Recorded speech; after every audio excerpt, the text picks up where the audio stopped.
لحظات البداية عاشت معنا، كنا نحسبها وقت للتسلية بس، نحسبها بس ذكريات. عبود أعطي أختك اليد يا ولد. ابتكرنا فيها ابتكارات، وإذا بغينا قلبناها خرافات. كنا نحسبها بس لمة وصحبة وسهرات، انتبه نوب ترى نوب. لكن كنا نشوف عالم ما حد يشوفه. ليته يشغل وقته بشيء يفيده. الله عليك على اليد سود. عالم كبر وعاش فينا، عالم الحماس فيه يوصلك كل مرة لحلم أصعب، بس ما يصعب عليك. بارد معك وين ما تروح. For so long, this competition has been exclusively held in one region. Southeast Asian teams gather every year for the right to be called the Kings of Sea. And now, in partnership with the Esports World Cup, the grandest stage ever set for this celebration is finally ready for the world to see. My name is Mara Aquino. And I'm Dawood Sandstorm. And this is the Mid-Season Cup 2024 at Esports World Cup. Welcome to Riyadh, the host city of MSC 2024, where legends clash and glory awaits. Geçen sene MSC'ye eksik olarak katılmıştık. Burada tam kadro ve koçlarımız da tam kadro olduğu için çok iyi şeyler yapmak istiyoruz bu sene. Nandito kami para patunayan at bawiin ang nararapat sa amin. Kami tak pernah merasa kekalahan lagi. Masa untuk kami buktikan di pentas dunia gegasi merah yang sebenar. Wala man kami dito nakaraang taon pero ngayon nandito na kami para iuwi ang tropeyo ng MSC. Enggak. Itu nggak mungkin.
from the beautiful city of Riyadh, Saudi Arabia, where 16 of the world's best Mobile Legends Bang Bang teams gather to see the world. Lafel here, join with me. It's gonna be Mirko as well as Wolf as the analyst. I think I gotta tape this up because it keeps falling down. But either ways, this is gonna be the opening of the first group stage of the Mid-Season Cup 2024. How are you guys doing?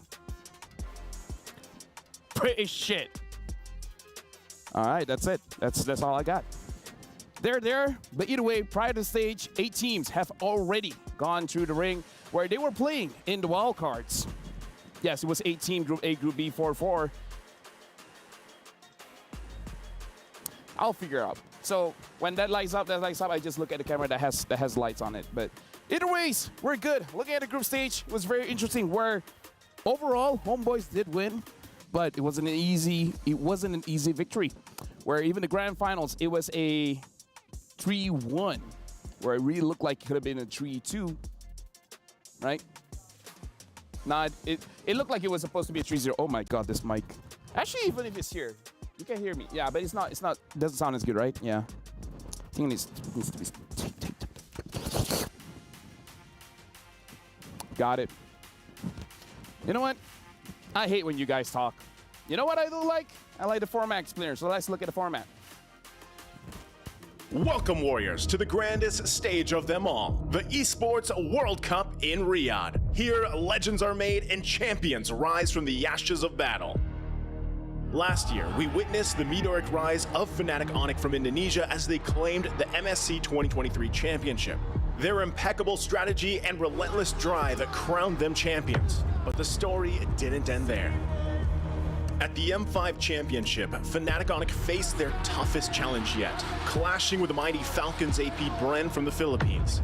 In an epic showdown, Falcons APBren emerged victorious with a nail-biting 4-3 victory, etching their name in history once again. Now, the question on everyone's mind, can Fnatic Onyx defend their MSC champion title? Or will the M5 champions, Falcons APBren, continue their reign of dominance? This year, the stakes are higher than ever as teams from around the world converge in Riyadh for a chance at glory. 3 weeks, 3 stages, 1 ultimate champion. Let's dive into the battlegrounds. First stage, the wildcard stage. 8 teams, 2 groups, 1 shot at glory. In this high-stakes round robin, every match is a best of 1, where victory and defeat hang by a thread. The top team from each group will face off in an epic best-of-5 decider match. The winner moves on, the loser goes home. Simple, brutal, legendary. Stage 2, the group stage. 16 teams, 4 groups, battle-hardened and ready for war. This is where champions are forged. Each team faces off in a series of 2 matches. It's a marathon, not a sprint, where every point counts. If a tie breaks out, a sudden death best of 1 will decide their fate. The top 2 teams of each group advance to the playoffs. Lastly, the knockout stage. 8 teams, single elimination, no second chances. The quarterfinals and semifinals are grueling best-of-5 matches, testing every ounce of skill and strategy.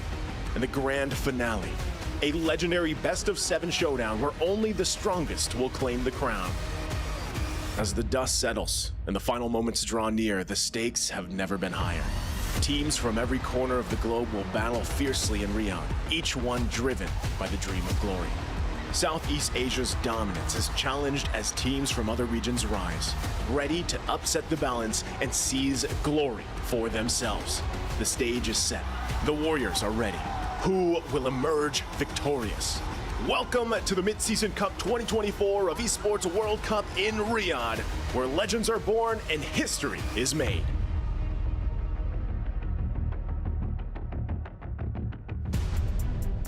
Go. Now we're looking at today's schedule where we're going to start with Falcon APBren going up against XYG. Afterwards, it's going to be C9 going up against Falcon. On Stream B, yes, we got Stream A and Stream B going on Stream A. It's going to be Fnatic Onyx going up against Team Falcons. And on Stream B, it's going to be NIP Flash going up against Fireflux.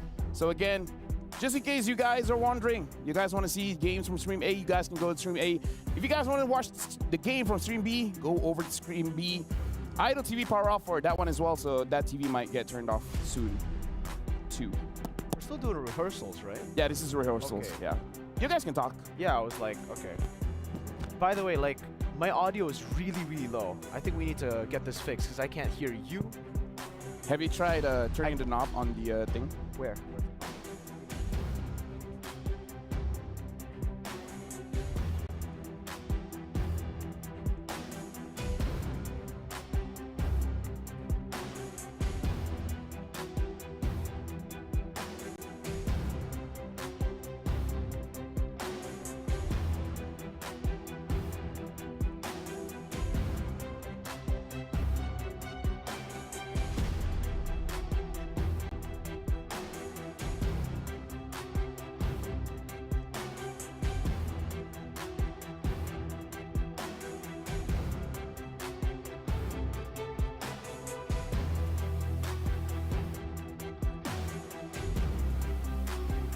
Looking at Stream 8, the teams look amazing.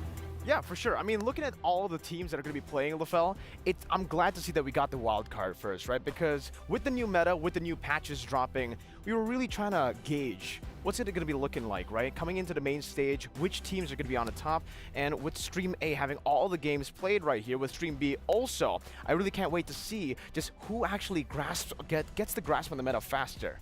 And here's the thing, if you guys are watching here in Stream A, we will be updating on you guys as well, where when Stream B happens, the score 1-0, 2-0, 1-1, we'll let you guys know. So as long as you guys are watching Stream A, you guys will get all the information here live. Now, we got to talk about the ALG match of the day as well, where this is the match that you guys have to look out for, because again, we got a lot of games for today.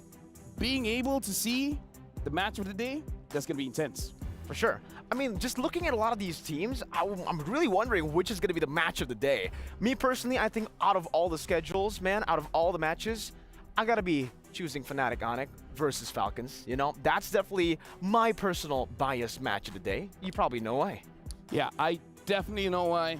And again, the LJ match of the day you guys will be witnessing here soon, where honestly, all of these matches are absolutely amazing, because again, this is the first day where it's gonna be the one setting the bar to see what teams are really prioritizing, especially when it comes to the picks, the pick and bans, where personally for me, I feel like Roger is definitely one of the heroes to watch. That's the thing. We expected Roger to be super prio in the start of the wild card, and that was what we were seeing. But then towards the end of the wild card, we started seeing teams adapt to counter the Roger instead of picking it up as a prio, not banning it, not picking it, and actually forcing the enemy team to pick it. We saw Homeboys try to counter it with the Minsathar. We saw a lot of other teams as well go for some crazy picks too to really just stop the Roger. I think it was the Odette as well. You remember that? Yeah, definitely. And now let's look at ALG match of the day, where it is going to be Falcons APBren going up against Team Falcons. And again, looking at the match of the day here, it's going to be the second match, but the first match definitely is going to set the tempo. I think looking at the match of the day here, I mean, Falcons APBren have been such an amazing team. We know, again, back-to-back tournament victories and world championships as well. They're technically on their own golden road here, LaFell, but unfortunately, Liquid Echo kind of beat them. But for Fnatic Onyx, you know, 4-peat, LaFell. They've been able to dominate the MPL ID scene for such a long time, from Season 10, with Kyrie's entrance in MPL Indonesia, with him being the first Filipino import in MPL Indonesia. The team has really been able to find their momentum all the way in Season 11 as well, with the change of coaches, with Coach Yeb taking over the throne, I would say, of the head coach, taking the mantle away from Aldo, who moved, and with Adi backing him up. It just seems like this combo is a combo made in heaven.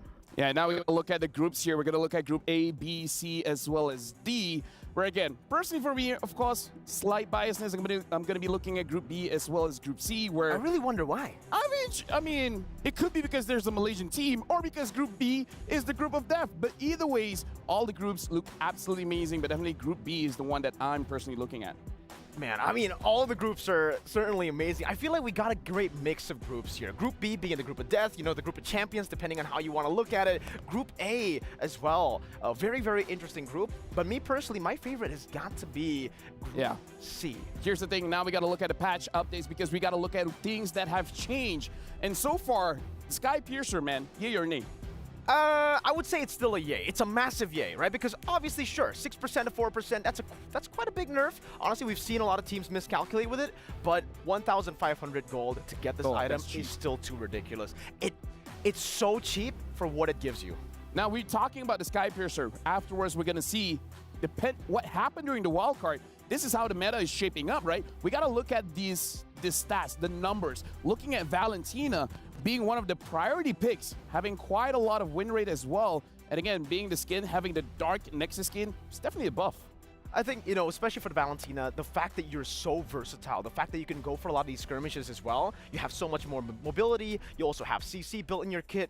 It feels like Valentina is just a complete mage. You can really do anything on this pick, and that's why it's finding a lot of success here in the meta that actually favors a lot of the skirmishing and team fighting power. Yeah, right now you guys are about to see the players actually coming to the venue, coming inside the halls, but we got to talk about as well in terms of Wishing Lantern. I've seen Udil use it a lot. Yeah. Now it's going to be very interesting during the MSC group stage. How many players are actually going to be utilizing that item?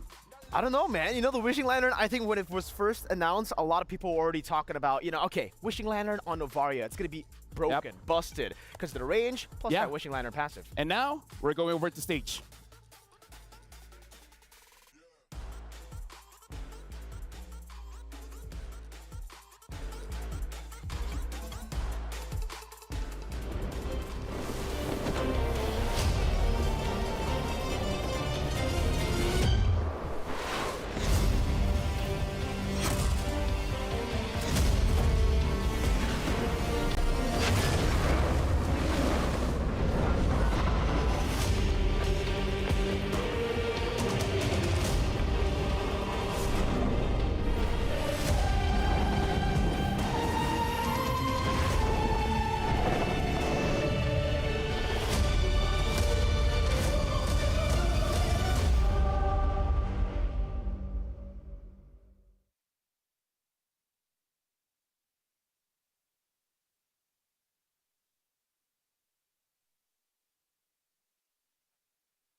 It's a great day for esports and a beautiful day here in Riyadh, Saudi Arabia. Coming to you live from the grandest stage ever, the Amazon Arena. My name is Mara Aquino. And my name is Dawood Sandstorm. And welcome to the Mobile Legends Bang Bang Mid-Season Cup.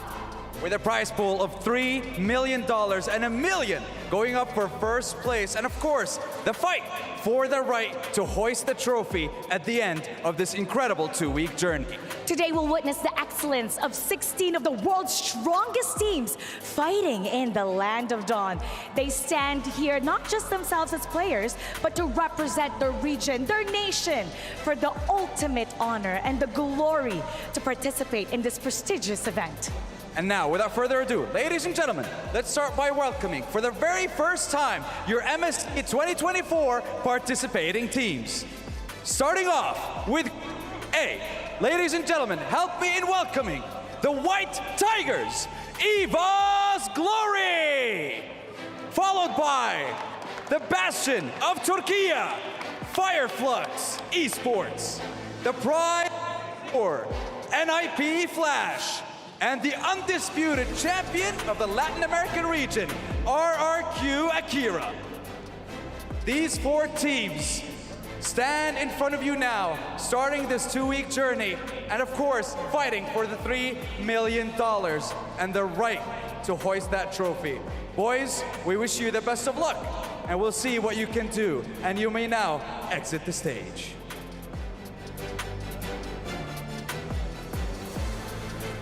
Now ready to enter the stage.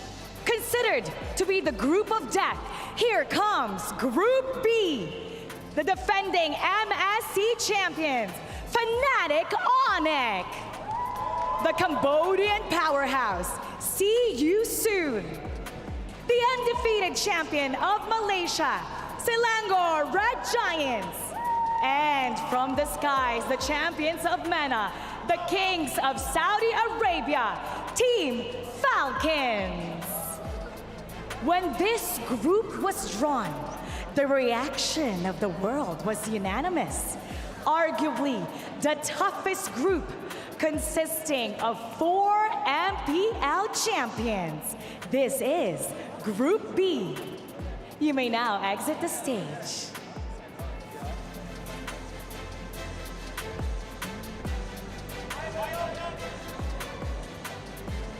Now, we've seen 2 of these groups, and of course, we still have 8 more teams. We still have 2 more groups to present to you on this Amazon stage. And now, without further ado, ladies and gentlemen, please help me in welcoming Group C. With the strongest region's champion, welcome, Liquid Echo. The dark horse of the EECA region, Team Spirit. And set to twist the game in front of the home crowd, Twisted Minds. And followed by the wild card winner from Malaysia, none other than Homeboys. Every single one of these teams stand in front of you right now, starting this incredible journey. They know what the prize pool is. They see that trophy as they walk onto the stage. And only one team will have the right to call themselves champions and hoist that trophy. Boys, once again, we wish you the best of luck, and you may now exit the stage. And finally, let's welcome the final 4 teams. Group D, starting off with the reigning world champions, Falcons APBren.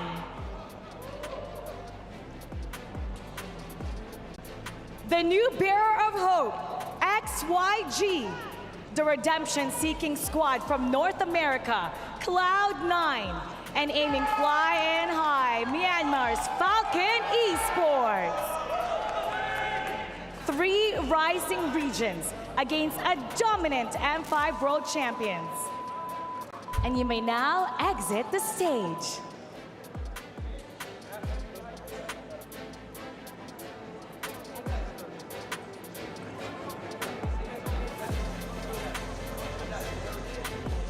And that's it, Sandstorm.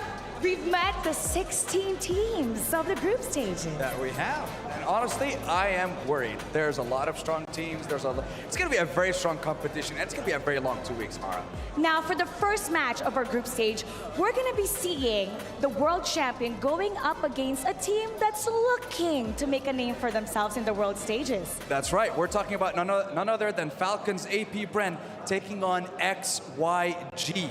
Talking about a world champion coming up against, I want to say, an underdog in this tournament. Now, what's interesting about Falcons APBren is that they've done a world tour collecting trophies from different MLBB tournaments. And they're out to prove that they're still the best in the world. So let's take a look at this video for Falcons APBren.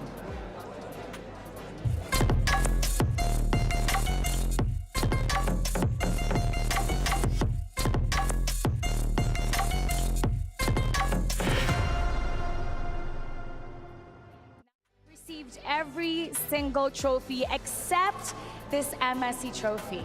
Yeah, that is very true, and I want to see if that first game is going to be close for the world champion, or is XianYou going to go in an 0-2, or I don't know, it's a best of 2. It's going to be a very, very close series, and honestly, I'm excited, boys and girls. It's going to be a hell of a tournament. It's going to be a hell of a start, and without further ado, let's have a little bit more information about the second team participating in this best of 2.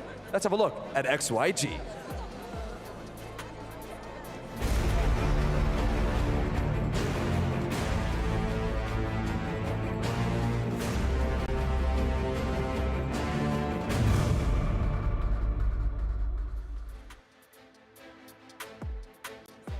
Well, after seeing that, I have high hopes for XianYou coming into this game against Falcons APBren. I know, Sandstorm, we're doing something a little bit different here at the Esports World Cup. Now, each team will get a personalized key, and this symbolizes their right to participate in the Esports World Cup, a symbol of their success, but only one will get to keep theirs. That's right.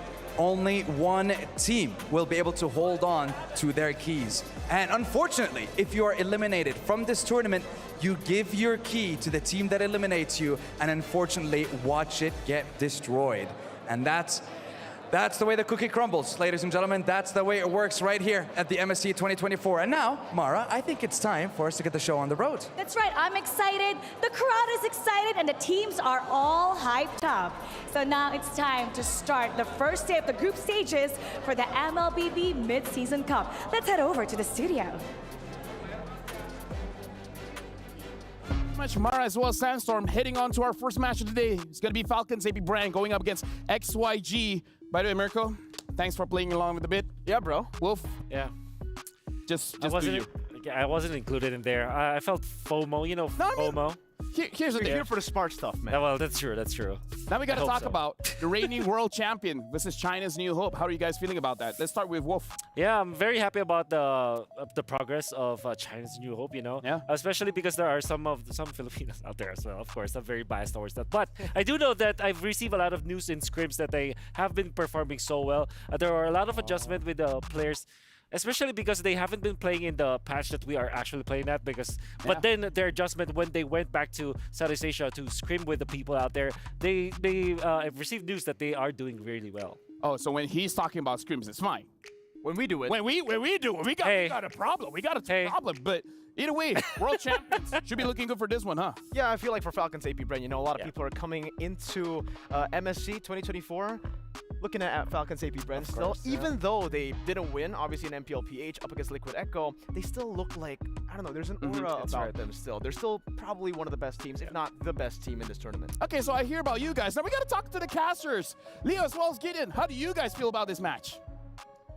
We're here at the Caster's box. Match is about to get hot, and we're excited. How are you feeling, Gideon? Honestly, I'm feeling hot as well. I can only get excited for the games that are going to be happening ahead of us. Hopefully, it's not going to be a slaughter here at the hot box. Oh. You know what, Mirko? You're hot. Hey, you're hot. No, they are Okay, hot. who's going to compliment me? Come on. You know, the thing is, you compliment me, I compliment him, they compliment the casters. The casters didn't do, you know, they did you dirty. You know what, casters, you guys are great. I'm going to let you guys get ready for the game because we still have a few things to talk about here because I'm really looking forward. Where looking at the draft, I heard that in scrims, people have crazy picks, especially in the jungle. That's right. I believe that there are a lot of flex. There's a trinity now that's working. Like there's assassins, there's utility / tank junglers, and there's like somewhere in the middle. Fighters, I guess you could call it fighters, but they're not actually fighters. They're like, I would call them sustained type of junglers. Bruisers? Yeah, probably. You know, alphas, duelists. Duelists? I mean, what do you think, Mirko? Like aside from the jungle, is there anything else that's interesting? Because we got to talk about XianYou as well. Having Chama in the lineup, having KillVJ in the lineup, dude, a lot can happen here. Yeah, for sure. I think for a lot of us, we were coming into MSC again, looking at the Chinese teams and thinking, all right, they're probably not going to do too well, right? Based on their previous performances in international tournaments. But then you take a look at KBG, how they were almost able to dominate this group. They were able to get such an amazing early game with such a short time at actually adapting to the current meta. So for XianYou, they're the champions of the Chinese qualifiers for a reason. And I feel like with KillVJ, with Chama, even though Chama isn't going to be playing, I'm guessing here, just like in the qualifiers, he'll be able to help the team a lot when it comes to the meta game. And that's very true with KillVJ as well. Just the presence of the experienced champion in the team, MSC champion in that team, and he's already able to like affect the team in a very good manner. And for you guys at home, mark your calendars on July the 7th. Soul Vessel Series skins. I'm on a Vessel of the Sea as well as Hanabi Vessel of Rage. Our stated for a stunning reveal, so don't miss out. Mon. Sorry, dude.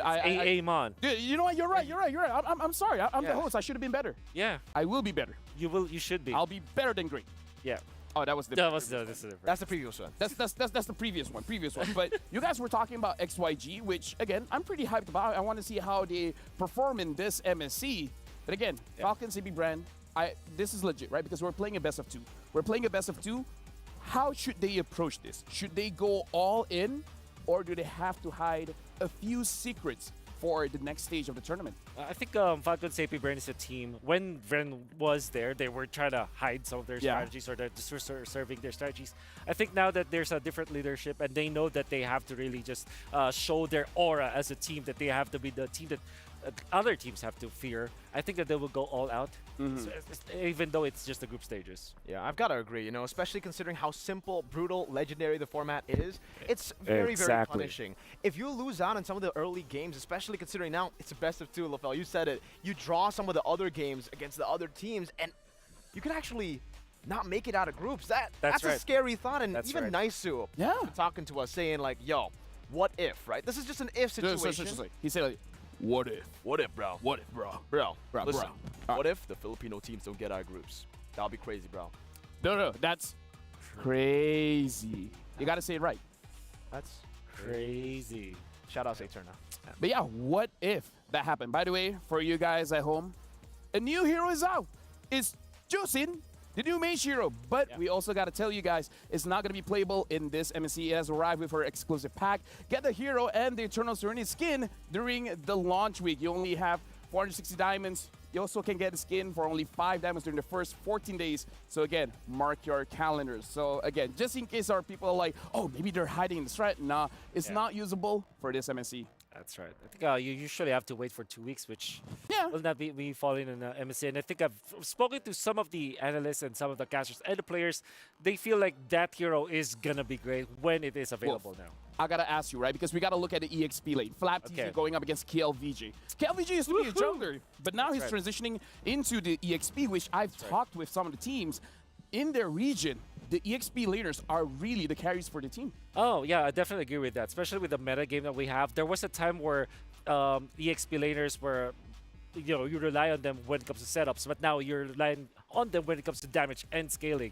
KLVJ, if you look back at the previous history of this kid, actually plays the side lanes. Back then, we didn't have the EXP and the gold lane, so he's technically good old times. The good old times. They call him the quote-unquote off lane, which is also a very farm-heavy type of lane that you rely on. And KLVJ, I think reports say that he is now very comfortable in that lane. I think considering how team fight centric a lot of neutral objectives will be contested in the early game, the meta is shifting to, these XP lanes are going to have an even bigger role to play. So we've been seeing a lot of the playmaking XP laners all around the world. Heck, even if we go back to the M5 World Championships, Finals MVP was Flap TZ. Yeah. The man who was able to create the most impact in the Grand Finals was Flap TZ on the XP, just absolutely stomping on his lane and then utilizing that on other lanes and other team fights. Personally, for me, I feel like Warcry is one of the reasons why the XP lane has been so impactful, right? Because not Temporal Rain?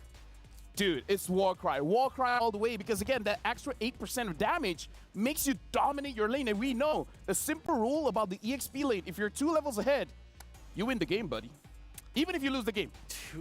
As an EXP laner, you know you won. You won lane. 2 levels ahead of who, though? Of the XP. Other XP. Wow, wow. I haven't seen any of that happen. If that happens... Oh, that happens so many times to me. Okay. And that's why I'm now just a roamer. So you were an XP before. You weren't able to abuse the wild card or the Warcry? I would appreciate if you don't bring up my pass on live television. You know what? It's fine, Lafel. We won't talk about your Warcry pass, all right? Let's talk about the XP lane, because again... I just cry. It's okay. That's why it's called the Warcry, right? You slash off the war, he doesn't get the war. You know what? It's okay, Lafel. Thank you. Now you can use the Temporal Rain or maybe the Warcry in a roam. Can you let Wolf talk? Maybe. Yeah. You want to talk? What do you want me to talk about? The Warcry and the XP. Warcry and the XP. I don't know why you thought about that. And jungle. Yeah, you know, I've done a lot of interesting tests about Warcry. Unfortunately, I think it only fits with some of the marksmen, attack speed based marksmen. I think it's applicable to some of the damage type or slash assassin type of junglers, right? Sometimes we say that jungler assassin is the thing. I would label it as damage junglers instead. It's not really just about the assassins, although dude, have you tried Yuzong? Yuzong in the jungle? No, Yuzong Warcry. Yuzong Warcry. It's an XP lane. It's amazing. Like you know the Shara is through the pool. Yeah. That gets 8% as well. Yeah, that's right. If you I am right. Do you land it properly though? dude, this is right. I can play Yu Zhong roam, and it will not work out, but it will feel good. It's okay as long as you feel good. Yeah, but then again, yeah, Warcry. I think it's it still is an emblem that you pick up when you want to deal the damage. You want to be the damage dealer of the team. You're like the core of the team. But otherwise, if you're a utility, like if you're the XP and you want to go for the setups instead, you're not going to be relying on damage. Just go for something along the lines of a quantum charge so that you can set up properly. It's still role based in the end of the day. But Mirko, don't we always want to go full damage? Even as a roam. That's true. Even though I'm not Baloy, I want to go full damage. Lubukan Baloy. Lubukan Baloy. Gua bisa pakai Harley roam. That means I can use Harley roam. Yeah. Anyone can use Harley roam, but not everybody can execute it properly. Okay, here's the thing. You guys have heard our analysts talk. We've been talking a lot about the heroes being used as well as the emblems that's being used. Again, I personally want to see a lot more of the war cry, the Sky Piercer as well. It really depends on the team whether they want to put it in the jungle or the gold lane. We haven't seen so much in the EXP. We've even seen one in Rome when using the Hilda. But either ways, that's neither here or there. This MSC will shape up.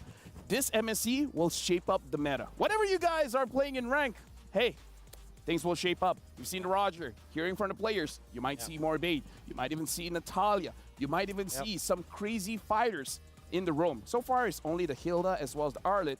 But again, who knows? I'm surprised we haven't seen a lot of Paquito.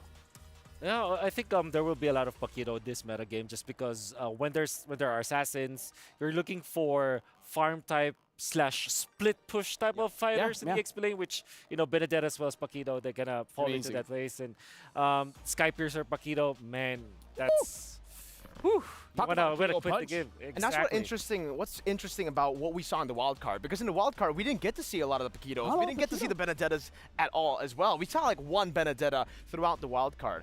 And for the most part, the wild card teams, they really put an emphasis on team fight. It's all about getting the damage output heroes. Sure. Even in the roam, Edith was a super prio pick. They would go for it in the first phase, even banning it out away from each other. So the fact now that you have a lot of setters in the XP lane that is getting so much more value because of the war cry, because of the changes into the war axe as well. Like the Terizla, you get so much sustain, so much damage.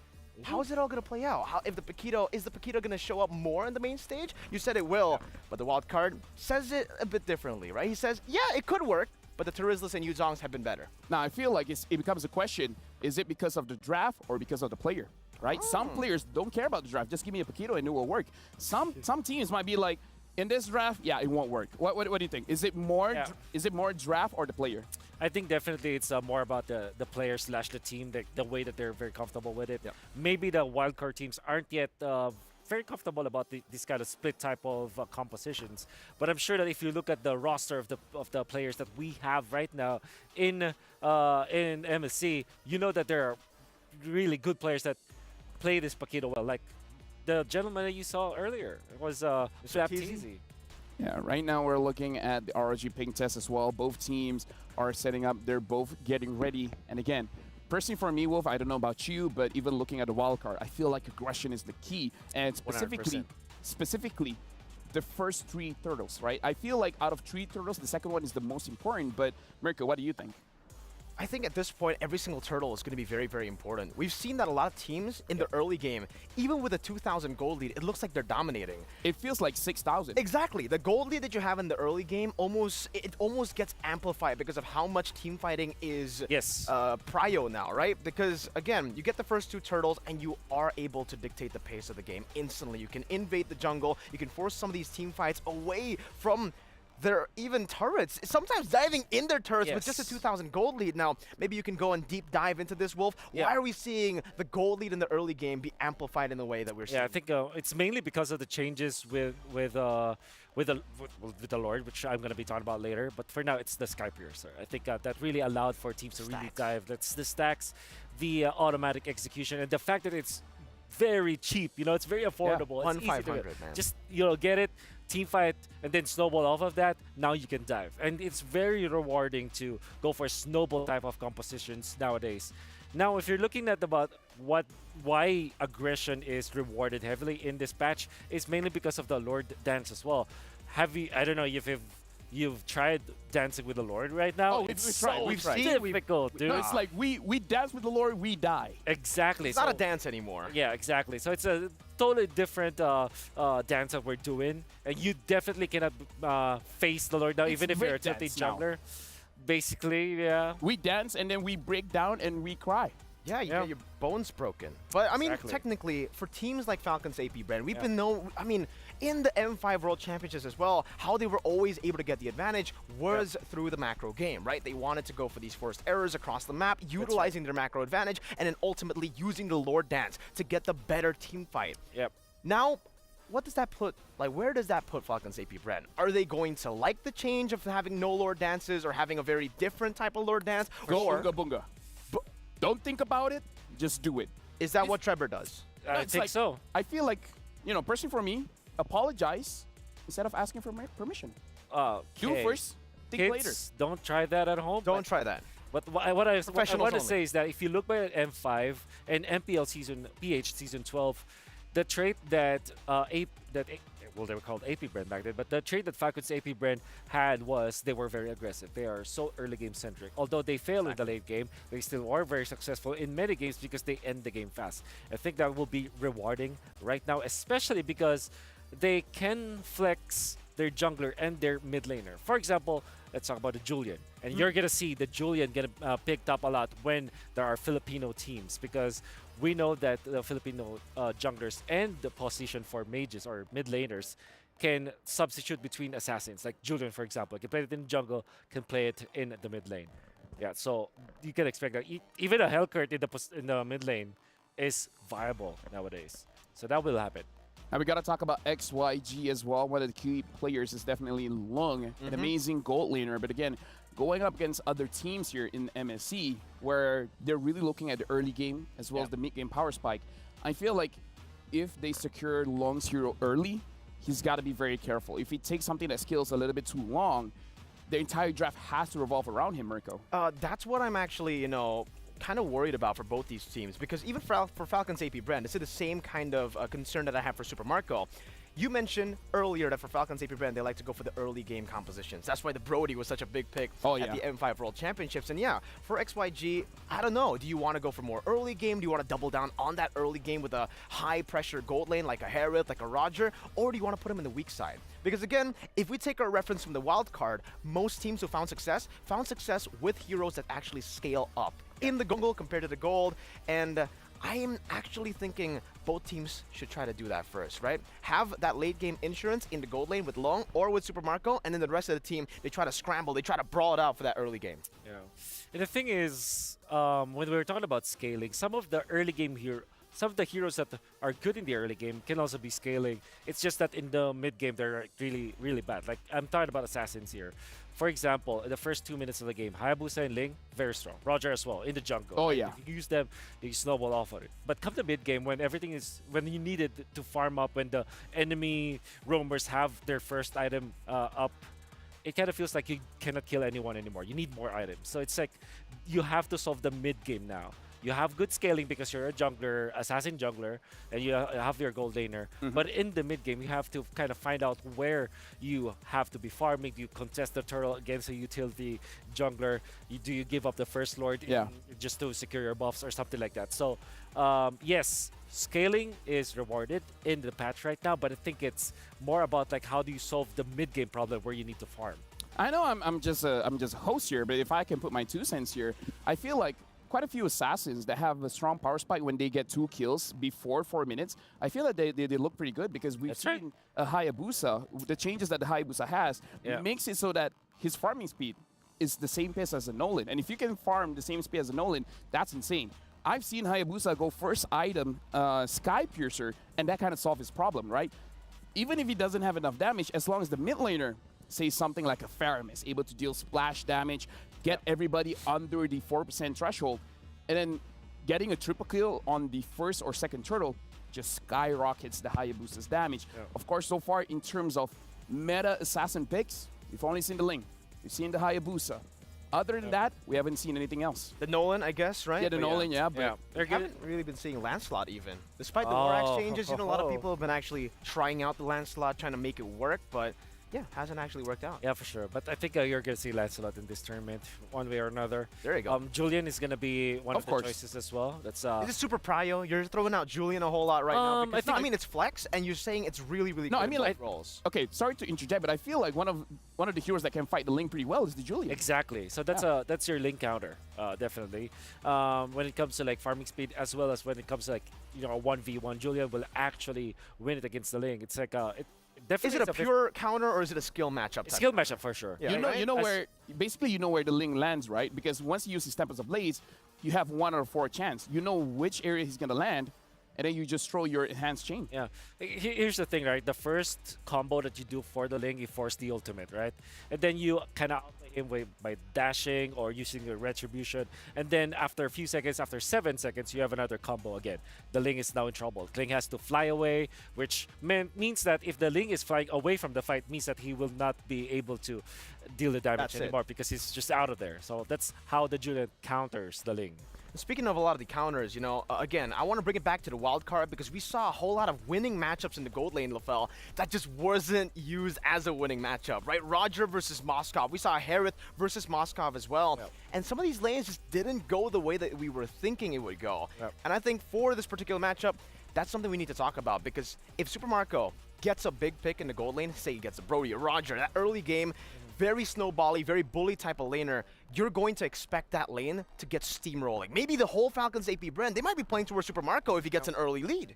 I feel like during the wildcard, it really is about missed timings because I feel like now the turtle is much more important. So you want to gank the EXP lane, perhaps in the patches before. You see maybe some help coming into the gold lane, so perhaps they're adjusting to it. Yeah. But what do you think, Wolf? Yeah, to be fair, I think we have to really look back at the root cause of why the wildcard looks really funky when it comes to like whatever is happening, where we have our expectations and different things happen. It's because the patch was very new that time. Very new. I think we have to give credit to all of the teams that played the wildcard. It's difficult to play in that kind of scenario where the patches were the best of ones, patches dropped.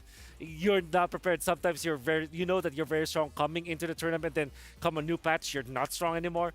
I think that's probably the root cause of why we're looking at the games in the wildcard and we get surprised so much. Like there was an Alice Angela. It was KBG. Exactly. They lost after like dominating. It's like it's very unpredictable because if it was a new patch. Yeah, and again, I feel like very interestingly because the winners of the group stage, Homeboys, in terms of the bans as well, something we got to talk about is the bans where they ban out something that not other teams ban out. They ban out the Faramis, right? So it kind of shows, according to their data, the Faramis is definitely a big factor. And I feel like it should be a big factor because the Faramis is pretty strong when it comes to the turtle fights. And then late game, once the Faramis has 3 items and we got to talk about how the glowing one change just made Faramis much, much stronger. In the late game, no matter how strong your marksman skills, a 3-item Faramis can burst out most marksmen. That's true, and Faramis is a problem when you're from a drafter's perspective, because let's just say you let it go, right? And then because the enemy has the Faramis, you are always thinking about, should I get an assassin? Because getting an assassin when the Faramis is up means that you don't have your efficacy is just reduced so much, and then you also have to counter it with a good laner or a Valentina. Yeah. Right? And then you also have to answer it with the next lane choice of Lapu Lapu, get the Edith. It just poses so much problems that you'd rather just ban it out and just be free with your draft. I think that could be said about Roger as well, doesn't it? Right? I mean, for Faramis, you can technically dictate the drafts. You can try to force out that Valentina, the Lapu Lapu, some big AoE abilities to get rid of the Netherrealm or to just, face off against the Netherrealm. Roger, we've seen a bit of the same in the wildcard too. When the Roger gets picked up, you either get slain by him, T2K were able to utilize it so many times, getting Maniacs left and right, or you go for a Mincetar. You go for a big pick that can counter the Roger, that can counter that dive composition. Even the Odette we saw. Yeah. That was what we were talking about earlier. So does the Roger fall under that category as well? Will it be super prio here, just like the Faramis? Definitely. I think Roger is a valid first pick because you don't really give up any of your composition. Roger can be played in jungle as well as the gold lane. And the thing is, if you're going to be looking at the heroes that can actually outlane the Roger, there's just a very few of them. There's an argument that Harith wins over the Roger, but that's also a skill issue. Moscow versus Roger, also a skill issue, Agreed. So skills matchup. I mean, not a skill issue. But yeah, that's the thing with Roger. It's prio because it fits in almost any kind of lineup. It can be a jungler and it can be a gold laner. And if you theoretically lose the matchup, you can just call your roamer and then everything's good afterwards. Yeah, besides that, I would say Roger has one of the cheaper build paths where I've seen multiple games where the Roger has 3 items. The opposing side only has 1. You know, I mean, sure, getting more kills make it so that you have more gold, but still, it's very insane when 3 items is equivalent to, say, a 2-item build on a different carry. But we got to talk about KillVJ as well. Despite being so new to the team, he has learned some simple Chinese words, and we gotta understand that moving to a different team, understanding their cultures, it's a lot of things to catch up on, right? And I feel like it's not just him, but the entire team has to adjust to him as well. That's right. Some of these imports definitely make it look so easy. Oh, They just import, they just go to a different country, and it just feels like they are part of that country already. Yeah, definitely, man. We saw that from we saw that from Kyrie, and now we're seeing that from KillVJ. And like you said, the interesting thing about this team composition, the lineup, is the fact that the team also needs to try to communicate together with KillVJ. And it seems they've been able to do that very, very quick, all the way from the start of the Chinese qualifiers. They were just doing really, really good. They had the grasp on the meta. And like you said, I think KillVJ, he brings that presence. As a veteran, he understands how to play the game, but he's also able to teach the other players how to actually control the game all the way from the start. Yeah, I think it's the language of the game, right? If you just show them how it's done and just point at things, you eventually, naturally teach all the players what the meta game is and what the meta game will be. And KillVJ, I think the way that he adjusted in this region is very commendable, because we know for sure that, I mean, the culture of the Philippines is totally different from the very different culture. At least, you know, when the Onyx Exodus happened, when Yeb and Kyrie and Baloy went to Indonesia, at least there's a lot of like commonalities between the cultures. So it's easily understandable how they adapted so quickly. But KillVJ and the speed of his adaptability, it's top notch. Speaking of adaptability, we got to talk about Godyang as well. He used to play gold, and now he's a roam, and he's happy with it because the coach is like, you know, as good as you are on the gold, but dude, roam is where it's at. You know what? I can actually kind of relate to this, right? Because I'm a gold laner, and I've actually been playing a whole lot of roam. And as a gold laner, you kind of have that understanding of what the gold laner needs. You kind of peel for him in the team fights as well. Sometimes people who actually go and transition from other roles, they're like, yeah, I just want to go in, right? An XP lane to a roam, he's like, I want to go in, just like LaFell right here. That's what he does. He leaves me in the lane alone. I die a couple of times. You can say skill issue, Wolf, but you know, I would just say team issue. I know, roamer diff. But no, I'm not talking to you. I'm talking about you. Anyways, when you go from a gold lane to the roamer, you're more of that, you know? You're cool. You understand what the gold lane needs. I mean, it really depends. What if the roamer really doesn't like the gold laner?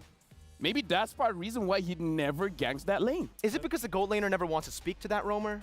It could be, even though they speak roughly the same language, but they're like, maybe because... Fun fact, Baloyski used to play a lot of marksman. Like, see? With the gold lane. Technically, it was the gold lane, but it wasn't called the gold lane before. But yeah, Baloyski was a Claude main before. Yeah, and now we're jumping straight to the draft where Falcon APBren will be on the first pick. XYG will be the second pick. Now, this is going to be interesting, gentlemen. We got to see what are the prio bans here coming up where, again, first pick, Falcon APBren. We've seen a lot of Louis picks. Rogers even. Rogers, Chip. Angelas, Chip. We got to see what they decide to do. Ooh, look at this, by the way. Amazing stage. But, Wolf, I definitely got to be asking you right now. First pick and second pick. We've been seeing a whole lot of difference from our MPL ID leagues as well. In the regular season, blue side has been finding so much more success. But then in the playoffs, it starts off as blue side centric, but then it ends up being a red side dominance. Yeah, I would say that it's... With the heroes that we have right now, especially with, you know, the rise of Ling and whatnot, maybe teams will prioritize the blue side. You can really swing everything come the last 2 picks. For example, you go for flex picks and then finalize your draft in the last 2 picks. It's easier to kind of control the draft from that standpoint. However, there are so many teams in MSC that actually favor the red side. For example, Fnatic Onyx, we know that Coach Eb is there. Coach Eb loves the red side pick because of the second pick. So, yep. That's actually a fun fact because, you know, they love the red side so much that even their opponents always take red side away from them, even though blue side has been finding way more success. Yeah, exactly. I feel like it is one of those things where people, I actually do agree. I feel like first pick is overall better where you can dictate the draft, but some teams just want to get a combo piece where I feel like it really is about testing each other. For example, if you know the opposing side can use the Ling Angela combo well, you may first pick the Angela just to break that combo. Exactly. So that makes the blue side or the first pick much stronger, but also makes the second pick or the red side very compelling. It's like we can get our combo piece immediately. It's chess. It's basically a chess game, right? When we get into the drafts right now, especially considering now that we do get to see some of the bans already. Is that a first pick or is that a ban, right? That's the main question. It does feel like it's a pick right now. It has been shown.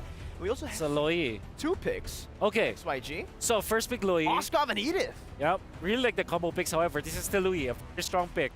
And what you combo up with the Moskov and the Edith is that you also flex this Edith. Now the Roger is going to come up. Probably a utility, another XP laner at this point. Teresa is open, usually comboed up with this kind of composition, as well as Arlet. However, we don't know the ban, so we can only guess here. I think if Arlet and / or Teresa is available, gonna be picked up in the 3rd slot here from Bren. Very interesting that Roger was picked up, but picked up after the 3rd pick here. And it looks like it is going to be the Terizla coming in from Falcons APBren. Looking at the bans here, it is going to be the Angela Vixana as well as Minotaur for Falcon APBren, and for XYG, it's going to be the Arlet Ling as well as Chip. You get the mid laner, maybe a Novaria, because there's the presence of the Loyi. Good combo with the Moskov as well, the Moskovaria combo. And the Vexana is going to be the game changer, however, which I feel like is not the best option, especially going up against like a Roger. Imagine they can jump to the Vexana and the Loyi could go to the backlines. Vex is exposed here. Good cover from all 3 of the heroes that we see from XYG. Technically for Moskov, self-peel with the Spear of Misery. We also have that Edith with the CC lockdown. And I think right now, if we take a look at XYG, it's all about team fighting and forcing their opponents to stay in that team fight. They have so much lockdown, so much CC, and technically even so much burst and even sustain damage. They have everything when it comes to the skirmishes. Meanwhile, for Falcons APBren, they really have to find creative angles with the Loyi. And this is something that I want to bring up, the Loyi. We saw the nerf onto the Loyi, the diversion. You're not able to find those creative angles as you used to. Before, you could just feint a lot of times, you know, you abuse that crazy cooldown on the diversion. Now you're a bit safer, and we've seen a lot of teams struggle with this because once you use it and you don't find the value out of it, it's so easy for you to counter. No more diversion, punish. That's my initial thought about the Loyi, the nerfs, and I definitely agree with you that that will be a big hit because it was a very long cooldown. But then we start to see teams now still utilize it, and it kind of felt like, okay, yeah, sure, the cooldowns are longer, but in a team that's smart and the team that really knows the game of Mobile Legends from you know, from every single detail, they know how to use this Loyi, and I think it's still a threat. The top teams that they expect, you have to still ban out the Loyi. This is a very strong pickup, and I'm scared that XYG might not be prepared for it. Maybe they'll pick up the Yu Zhong along the way. It's one of those counters which also KelVJ wants to pick when you're going up against Loyi. Look at those assassin bans. Yep. Fanny Hayabusa to round up the drafts for the red side. XYG, they really want to try to force the Roger in the jungle, I'm guessing, or force a utility jungler? Yeah. They want to force a utility jungler because they have a Vexana. And we've seen Wishing Lantern works well with Vexana. Having Vexana, Wishing Lantern, Glowing Wand, it kind of kills the tank jungler. So I feel like they're trying to force it out. But then Falcon APBren, they have an option for the Julian here. So honestly, even Roger in the jungle is completely fine. Yuzong getting banned out as well. So I kind of feel like SYG, they do want to skirmish, but I agree with you guys. It's going to be very dangerous for you to skirmish against a Louis. So what else is XYG looking for here, Wolf? Maybe some sort of sustain, maybe somewhere alongside a Minotaur or a Matilda. They go for Nolan instead. Interesting. So this will be an assassin jungler. And usually what you counter with the Nolan is the Ling. However, that was already banned out. The Julian is still open for Falcons APBren, which also is a hero that you can match up, you know, 50-50 versus the Nolan. It's another skills matchup. And the Tigreal, this is an FCAP signature that they use against assassin junglers because they know that they can just invade constantly with that. I think this could also be a lot of value that Falcons APBren get because it technically forces the Moskov on a Purify, or a Flicker, depending on how you want to play it. But we've been talking a whole lot about the Moskov, Lafel. You know how the Moskov has been able to utilize that Inspire for the most part to win out in the lanes. Now with the Tigreal, I think that has crossed it. They basically have denied the Inspire away from the Moskov, and they pick up another damage dealer. You're right, the Julian was coming up. Yeah. And what do we expect the Julian to do here? Yeah, it's going to be the jungler for sure. It's a skills matchup versus the Nolan, so it's going to be dominated the early game. XYG, I think it's better if they go sustain like Minotaur and Matilda. Minotaur banned. Minotaur's already banned, so that's a problem. What else are you looking for? Maybe do you want to go for a bit more tanky? Or Florin perhaps. But yeah, a frontliner here for sure. Or maybe they just swing it around, like get a Barrett's actually, put that in the XP lane, put the Edith in the roam. Barrett's kind of provides you that front line, maybe a Thams as well, so that they at least have that front line that can allow for the Moskov to just freely hit. Some sort of peel. X-Bar kind of falls in that scenario as well. So that's a really good pickup as well. Thank you very much, gentlemen, for the analysis all across the draft. But now, we're throwing it back to our casters to start our first game of the day. Thanks to the handsome Lafel, Mirko, and Wolf. Over at the desk, it's us, Gideon and Leo, bringing you the very first match of the group stage here at MSC 2024 at EWC. How do you feel about the draft that Falcons APBren and XianYou Gaming have brought out?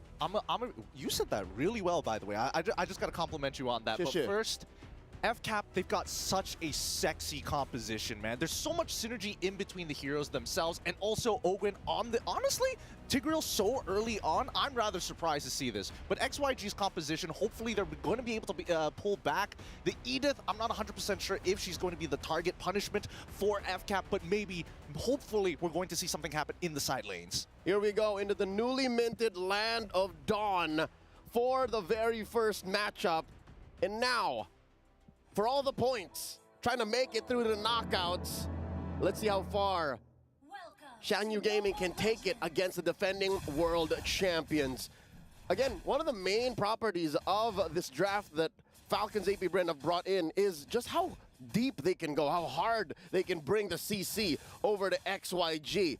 How can this rather soft lineup go against that, Gideon? I'm worried. I'm worried about Long. I mean, I'm worried about Long as well, but luckily he's taken the Purify, and in these types of situations, he's just got to live this laning phase against Super Marco, right? I mean, if he can win the lane against Super Marco, that's an even bigger statement, to be honest with you. And again, there's a chip on Falcons APBren's shoulders. They lost in the grand finals 0-4 against Liquid Echo, who's also playing this very same tournament, so they gotta show up. They gotta show up strong. Ogwen living here in the jungle. Again, this is one of the things that was alluded to, right, in the draft. Like, they can live inside Zed's jungle all they want. Oh, speaking of which, the first invasion coming in here from Kyle. Hopefully he's going to be able to get something off of it, but no, still dead even. XYG going to be in a pretty good position. Oh, the UI for the in-game equipment looks real nice as well. And at least it gives us an idea of what we should be expecting here. At the very least, both sides are going to be able to have Concealed open. And honestly, I think we didn't get to talk too much about Conceal as a, one of those roaming blessings. It's really, really useful. And I think even more so in this meta now compared to previously. Yep, currently there are two very set heavy roamers that need to get in there via the Conceal, and that's going to be important for GodYang and Ogwen to get in there. Something to note as well, emblems, none of the new ones have come through, right? We're about 5 seconds away from the first turtle. Not a single Temporal Rain nor Warcry, so we're playing it close to the chest, seeing how these teams use what they know so far. That's the meta we've been playing for the better part of the year. Kyle TZ, first up to the scene. Yep. And surprisingly enough, right, you would expect the Julian to be able to actually want to play either Lethal Ignition, maybe if they really wanted to, Warcry as well, but Kyle opting to go for the Impure Rage. Now, GodYang, he's got to be really careful. He doesn't have a lot of escape mechanics, and it's better for him to actually hold on to that Flicker rather than, well, using it defensively. Calling Falcons APBren from their local homegrown league, I can tell you now that they're having an easy time, Gideon. This is... Very rarely does Falcons APBren get a clean go at a turtle. I'm not so sure if XYG is actually just opening up the map, making sure that Long gets his farm, but so far, Ogwen barely needs to protect the buffs. Yeah, I mean, he's literally a walking sentry guard, right? XYG are very careful around him, and I think worse yet, these team fights are going to be really difficult for XYG. So they really have to take their time, right? Wait for Falcons to make that move, make that first blow, and then look for the counter right hand. So far, we're looking at about 500, 600 between these two teams. team fight waiting to break out in the river.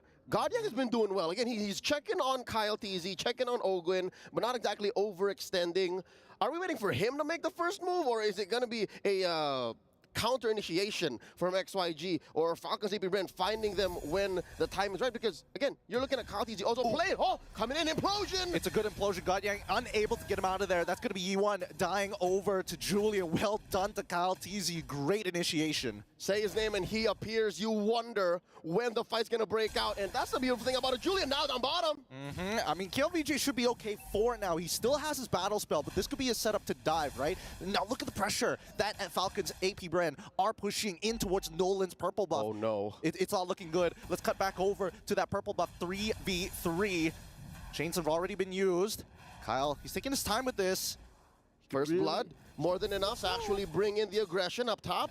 Oh, wait, the TP into the lane. Look, does he know? Fuse already here. Finds the yin yang reaction. That's another kill. And that goes over to Super Marco.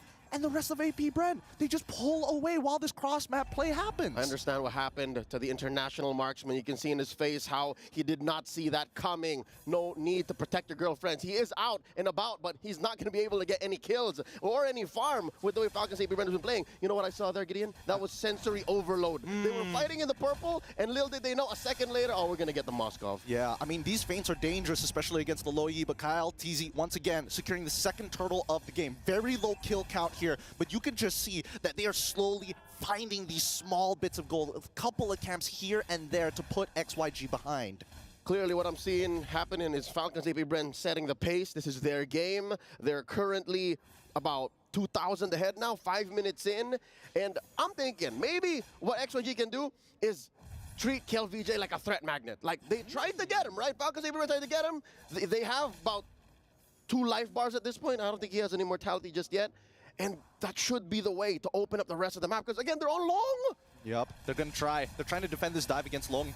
They already called down the Eternal Guard, and Ogwin, he's in a lot of trouble here. Enhanced Sword gets him out of there, but Super Marco finds 2 easily with a Lycan Pounce, and they also take the tier 1 on top side. A perfect dive coming in from Falcons APBren. A good response from XYG, but they just do not have the stats to make this work, and even Long getting pushed back to the tier 2. That's a 3 for none. Everything for the Falcons. Nothing much that the little monsters can do. I mean, Kyle, he's really feeling himself here. He's looking to get an early Holy Crystal. Oh, once again, when the wave crashes, a kill ensues. Long dies over to the yin-yang reaction, and purple buff still secure by Zed. But at this point of time, XianYou Gaming, they are slowing down. Falcons APBren, they're picking up the pace. And now, again, the aforementioned solution for KLVJ to just hunker down. He's doing that and more. He's also clearing waves in mid, because again, it's hard for Yone to even try and hold it down, because again, the dive comp that Falcons APBren have drafted here, it's just too much. Now look, Ogwin's gonna try to push Kiel in. Yep, KLVJ, he's got to give this up, right? There's no point trying to build up that heat on 3 different people and a 4th coming in for the interception. It's better to just give it up for now. This mid game's not going well, but here comes the diversion into the mid lane just to get, wow, the tempo. I think that's what Falcons APBren are trying to do. Zed gets pushed out, not getting anywhere close to this next 3rd turtle of the game. So, buffs, forget about it. Turtles, forget about it. XianYou Gaming, now 7 minutes down the wire, looking at the 3rd turtle taken away, has to live in the late game. Like, that's the only option left. Yeah, I mean, it's going to be rough, and I think the Dementia is going to start kicking in pretty early on. Look at Super Marco, currently 4-0. There's a reason why they call him bulletproof, now in mid. All right, once again, oh, penalty zone off the 3 into the back line, instantaneously. Flap Teasy sets it up for Super Marco once again. Who else? Can they hit another enhanced chains, maybe into another penalty zone? Everybody can set up for their boy Super Marco. The Filipino cannon is blowing up right now. 001 does not tell the whole story. He had to push KLVJ out of that lane down bottom and tell XianYou Gaming it's not free. You try to split the map up, it's not going to be for free. And now XianYou's trapped in their own side of them. I don't even call it their own side of the map. I think they're renting from Falcons APBren at this point. They really are. And I think that at this point, XYG, they need to start counting their odds. They got to roll the dice a little bit against Falcons APBren, because if this keeps on going, that's going to be a 10K gold lead sooner rather than later. Tomato fried egg seems to be on the menu for the Falcons, and this time around, look at this. They're trapped in their own little corner for the orange. Good news is Zed got it. Bad news is it looks like Falcons is setting up for another big 2 for none, 3 for none, and then set up for the 30 seconds. Oh, here comes the implosion! Great implosion. Oh, straight away they peel him up and they find Ogwin. But now, at least with the peel, all of the help of KLVJ, they're able to get back on out of there. And this is what we were looking for from XYG, the counter right hand against Falcons APBren with big ultimates. The first costly trade for Falcons now. Zed going hunting. Hey, he finds it, but can he finish that kill? Super Marco manages to get out Zed. He didn't want to commit 100%. All right, close call. But again, XYG is not in any shape or form to try and overextend. A win is a win, but you got to check yourself before you wreck yourself. Lord has spawned now in the upper quarter of the map. Bottom side, still relatively clean. At equilibrium, again, that's the best that XYG can ask for right now. Marco on top of the kill charts, and now we might start what they would call a dance here, but I don't know, the metagame has changed enough that nobody can dance anymore. And honestly, I think they don't exactly have the most amount of sustainability. Even like for Flapteasy, despite already completing that War Axe, probably can't hold on to this Lord for very long. Yeah. You can see Kyle, he's getting chunked out. Yeah, BOS can't help you time travel, man. This ain't 2021, folks. The dance ain't here. Here comes the conceal. Kill VJ first up. Ogwin looking for one. Kyle TC secures the referee. No. They'll take anything at this point. They got the Faraga armor, which is pretty good, but I think Falcons APBren, they're fishing right now. They're fishing for XYG, looking for any sort of advantage, but on the opposite side of the map, we are seeing that Long will be able to crash down onto a tier 1. He's working. Again, he has a dream. Let's get out of the 10-minute mark and see where we end up from there. Lord marching up top, enhanced wave in tow. Oh, that's Zed caught out in the middle. He's got to go home, got to recall, and now the defense. Oh, look at this. I think all waves are going to crash in at the same time. Yep, they've synced it up really well. Just get rid of the mid 1 first, right? Get rid of that tier 2, and then we start focusing on everything else. Tier 2s are all going to start crashing down. I feel like Falcon and APBren, they might be able to try and contest for one of these inhibitors, but as we saw previously, those ults, they're dangerous. Here we go. The Yin Yang reaction onto Long, he's already chunked down. Firaga armor also gone as well, but with the Eternal Guard, they buy enough space to crack this open. Inhibitor, 50% HP, still alive. Next is the mid wave. Finally, they have to do the sync with top and bottom. Holy Shields already taken down. Top and mid, bottom left for Zed to go in. No, penalty zone. He finds 2. Long is trying to peel them away, knocks them back, and GodYang takes the damage. He doesn't mind. He has the Radiant armor, but Falcons APBren smile as they walk away. A missing inhibitor on First Lord. You couldn't ask for more. Flapteasy is looks maxing. He mewed right into 3, catches 2 with a DPZ, and I'm talking about that deadly penalty zone. And it was more deadly for turrets than it was for heroes. Again, XianYou Gaming not out of it quite yet, but they're still crawling, man. 10K between these two teams right now. Yep, 10K, and even more so, they are... they're committing war crimes in their jungle, leaving just the small camps, not giving him a full buff as well. They're starving him. It's tough. As a Nolan, you guys know this. We are currently in the age of the Trinity jungler. Sustain, utility, and damage, as said by our panel. But again, when you're in this kind of situation and you're looking at a roster, a lineup that's as fed as Falcons APBren, and it's going to be tough. Man, let's talk about this. An early Queen's Wings. As an EXP later, I'm looking at my boy here, and I'm like, you greedy Terizla player. Pretty Sigma. That's pretty Sigma right there. It's very Sigma. I'm not gonna lie. I mean, if he goes for the brute force breastplate, hey, you know that Falcons APBren are confident to take this away. I mean, considering the engagements, right? It's giving hard dive. And now we're looking for another diversion. It's been quite a while. I'd say 5 or 6 minutes since we last saw a huge rotation that led to a big take for Falcons APBren. But this does mean XYG gets a little bit of time to breathe. But I don't know if that's enough time. No. I'd say they maybe need 5 minutes, min. I think so. Well, even with the 5 minutes, I don't think they'll be able to catch up unless they get like a full team wipe against Falcons APBren. And I think that's the scariest part for XYG, right? A single bad fight for them, that's game over. And here's what's difficult. Having seen, oh, here we go, throwing out the SOD, going home, right? Not going to force it. All right. watching XYG's qualifiers, watching... Oh, what a diversion! They didn't even see it coming! It's too late! The Eternal Guard comes down, but nothing to guard! Their marksman is already down. God Gaming is forced to flicker away. And Super Marco, come on, man. Know your limits. Stay back. Keep him on the leash. Few, let me finish my sentence. But yes, great take by Falcons APBren, shocking even us in the studio. XYG's minimum or average game time is 15 minutes. How do you even expect to go longer? Yup, and that's going to be KLVJ losing. Oh, the penalties on a follow it up. They don't want them to go back into the fountain. They're going to start farming them under it as they close out this game. GG, well played. That's 1 point for Falcons APBren. They draw first blood in this 2-week-long competition in a best-of-2 against XYG. What an amazing showing by our defending world champions. Man, it's brutal. I mean, you can definitely tell that the composition from XYG, unfortunately, doesn't give them the aggression that we're looking for other than Nolan, right? We need more factors. It's tough. They spared no quarter against a developing team like XYG. Let's throw it over to our analysts as we check out the highlights.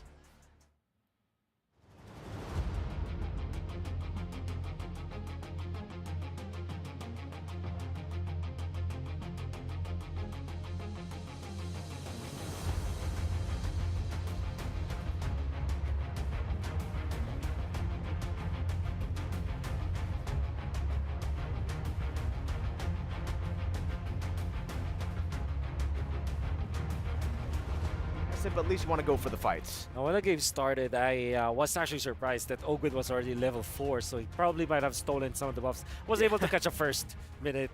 Maybe he was able to steal some of the green buffs, you know. But then, there are so many problems with the Lui that this presented to XYG. That's why I feel like even when the Lui was nerfed against a top-tier team like Falcons APBren that know exactly how MLBB operates, it's very difficult. Like, they even attempted for the play, the cross, like, it's not even a cross-map, it's an outside of the map play where you teleport in with the implosion already so that you'll be able to just initiate so quickly. There was a TP play coming up from Few where he was able to get into that bush up top. I call it the sandwich bush. And they were able to eventually sandwich the Moskov into getting the kill in the early stages. So I think at this point in the metagame, let's not give the Lui to a team like Red.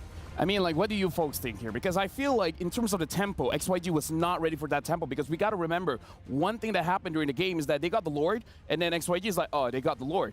And then immediately just behind him, APBren just goes in and then they get the kill. So do you think the tempo, XYG was just not ready for it? I think definitely, right? All the way from the draft, it definitely feels like XYG, they had their expectations as well as to how they could actually hold off in the early game, but the execution was a bit off. Again, they went on for the Vexana, the Edith, they needed to go for a little bit of poke at least. So even if the neutral objectives did go in favor of Falcons APBren at the start, they could, you know, try to punish them a bit more, it feels. They were super reactive, too reactive, and because they were reactive, they were I wouldn't even say it was reactive. You know, I would say they were just too passive because like you said, even the pace of that proactiveness coming in from Falcons APBren, usually as a reactive team, you could actually catch on to that. But here, they just waited for the plays to happen, and it happened, and they weren't ready.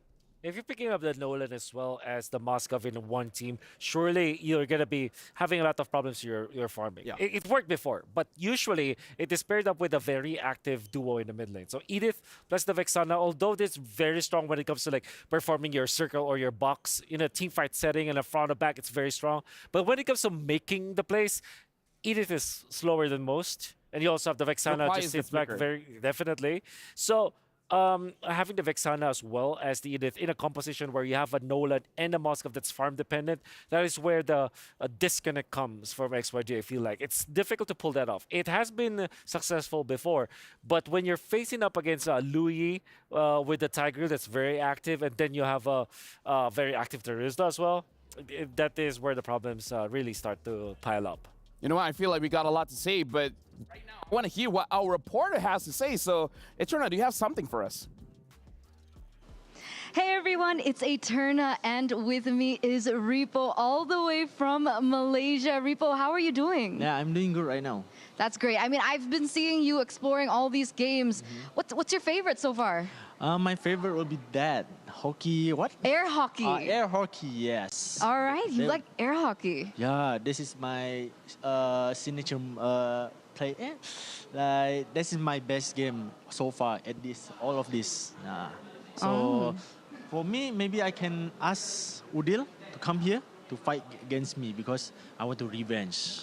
Open challenge for Udil on air hockey. Yeah, I want to face against Udil because last time he's taunting against me, he's shooting me. I know, I just moved like other place because I didn't see he's shooting me. But right now, I want to shoot him against this air hockey.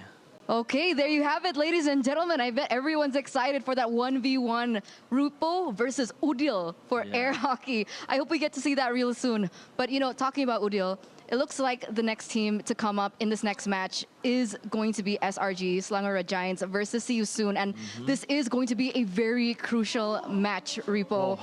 How do you feel about this? Do you think SRG can make it? Yeah, I think he will make it. I trust in SRG because he's very strong at Malaysian team right now.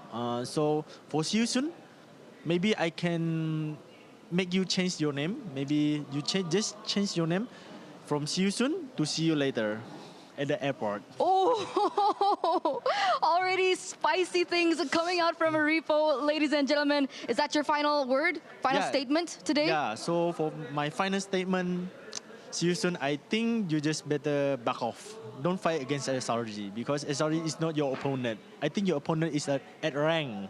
Okay, it's getting too hot here. Ladies and gentlemen, we're going to send you over back to the studio. Thank you very much, Turna, as our Aces ROG reporter.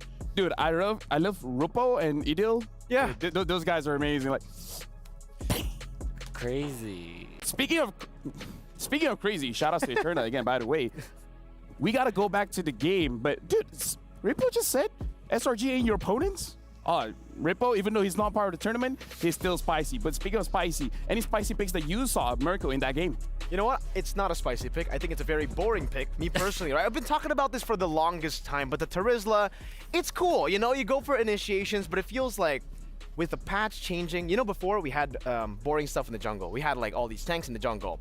Now it feels with a change, you get damage dealers, you get a lot of fun in the jungle, but the XP will have to be sacrificed because now with the 2 damage dealers you have in your composition, you need someone in the front line, and that's why, man, Flap TZ, props to him because he was the main character for such a long time on the XP lane. You know, you mentioned Paquito, even the new emote coming out, right? Exactly. But now in the Terizla, Brave Smite, when a lot of people go for Impure Rage to deal more damage to have that mana because you already have the sustain in the War Axe, he's like, nah, you know what? If you want a front line, I'll go full front line. War Axe rush into the Queen's Wings.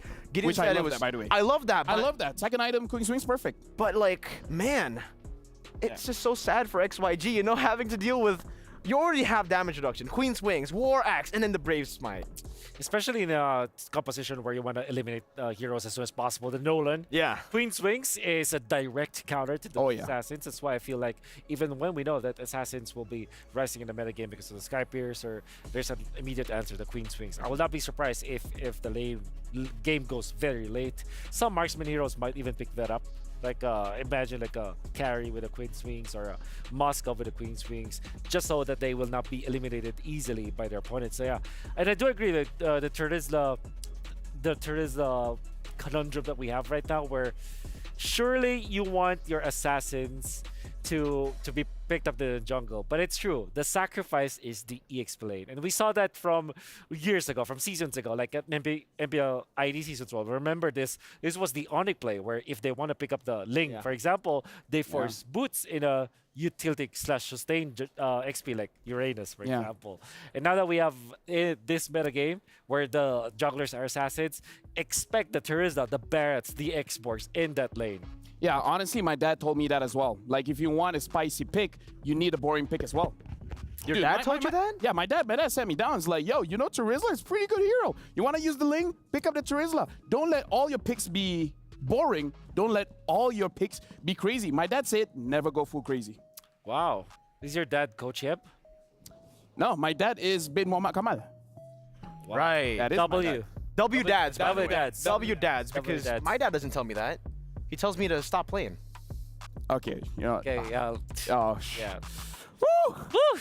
For those who know, they know. If you know, you know. If you don't, you don't. Let's talk about the game as well. Like, again, I gotta ask Wolf whether it's the draft or the play, because we saw the Vexana as well as the EDF combo, right? Imagine if they go a little bit more aggressive. Yeah. Would that have solved the issue, or the draft itself, the mid duo just can't make it happen? Yeah, I think they have a different idea, totally different idea. Because they let the Louis in. I think the draft. To answer your question, it's a draft issue because they let the Louis. That's what I'm trying to say. I think their choice of Vexana plus Tidit, it has worked before, but not against a composition that goes aggressively like this. It usually is good versus utility junglers. Knowing that the Roger was picked up, they don't know yet if the jungler will be utility for the side of Falcons APBren. So conceptually, it works as a lineup, but it will not work versus the lineup of Falcons APBren. And yeah, and honestly, you know what? Sorry to cut you off, but again, it has been amazing. Game number one, but again, this is a best of two. We got to see how both teams react to what happened in game number one. Can XYG increase their tempo to go up against Falcon APBren? Or will Falcon APBren again be showing why they are the world champions and they're able to end it off quick? We're going for a short break, but again, after this, we'll see the continuation of Falcon APBren going up against XYG.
لحظات البداية عاشت معنا.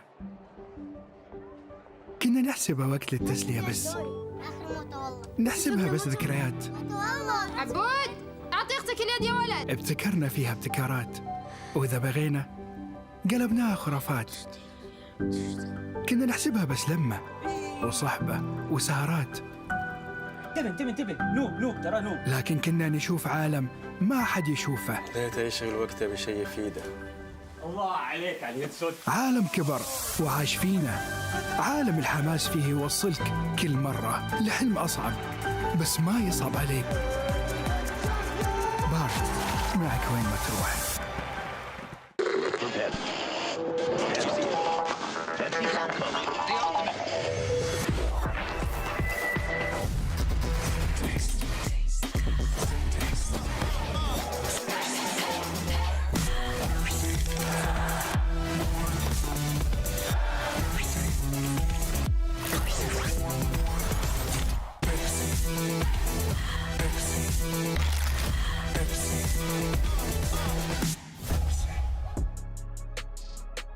And now we're back, and the thing is, my mom called me. And she was like, okay, I know what your dad said, but believe you me, there'll be teams that will go full crazy. That's what my mom said. But you know what? That's what my mom said. I'm gonna ask you guys how you guys feel about that. But before that, I wanted to listen from Eterna, our ACES ROG reporter. Do you have someone else that you're gonna talk to? Eterna, you wanna call him? Eterna? It's crazy.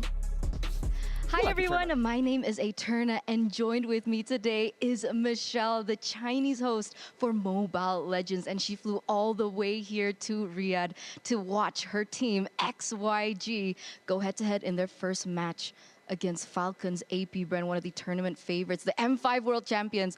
How do you think the players are doing and feeling about this next matchup? Actually, I have just asked coach how did he feel about the game. He was much confident about the game, but whoever comes to play against the championship for last year gonna be kind of nervous. But I think maybe you can just hit the big box at the beginning, so it comes smoother at any other games around. For sure. We were talking about this as well backstage, right? The fact that maybe it's better to just have the big boss in the beginning, and then hopefully their run after that will be much smoother. But of course, we do have another question here. What and how would you support XYG? Because they're going to need all the support that they can get, especially in that first match. Sure, because they got a slogan in Chinese that means like 遇见乘风心向凌云 XYG 加油, which means the sky is your limit, so never say never, just keep your way to a bright future. Never say never, guys, and the sky is your limit. You guys got to remember that as well. Okay, final question. Give us a little bit of a sneak peek into the players. Who do you think is the most funny? Who do you think sleeps too much? Like any fun facts about the players that we don't know? The most popular player, sure, for our team is the Long, the gold laner, right? He's very popular in our region, so our eyes keep on his performance. And including the Cal, he's very popular in the Philippines, so I think he's really friendly and really nice to us. All right, so for all the ladies, maybe you guys can come over to the venue and check him out, right?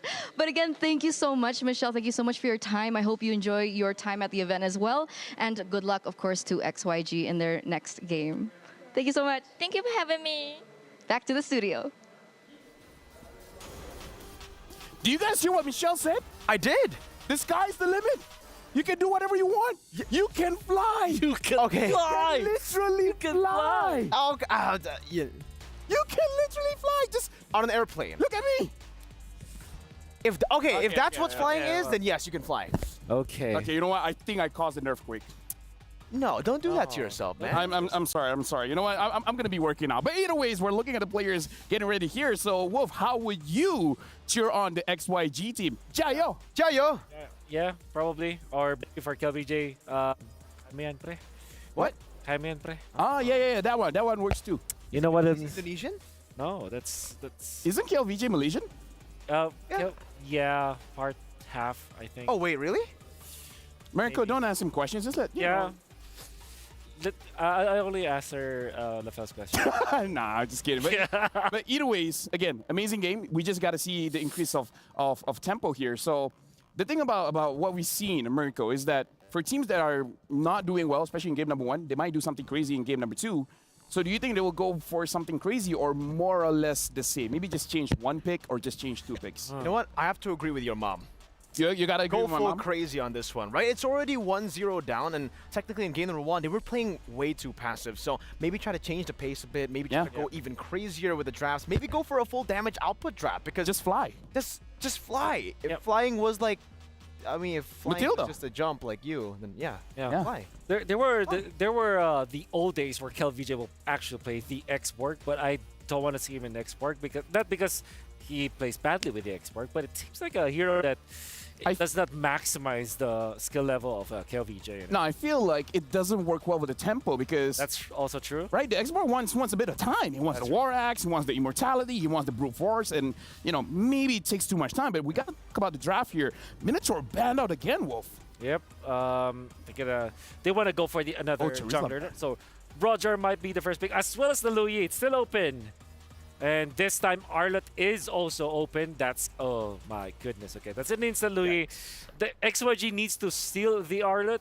Maybe get the, probably get the Edith as well. Edith Roger or Roger Arlott, I think, should be the answer here for XYG. Yeah, they want to just try to pick it up instantly here, the Arlott. I mean, there are a lot of big options to go for now, right? We did see the Edith.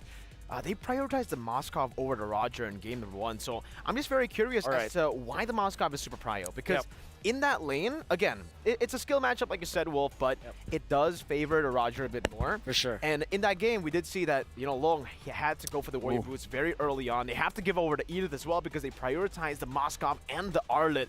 And this now even looks kind of scarier because that's a flex pick. The Edith can be flexed again. Roger too. Exactly. Oh, so much to think about for XYG. Quickly running through all of the picks here. That's going to be the Fredrin. Now, this almost tells me that FCAP wants the Roger to be in the jungle because they are preventing the utility jungler now for XYG.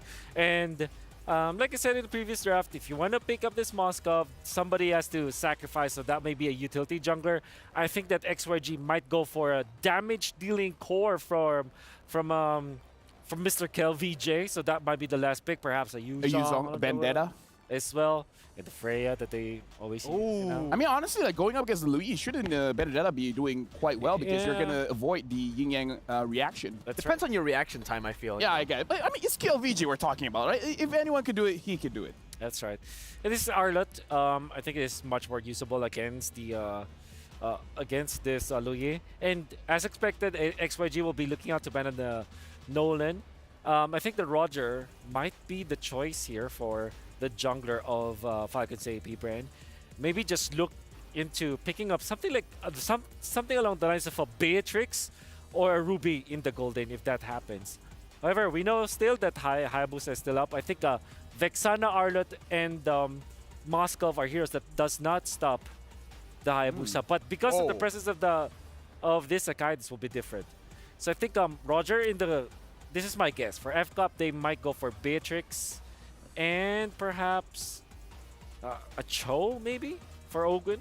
Okay, the Cho could come up. Again, the Edith is still flex, right? So or it definitely Grok, creates so many more questions for XYG to answer. But the fact that they picked up the Akai, this Akai, is it going to be a roamer or a jungle, right? Definitely a jungler. The thing is, if it does go to the jungle, we know that right now, jungle clear is super, super important. So the fact that the Baksha, the Fredrid has been taken out, they picked up the Roger as well. Some of the assassins have been banned out by XYG. Akai's going to struggle in that jungle clear department, and it is going to be Roger in the jungle. They'll give over Super Marco that Quad and the Grok too. So it's going to be the Edith in the XP. Man, so much poke. They have a power of nature to play with. So much. Too much, actually, for XYG. Even at the start, maybe? Akai's going to just struggle in terms of... I guess. But then there is a world where the Akai is actually the roam here for XYG. So if you're facing up against the Grok and the Claude, it's now difficult to go for an assassin juggler. So maybe you're forced to go for what? Maybe Alpha for XYG, but that's not going to be winning it. I think this might be just a Paquito last pick for XYG or a Benedetta. Jungle? No, Paquito EXP. So Arlott roam. Arlott roam, perhaps. Yeah, that's what I'm thinking about. But yeah, if not, then maybe a Hayabusa for XYG. Let's see. Oh, it's going to be a Lolita pick. So it's going to be a Lolita. So this Arlott is going to the EXP. This Lolita is going to be interesting. Thank you very much, Wolf, as well as Merkel, for your service. Now we got to throw it over to the casters. Good luck for you guys. It's time for us to be of service as we go into game number 2 in this best of 2.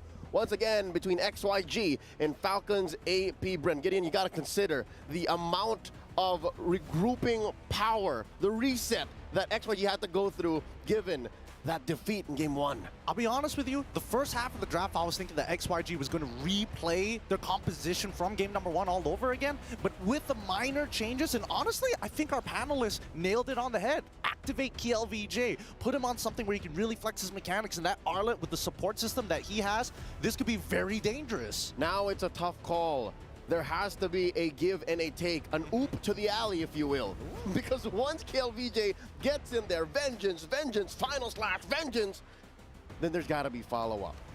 And where's it going to come from? Clearly, it's going to come from Long. He's the only one who can really do it. Him and Yone. Because right now, Zed, one of their star players, is on a playmaker as well, a role-playing playmaker. Well, I think, the exciting part of this game is at least XYG's composition is a little bit more flexible than before. Now they don't have to just wait for FCAP to do something. They can actually be proactive, and they can play very defensively. So now, Falcons APBren, for them, it's about tempo from the lanes. Can they find it? And now we're off to a great start. Again, Beardle in between these two teams in the first minute of the game. Few here about to get collapsed on. And hopefully he survives. Oh, wait, no, he accidentally whips the skill shot. He's in so much trouble. A simple mechanical mistake costing him his life. And Kyle Teasy, he's not going any further than this. He's just going to regroup with his team, focus on maintaining that tempo. I'm sorry, Flap. Hopefully he's going to be able to come back into this with few. off to a great start again. A lot of, easy to access CC. There's the onward. Yeah, but it can't seem to get out of here. Forced to use the flicker early on, and now KLVJ, he's going to have multiple activations here. This is where he's strongest. Somebody give him a little bit more CC so he can vengeance one more time as they find 2 more kills, and that is XYG taking off the chains. Oh, they are taking everything away from Falcons APBren, clipping their wings right at the root. Ogwin might have even caught some of it if not for the ancient blessing, if not for the extra physical defense that you have as a Grok when you're standing up against the wall or a turret nub. Honestly, I'm going to be real with you. I was surprised that XYG got so much off of that because they were the ones invading the jungle. The first 2 minutes, they're taking more damage, but it just goes to show that the synergy, and especially when you have Arlet, the more CC you have, the more vengeances you get. Oh, so nasty. And now that just shows that XYG, where they're playing in a comfortable atmosphere, again, this is how they play back in their homeland, in their league. They want a lot of CC, they want a lot of collapse. And they, again, end games under 15 minutes, now Fuse in trouble once more! Oh, he manages to hit level 4, but he gets out of the way. This time, he's not missing his skill shots, but man, you can just see, with that being said, XYG now open up the map so much more. Flapteezy, he's playing a dangerous game here, but it's totally fine. Hopefully they find the skill onto Ogun, forcing him to flicker away. The anti-CC keeps him alive, doesn't put that demonic mark on him just yet. All right, still a tough situation. Falcons APBren not out of the woods just yet. They are down about 1,000 gold, give or take, approaching, and this does not help. Zed stealing away these little camps. It's these games of inches that add up to a mile. And now looking at the XP, again, at least Kyle is getting his XP. This is, in some cases, what we call the anti-disaster protocol. Now he's in trouble. Okay, dodges the ult with the Lycan pounce. Really nicely done. Flapteezy still stuck in this lane, but unfortunately for him, it's not the best matchup in the world, especially when you're up against the Arlet. A lot of easy micro for him. Oh, I Earth Shatter, I hit Vengeance. Simple as that. XP going over to Kyle, but gold. That's where Zed has him outnumbered. Look at this. Currently 200 between the utility and the fighter/assassin type jungler. And again, this is where a lot of schools of thoughts come to converge and diverge. Because as a utility roamer, your items are just much cheaper. So this activates XYG just so much faster. Now look at this. They're approaching 1,000 and 500 and change ahead of Falcons APBren. And now, they're going to play it. They're going to get a lot of gold. They're going to get so much gold for Long here. And even Few coming a little late. All because, I missed one skill shot. I ended up dying. And now I'm late on the tempo. Falcons APBren. It's going to be a bit of a struggle through this early to mid. And hopefully XYG are able to maintain this pace. Because right now, Kalteezy, it's not like he's building like crazy fast items like Sky Piercer. He's going very traditional. He's taking his time. He's still playing the defense despite having a good time, relatively good time in his side of the jungle against a team that's so aggressive like XYG right now. It's still not a good look. We got a turtle spawning in the upper quarter of the map. Look at how deep Flap is. This is a good sign, I'd say, for Falcons APBren on the lower half of the map down bottom. But look at the speed of the rotation. This is KLVJ. This is what we're talking about. Yeah, I mean, he evens out the lane, but KLVJ sacrifices his entire wave just to be here. Yuan already taking a good amount of damage, but now GodYang holding up that shield. Oh, doesn't hit the final slash. The Earth Shatter connects, but it really doesn't matter here. Walking up is already tough.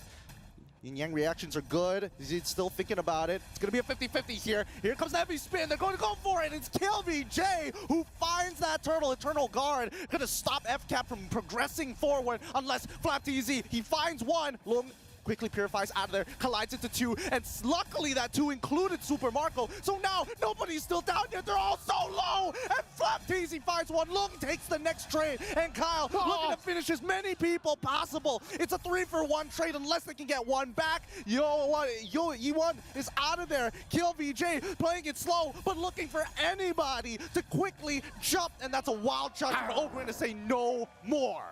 I think the clutch moment for that long, drawn-out team fight was the DBD. Oh, no way. SOD on one. Come on. Is he brave? All right, long behave. Long behave. Woo. All right, check it out. It started with the turtle fight and the collapse. GodYang goes. This is way past the point wherein Super Marco pulled the trigger on the defensive Blazing Duet. And then from there, it was all Few. It was all Ogwin, it was all Kyle, and then they're able to get a little bit of that green, reposition themselves, regroup, and then collapse on whoever was left. Amazing work by Falcons APBren, but they're, again, still down, 500 gold. Heavy spin on a few. He can't get out of this at all. The Eternal Guard as well. Can't really peel too much. And now he is gone. Double Oracles being purchased by the tanks from the side of XIG. He got that OO. He's got that OO, baby. They're going to be crashing open that mid lane as quickly as possible. But Ogren and Flapteasy are going to try. Oh, wait, the Wild Charge Flicker just to slow them down, but they don't have the damage. They're willing to sacrifice their lives for this as Kyle is able to get a little bit of space. Oh. Do it long. Come on. He's brave, right? No, they take the tier 1. He's disciplined. Not going to force it. Again, you're looking at Flapteasy. You're looking at an Edith, whose kit is made up of 2 ult level CCs that he can pull at any time. I think Long is just respecting that amount of counter engage from Falcons APBren. That will definitely help them keep their gold lead. Now about 2,000 gold. We're at the final turtle of game 1. This is interesting. I think FCAP's going to trade. I think they're going to let this happen because of what Super Marco's doing down bottom. Yeah, they don't mind. They're trying to slow this down as much as... Oh, a good final slash. Here comes the Eternal Guard in combination. Numenon Blast isn't going to connect on nobody, but that tells Falcons APBren, take our bot tier 1. This neutral is ours. Wait. Oh, he wants to go back in, but dude, Wolf was right. KLVJ, he's so activated on this hero. Every single CC gives him another option to jump. Activated and hyperactive. He just sees a target, I'm in. He sees 2 or 3 final slash, give it to daddy. And now they take that last turtle of the game. And SOD, they're gonna pull the trigger on Ogwin.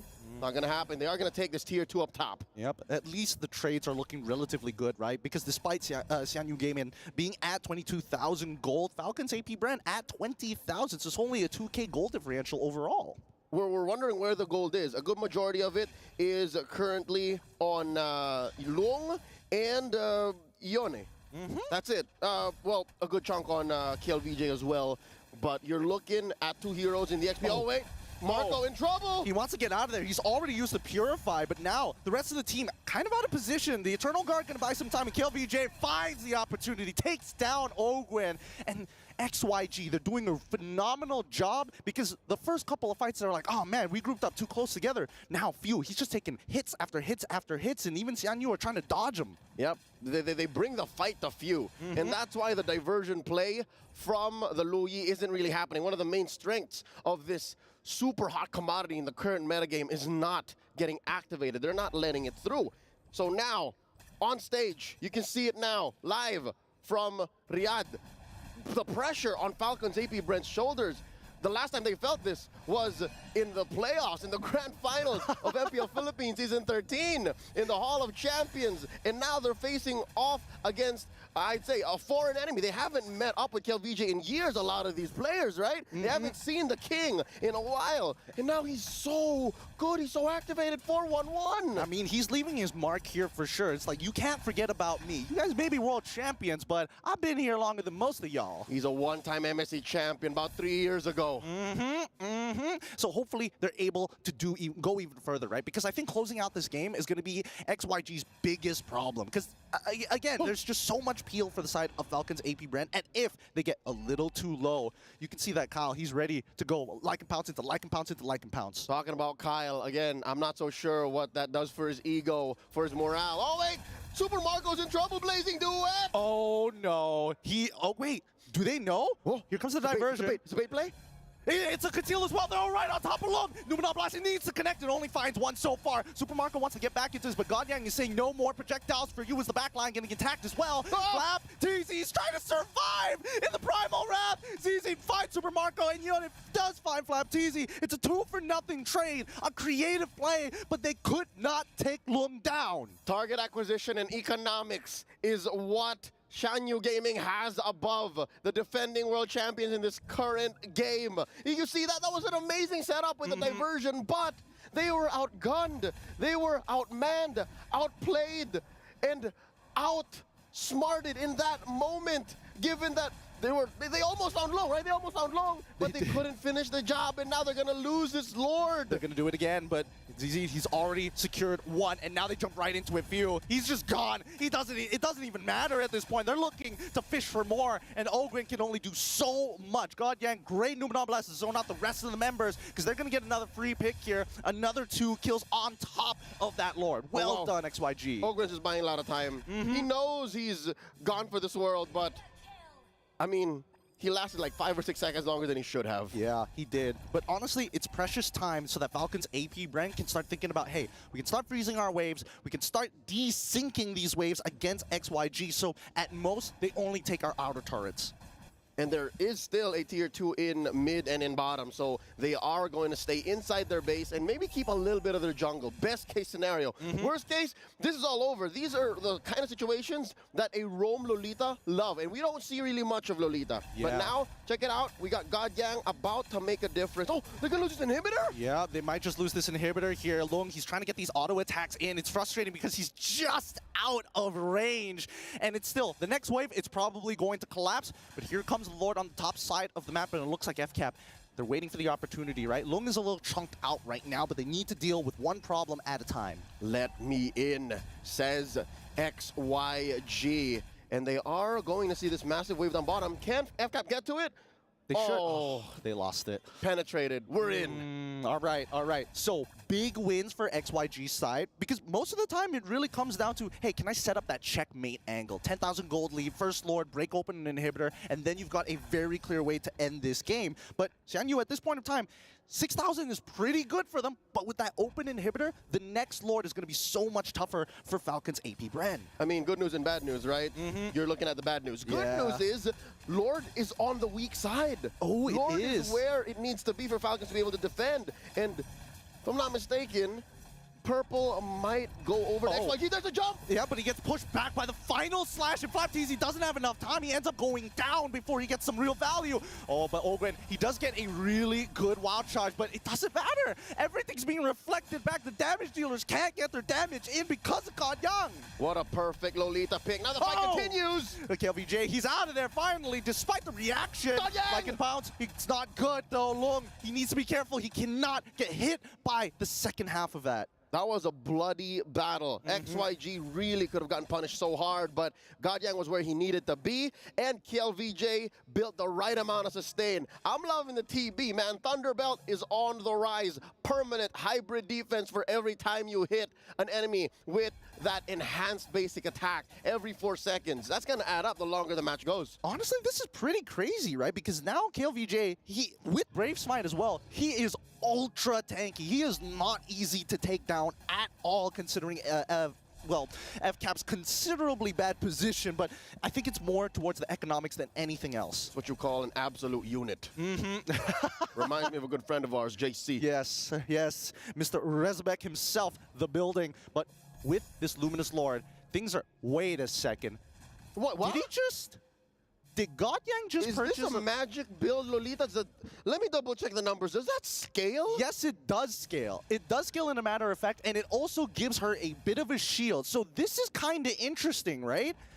When you're this far ahead, you can afford to do that. I mean, you're not entirely wrong there. When you got money, you can do a lot of things. But at this point, I think that XYG, they want to end this game in one singular fight. And they are close to their average game time, about 15 minutes. 14:30 right now, second Lord of the game. They're doing the best rendition of a dance that you can in 2024, in July, in this current metagame. Lord here at 3/4 of its health, get reset. All right. The fishing continues, right? And I think this is kind of good for at least Falcons APBren. Despite it being on the weak side of the map, they can at least rotate down, get somebody to clear it up. Best case scenario, maybe XYG moves off of the Lord pit. All right, they do push Ogwin back out. Lone continues to hit that, and oh no! Oh, it's not good. Ogwin, he gets blasted by Yuan. And now you can just see how annoying this Eternal Guard is. It's basically Vexana saying, no, I'm drawing a line in the sand. You can't walk past it. Got sent back right into Ohio. 5:14 currently. XYG controlling a majority of the map, and it's not like they're hurrying to do that. They are literally just walking in the sand. They are just having a good old time, treating this lovely Wednesday afternoon like a Sunday morning. And they get the second Lord of the game. Now it's back to the drawing board for Falcons APBren. Oh no, they're gonna put, oh no, they're salt in the wound. Lord spawns down bottom. That's Falcon APBren's Achilles heel right now. I think here's the biggest problem, right? XYG, they did this dance for so long. look at the money, right? Falcons APBren are 2,000 away from the key power spike. And I think when we're looking all across the board, right? Like, Kyle, he's pretty strong. He's got the items. Yep. Also looking at Super Marco. He needs one more, and then Bob's your uncle. Lord's inside the base. Mid lane in jeopardy. Top lane, Long's getting to it right now.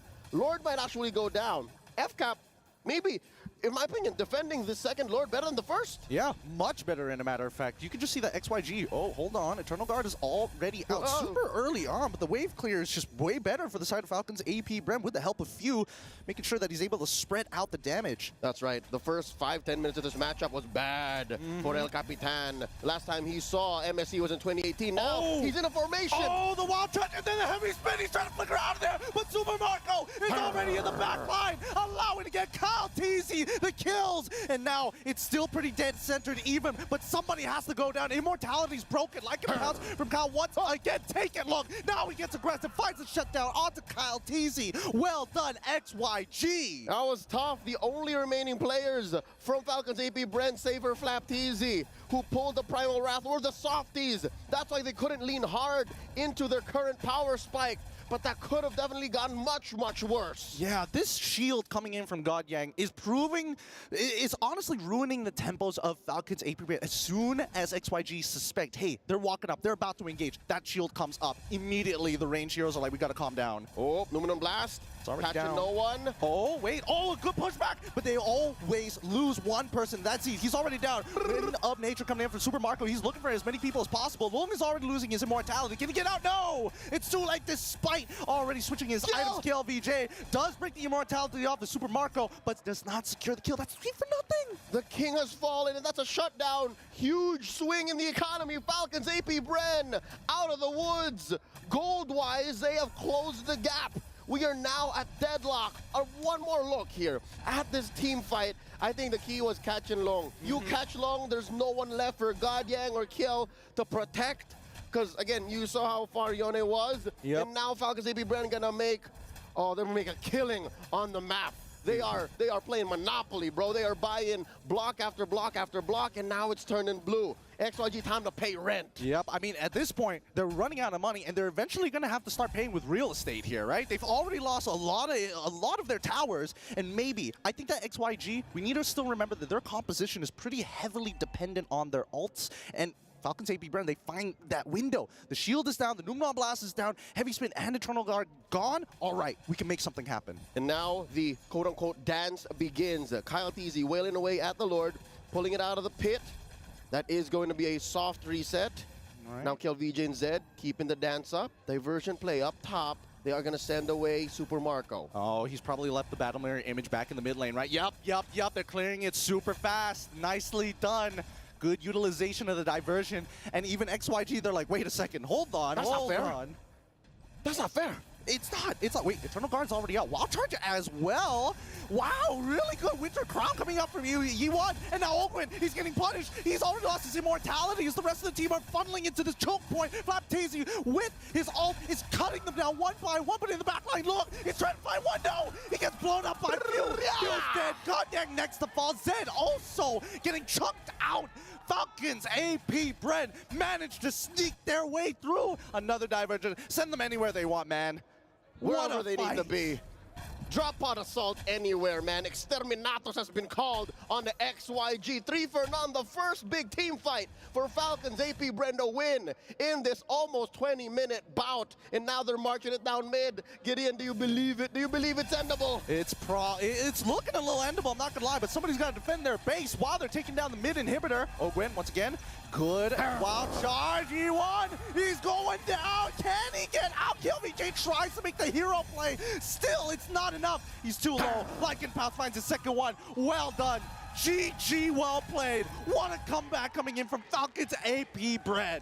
A valiant and definitely impressive showing from XYG in the first 3 quarters of this matchup.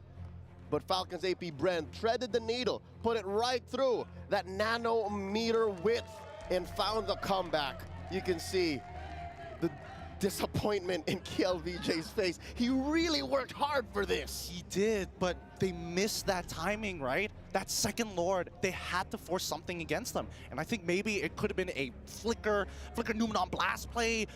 It could have been just, you know, landing a single fear. So many things could have been changed differently in that situation, because when you get to that later stages of the game, you just know that something in Super Marco's mind and Kyle's mind, they can just go ham. Yep, not to mention that last team fight in the orange side of FCAP's base. That jungle fight in that small corridor, that's exactly where Falcons APBren needed XYG to be, and that's what led to this amazing comeback victory. Oh man, funneling in like that, it's super dangerous against Aloyi of all things.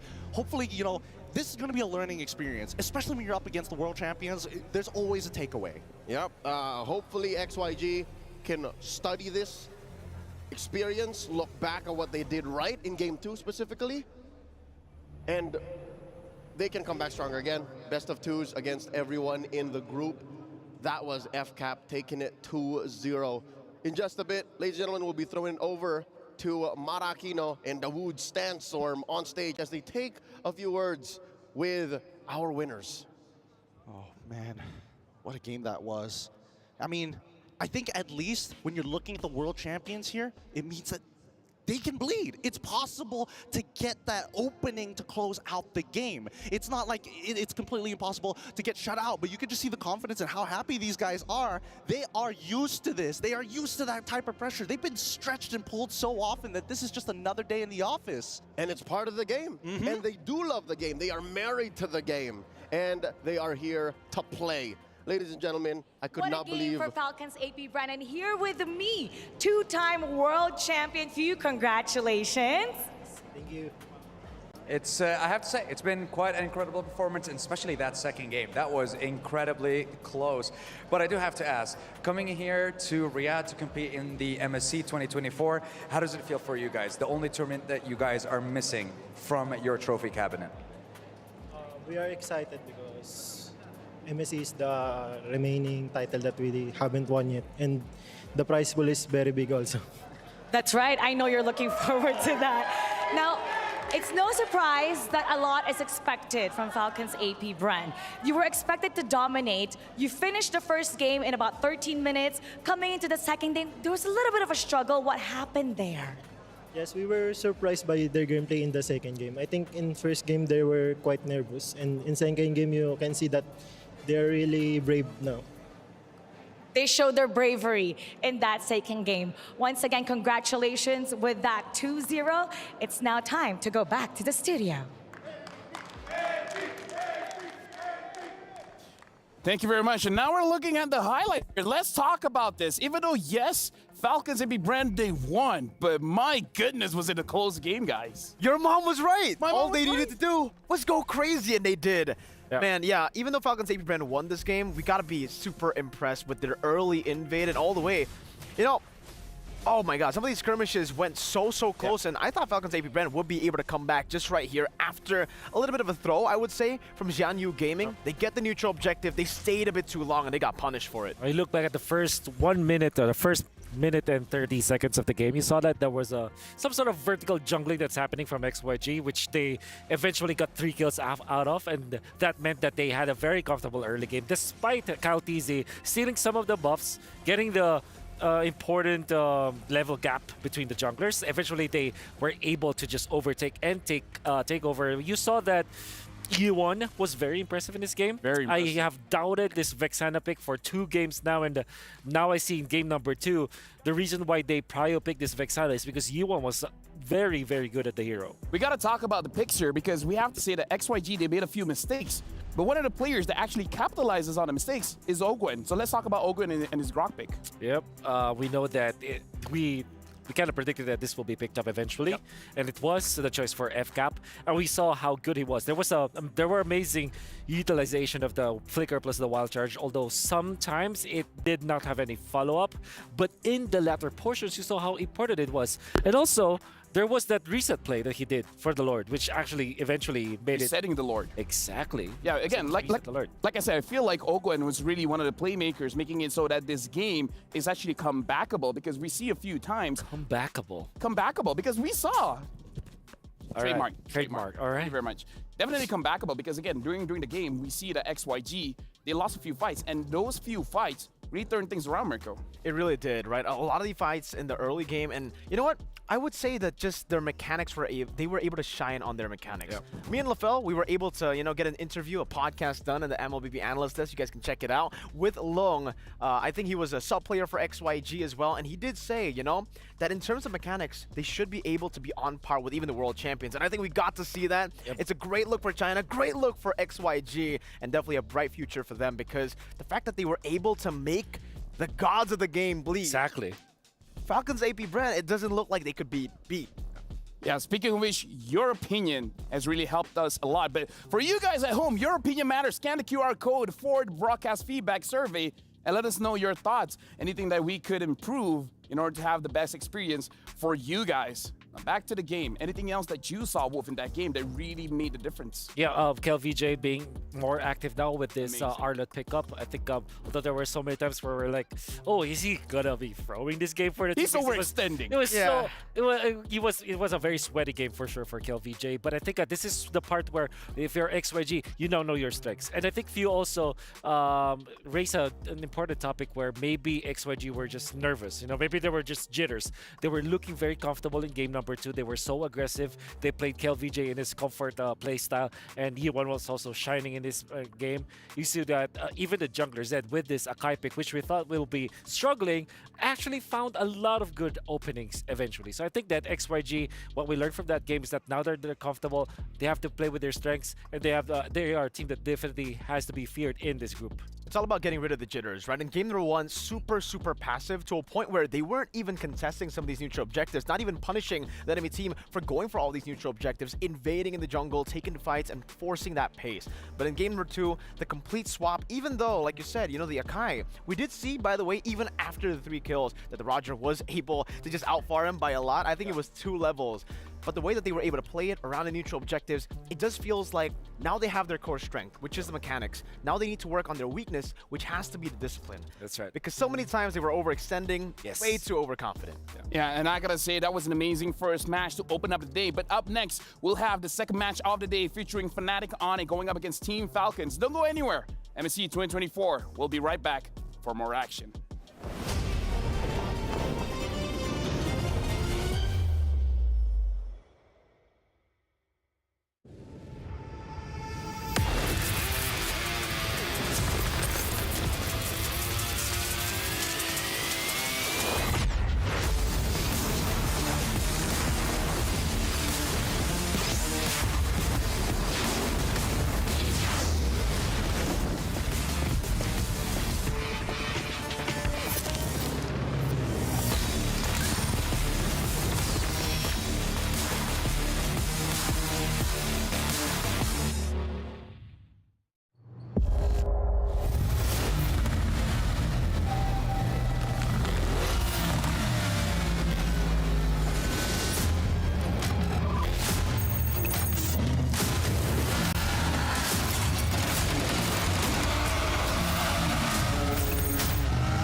New adventures bring new challenges. Even as the heat rises, dandruff and grease won't stand a chance. With new Clear Men, powered by triple formula technology. To eliminate dandruff, itch, and grease, gives you 8 hours of freshness and 100% dandruff-free hair. New Clear Men, 0% dandruff, 100% confidence.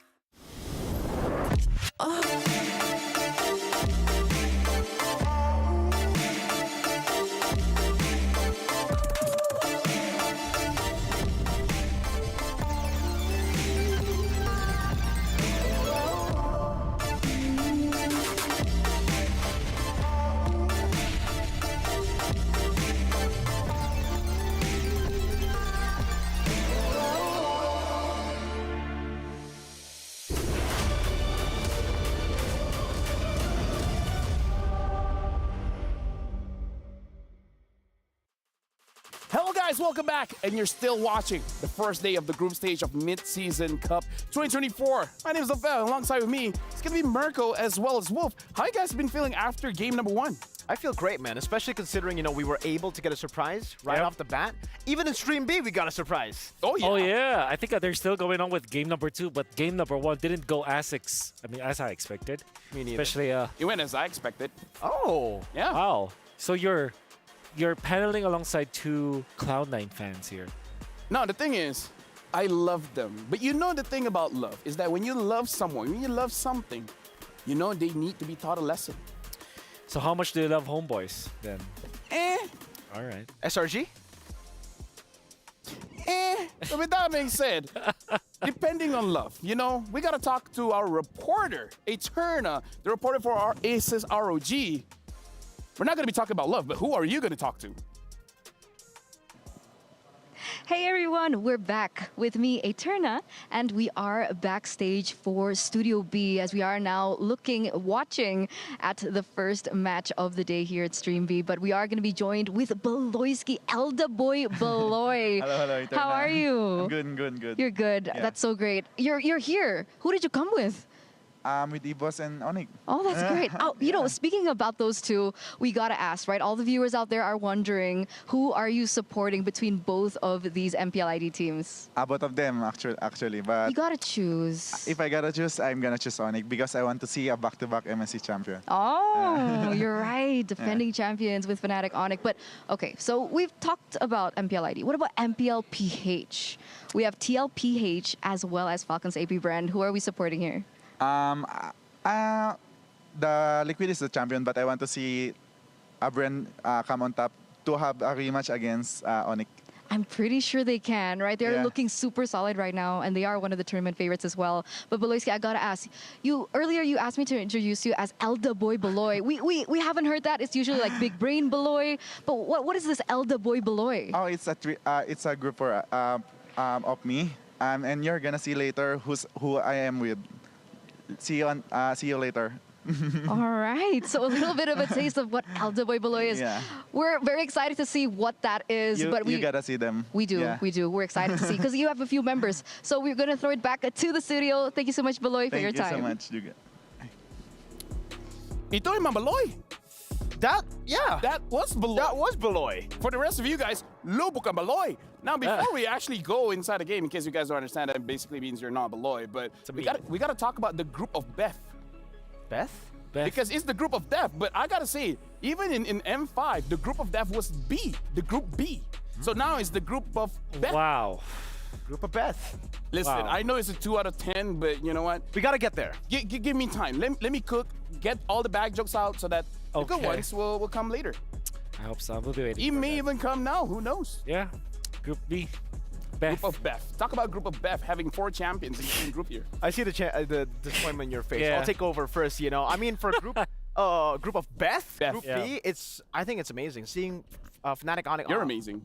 Thank you, man. I was caught off guard by that. Yeah. Fnatic Onyx are amazing. See You Soon are amazing. Team Falcons are amazing. And definitely, last but not least, the team that I'm I'm intentionally not mentioning here, is SRG as well. They're all really, really good. It does feel like for all of them, they have an equal chance, which is kind of crazy to say after saying all those names. Yeah, and two of the teams that are included in this group are already on my top 4, like SRG as well as Fnatic Onyx. What about See You Soon? Yeah, See You Soon is definitely a contender for top 4. That's why I feel that this is definitely a group of Beth. Now I use it.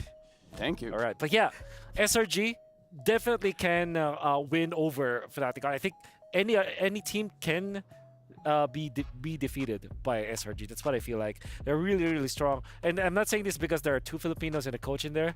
I'm saying this because they are legitimately strong. And I think the Malaysians in the team improved so much. If you recall how Yums was playing way before this tournament, as well as MPL of Malaysia, it was night and day when it comes to his performance. Yeah, he was with Toda, and again, now going inside Selangor Giants, being able to top the teams, they said most of the players, they're roughly the same age group, making it so that communication is much better. But you know what? You guys are watching the ALJ match of the day, so definitely we got to talk a lot about this match here. Where again, match of the day, Fnatic Onyx going up against Team Falcons. Let's actually start with the rookie coming in from Fnatic Onyx. Let's talk about Loopy. Loopy has been actually kind of 50-50 in when he just joined. When he was a rookie, when he just joined, it looked 50-50. It almost seems like this is an arc that all the rookies go through. They start off being very, very template. They go for only the enabler picks, the playmaking picks, and they listen to the shot call. It almost feels like they don't even have their own thought process. But are you saying they don't think? Yes. At the start of their careers, they don't think. They just do whatever they're told. If Keyboy says go in, he goes in. Yeah. If if they hesitate, he goes in, and then the rest of the team doesn't follow up. And that's what happened all throughout in the regular season for Fnatic Onyx. They were actually kind of struggling with Lutpi coming in as the replacement to Boots. But then he was able to improve and get that synergy so fast with the rest of the team, to a point where I think most people consider him the best XP in Indo. Hey, imagine this. There's a lot of pressure onto Lutpi. He replaced Boots, which, Captain Boots, which has been Boots Esports for the longest time. Since M3, Onyx was called Boots Esports. Yeah. And then it is a big franchise, Onyx. So definitely a lot of pressure there. Now, when it comes to his matchup now, it's going to be Ding. Yeah. Ding played in the Philippines before, and I would say that there was a time where he was the playmaker for team. That he was the win condition for a team. That he makes the good plays. He is probably one of the more consistent players in that group, the ex-Minana Evos group. And I'm very proud that he is representing the team as well. This time he's gonna be up against Lutpi. That will be a very interesting matchup because I think that both players are not really the star players in a way, but they are more of role players, the way that they play it. You see, I feel like even though he's already covered Boots' trails and Boots' role as being a playmaker, he can also be the carry as well, which is going to be the X factor for Lutpi in Fnatic Onyx. It almost feels like Lutpi is a refined version of Boots in a way, or a different version, I would say. Okay. Not the better at playmaking. I would say still Boots playmakes a bit better, but when it comes to the carry picks, the Mashas, the Benedettas, we've been able to see some crazy mechanics on this kid, and even the Paquitos, so yeah. You know what?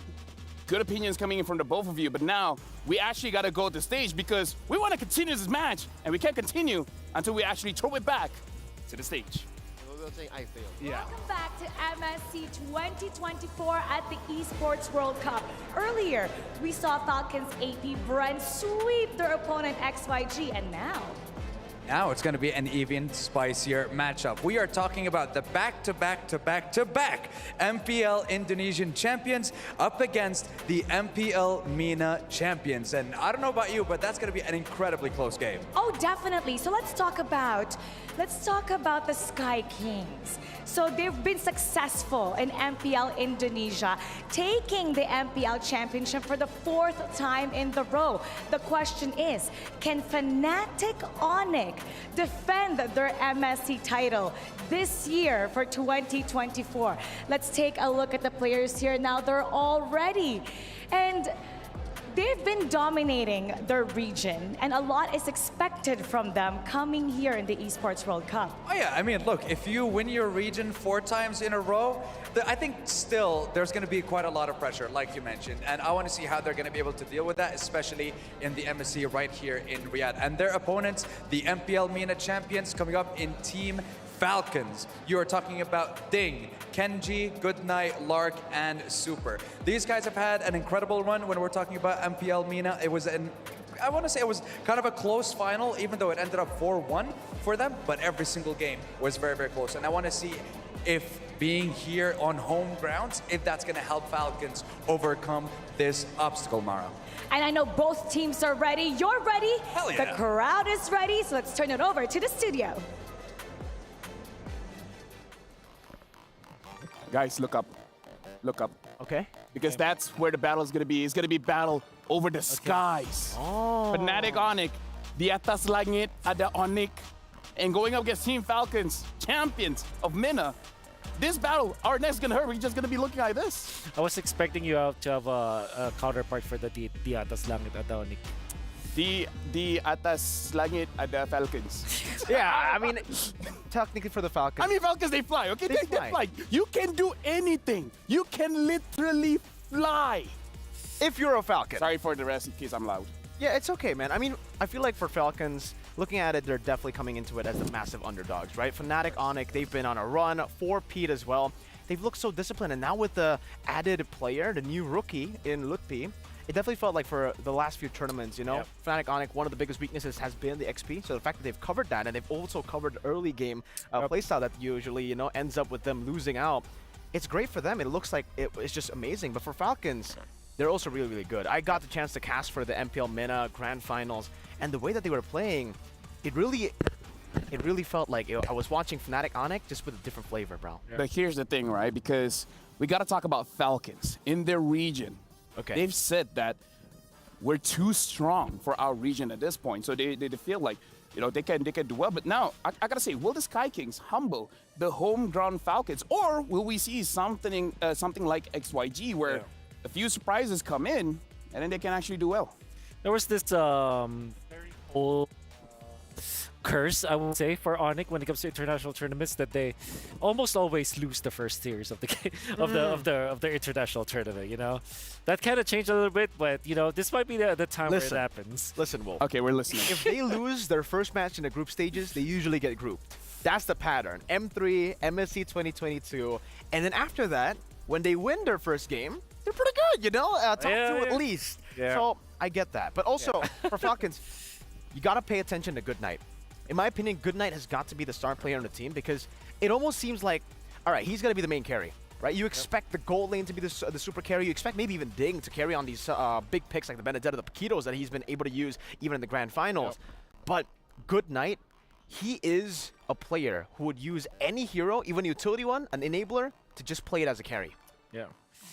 I think he is really acclimated himself in this region, despite being from the Philippines. He's been part of Okami since early 2023, and now up until today, he's part of Team Falcons. Definitely knows how to play, and to have dominated the region. I agree with you. I think Goodnight has found his own niche in playing. I think there's this what they call in the Philippines where it's sort of a handicap because you're playing in a higher level ping. And then when you get into the LAN situation, you're much better. And I think it really helps the role that Goodnight is playing.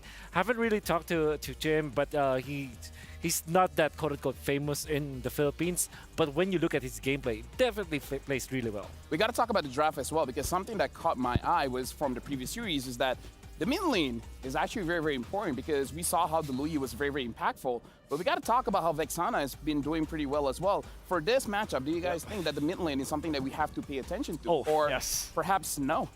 100%. I mean, just look at Sans, dude. Yeah. Like, it's probably going to be one of the less priority picks because we know that Sans can essentially play anything. Oh, yeah. And there will be a lot of flex. I will not be surprised if there will be like a, Hellcurt position for. I mean, he used to be Terizla play. Yeah. Right, he used to be a jungler. That's right. Bro, we even saw him play Ling in another tournament, and he went to the jungle. They flexed super hard, but we won't talk about that. I think for Sans, for Goodnight, the fact that we are highlighting both these players, we also technically gotta highlight the junglers as well, because for Kyrie, he might just be able to steal the show on this one, knowing that the assassins are back in, you know, the meta. You can dictate the game on the Lings, the Fannies, the Hayabusas, you name it. Here's the thing. Good news, bad news. Good news, Sky Piercer came into the game making it so that kills are very important. Yes. The bad news is we might not see highlight clips of Kyrie with 1 HP escaping multiple attempts of kills onto him. Because, like, again, Kyrie is a highlight machine, man. Every single time you open your TikTok, YouTube, whatever, you'll see the guy. And you'll see him cheating death multiple times. Yeah. Do you think, because now from 6% going to 4%, maybe he can still do it, but maybe it doesn't look as crazy? Come on, man. I think there will not be an international tournament without a Kyrie highlight. Kyrie surviving with Kyrie. Yeah, exactly. I don't know who does that. Yeah, no one does that. And then from what I hear, Sky Piercer is actually named after Mr. Sky King Kyrie. Oh, that does rhyme with Kyrie. Sky Piercer and Kyrie makes sense to me. Sounds the same.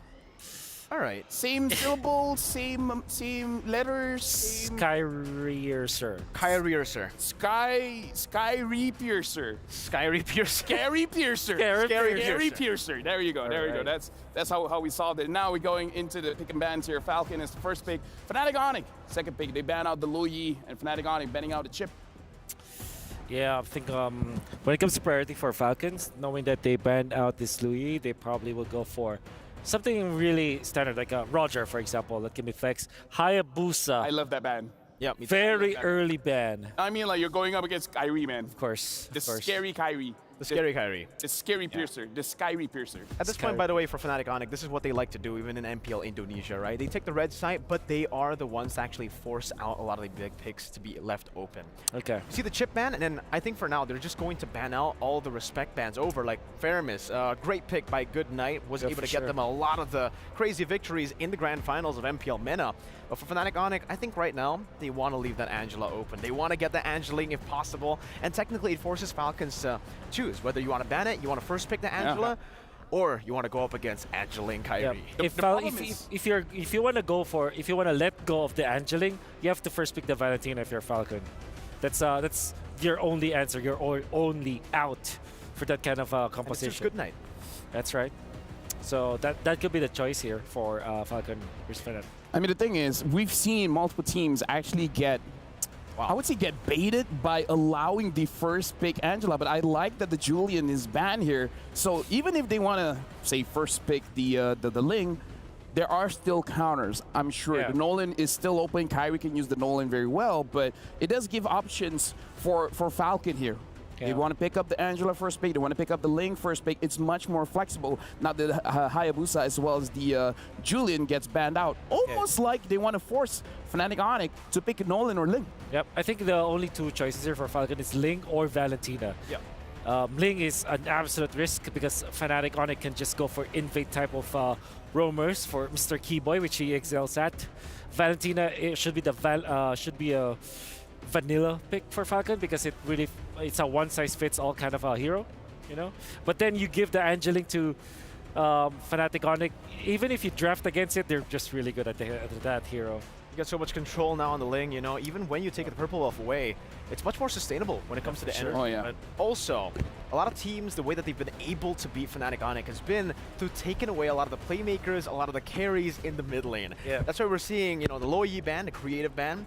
And that's why they might not want to give the Valentina open, but... We forgot about Harith. I mean... Oh, man. Here, there's a reason we forgot about the Harith, right, LaFell? We saw the Harith. That's Angeling 100%, dude. Abysmal win rate. But yeah, for sure it's going to be the Angeling. If it's left open, Fnatic Onyx, they never, even in the previous patch, when Assassins were not meta, Wolf, they were forcing the Lings out. So now, they don't.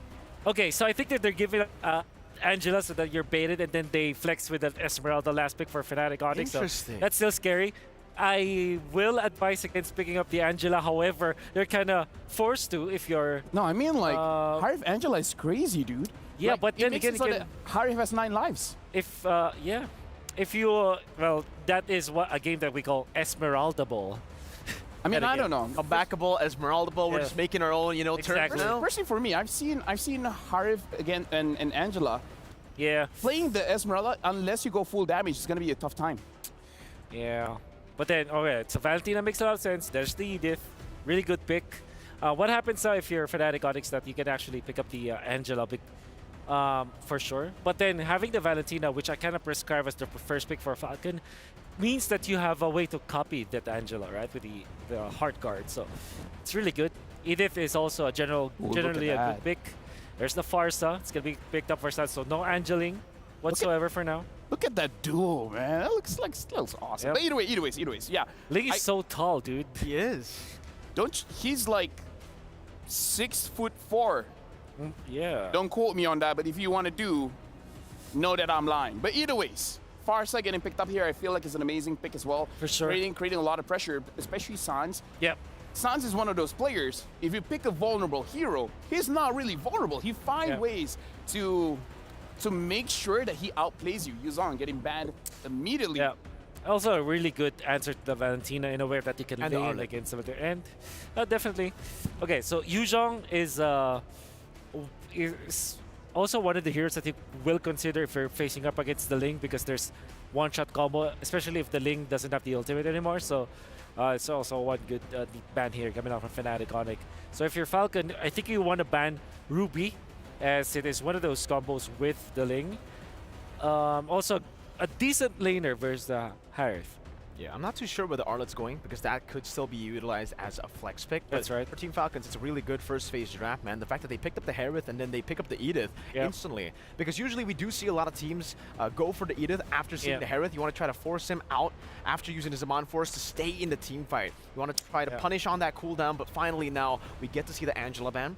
Still, I really expected Fnatic Onic to go for the Angela over the Farsa. That's right. But knowing how early game-centric the game is, Farsa is played in a very different way. Yeah. Back then, M3 was like, all right, it's all about scaling, getting into the mid game, but now Farsa allows you to deal damage so early on, and that burst damage, sure, you can't one-shot people, but it allows Mr. Kyrie Man to fly over to execute, especially if he goes for Sky Piercer early, and that's what he usually does. He goes Berserker's Fury, Sky Piercer, no boots. Yes.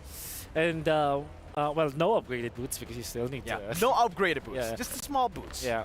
The thing with... Isn't Boots not playing for this game? Like, what boots are you guys talking about? The in-game boots? Brown the boots? footwear. The footwear. Sorry, I was talking about the EXP laner, so that was confusion there. It's okay. It's okay. We get confused a lot of times. There will... I will not be surprised if Fnatic Onic just picks up their robe. Should he ban the Esmeralda here, or their gold laner at their 4th? Yeah, Esmeralda can consider if that. If you really want to, you know, like respect it. For me, I would just let it go. I'm like, you know, fight fire with fire, or shoot with shoot. Probably would ban maybe Ruby actually. Well, they banned Terizda instead. Yeah, good combo. Link plus Terizda, very good combo. Yeah, for Fnatic, I think they're gonna be picking up their gold laner now. They sometimes pick up the CC with the Ling. Yeah. Which the nah, not really. But I think if there's someone who can pull it off, it's definitely Fnatic Onic. So they lost that game, right? So this could be Ruby or Beatrix. Oh, they pick up Kaja, so they have showed that this Arlet is going to the XP. So Kaja is also an answer to the Harith, by the way. Yeah, it's a great answer to the Harith. You know, with the Divine Judgment, you do get that suppression down and you lock him down instantly, but you also give a big ultimate over to the Valentina. And it's Good Night, the guy who can go for these crazy angles, very similar to Sans back in MPL Mina.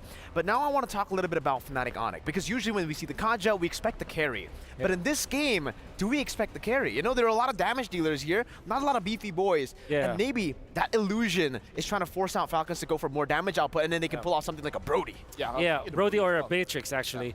Because the carry is going to struggle against their Harith in the lane. If that goes, that's a very difficult thing to go for. And now it's going to be Baksha, very good pick, and the Benedetta. All right. Signature ding. Yep. Gonna be splitting the map for that one. I think Fnatic really is a good Beatrix game if they pick it up. Beatrix. Yeah. The only thing is that the scale is, you know, like they're... There we go. Yeah, the scale is going to be something that Fnatic Onic have to look out for. I feel like the Farsa really has to do well, but either ways, thank you very much, gentlemen, for your service here during the draft. But now, starting the second match of the day, we're passing it over to our casters. Les Champions of Indonesia going up against the hometown heroes, MPL Men's champions in Team Falcons, facing off in the second best of 2 from the group stages here at MSC 2024 at EWC. It's Leo and Gideon at your service. Gideon, how you feeling about the draft? Honestly, I was thinking that like, oh, it's not as lopsided as I thought it was going to be, but more importantly, it's highly mechanical. Like a single mistake could lead to an entirely huge snowball that turns into an avalanche. And there's a good amount of give from both sides. Again, it's very rare that both teams can draft actively. It's very rare that both teams actually walk away with a strategy that they're comfortable with, that they're happy with, and you know what they say about negotiations. If both parties walk away happy, that wasn't a good deal. Yeah, and I think that's the scary part. Once we get into this game, it's going to be Falcons on a blue side up against Fnatic Onyx on the red side. Both purple buff starts at this point of time, but let's just talk about how this game is going to progress, right? Because I would imagine that they want to be pretty proactive towards the EXP side for the side of Falcons, but at the same time, it feels like Fnatic, hey, if you're going up to the top side, I can attack the bottom side. If you are caught slacking, I can go to the other. Yep, again, very different dynamics when it comes to the opposite side of the map in the gold lane. You have the Beatrix, oh no, Super gets caught out, pushing Keyboy away. Pretty good damage output from that mid lane from Team Falcons. Yeah, they just want to slow him down as much as they can, right? Even Baxia should have priority over Lethal Wanderer, but it looks like Keyboy is able to create just enough space for him. In the meantime, right, at least until level 4, we're not expecting Fnatic Onyx to be doing anything too crazy. Yep. Something to note here, Kyrie rocking the war cry, and that's interesting. Again, you would assume from the time he lands into a couple of slashes, then the Tempest of Blades deals a lot of damage. That's just value on value on value squared. And hopefully he's going to make that work, right? Here comes, ooh, Kyrie trying to go, forcing out Good Night to flicker away. These are the small advantages you're looking to create just before the turtle spawns. Yep, it's tough because the mid laners have yet to hit level 4. So that means they're going to have to double time it up so that this turtle coming up in the quarter of a minute could be better secured for their sides. Well, I mean, I was expecting maybe one of these teams to like start sending their mid laners to the EXP a little earlier than expected, but it looks like Falcons, right, sneaking around Keyboy. They don't know that Goodnight is on this side of the map just yet, but the fact that he hasn't shown up mid, Lupti, he's pulling back just in case. All right, say no more. Falcon seems to be ahead, maybe by a step. Now Keyboy looking at the turtle, letting it go. Can Kyrie clutch it? Not going to be finished with the purple just yet. Looks like Team Falcon's going to secure. Yep, Good Night. He's immediately on it, stealing away the Divine Judgment, getting Kenji the kill that he needs on top of the turtle being slayed. Where's the give? Fnatic Onyx checked in on the turtle, and here it is. Kyrie going for the purple. The opposite side. Grant that purple. He's going to come in. Tempest of Blades up. He's trying to jump away. Good Night is trying to make sure that he can't slip through. Finch points out of the way. And even CW, wait, hold on. Lupti on the opposite side, losing this trade against Ding so far. No Petrify used just yet. Ding could look to dive. That boy elusive. He's quick. That boy quick. And that could have been disastrous. Again, you're looking at Team Falcon. Oh. He's so close, he attempted to dive, used the Petrify, including the Electro Final Blow. What kept him up, All right, he's got the jerkin. He's got the jerkin. That was the main difference because Fury Hammer was Ding's call. Is Lupti trying to build the Thunderbelt? Early on? Looks like it. Those are the ingredients, those are the components. That makes sense, it makes sense, but let's look at this replay one more time because, like, it's so quick. Good Night walks up to Keyboy, instantly grabs his ult, yoinks him, and pulls him away, transforming him outside. Whoa. But wait, now the Feathered Airstrike's coming through. All the suppressed, real good stuff coming in for Keyboy, finding his revenge. The foreshadowing from the replay already coming through, but Good Night, this is where it gets dangerous, right? He's still holding on to the Feathered Airstrike. That does more than close the gap. If anything, now it's Fnatic Onyx who have the tempo up. Because again, you have the Finch Poison Kyrie, and then you have the Baxi Unite, the rollout from Kenji. So now you see the difference. Now you see how Fnatic Onyx might make the most of this 10-second respawn timer and allow for Kyrie to get back on track, get that farm up. Yeah, and better yet, he's already ahead of Kenji by 1 full level. Kenji, he's trying to keep up with Kyrie at this point of time, but these rotations are very, very fast, and any bit of wasted space, Wade. Lupti, he's going to get that final slash down. He just finishes the Thunderbelt. Ding, he's trying to get on out of there. Electro Final Ball with the Petrify. Kyrie picks it up, the alley-oop you were talking about. The oop to the alley. Kyrie and Lutpi, amazing work from these two in trouble in mid. Sods, he's trying to survive. Final Ray, wings by wings. Good movement as now the Feather Airstrike into the Divine Judgment. Kyrie coming for it. He's chasing, but no, only the back line. Lutpi is going to do the rest of the work. That's a double for him, and even with the Zaman Force, Lark, he's out of there. He doesn't want to be part of this. Ding comes back in, and that's going to be Lutpi taking out 3 people by himself. And Keyboy, he doesn't mind. He flickers away into the bush. He doesn't see it. Ding picks up Keyboy just in time, but at what cost? That wasn't the time. It's possible for Benedetta to go 3v1, 4v1, but not at 4 minutes. It's very difficult. And this is a situation where you gotta ask, who is the beatdown? As a Benedetta, he's building full damage, but right now I think what Team Falcons need to do is play defense. They need Ding to hunker down and take control of the XP lane, not go find team fights wherein they're just cleaning up for scraps. It's difficult to be Team Falcons right now. You don't want to be a vulture, you want to be a falcon. Exactly, right? It's about these rotations. Unfortunately, if Ding didn't die just now, he would have been there. He would have been a step ahead of Fnatic Onyx. But that's the thing. It's about tempo at this point of time for both of these teams. Even for Fnatic Onyx, they're very patient with it. This does confirm our suspicions, an early Thunderbelt on to Lutpi. All the while, you see Ding putting down his foot on the clutch, man. I'm gonna switch up. I'm gonna switch up. I'm gonna go ahead and build the Blade Heptases and then go defense. Something to note. Kyrie now on his way to a Piercer. Yep.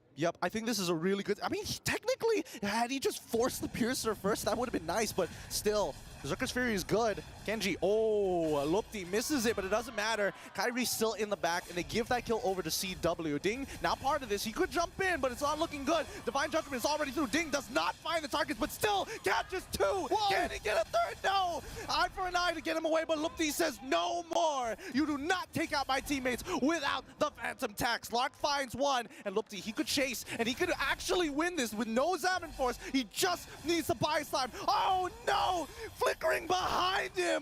It's too late. Lark goes down, and Lupti just showing that the Thunderbelt is better than you think it is. Like a true Sigma, coming in, saving the day. Kenji tries to make the most of a losing situation, but that could have been a preview of what Lark looks like in the late game. Here's a quick replay of how it all started. Very good ult control from Fnatic Onyx. They know when ults are to be used. They know when bodies are to be taken down. And it just so happened that in this micro moment, Lutpi just went God mode. Ultra Instinct. And level 5, man. Luffy stuff. Truly. I love Naruto. Oh, what a shot from CW, taking out Ding just like that. Good stuff coming in from Fnatic Onyx. And that's the last turtle scored by the MPL Indonesian champions. 4-time, back-to-back. Even far away from home, they are soaring beyond the clouds. Man, is it just me, or is maybe Kenji's getting caught out a little too soon and he's not where he needs to be? Well, here's the problem, right? As much as Kenji wants the front line, he needs angles. He needs the threatened positions of Fnatic Onyx. But Lupti, at this point, he's playing really... Well, hold on. The pick is starting to look good, and it doesn't really matter. Keyboy doesn't have an opportunity to move at all. Just CC to the ground. You were saying, I'm curious. Yes. I was saying that they need to make sure that they can telegraph where this fight is going to be. We're looking for choke points, mainly because Ding really works well in these types of positions, right? We saw their backline getting chunked almost 100-0 without getting touched by the Electro Final Blow.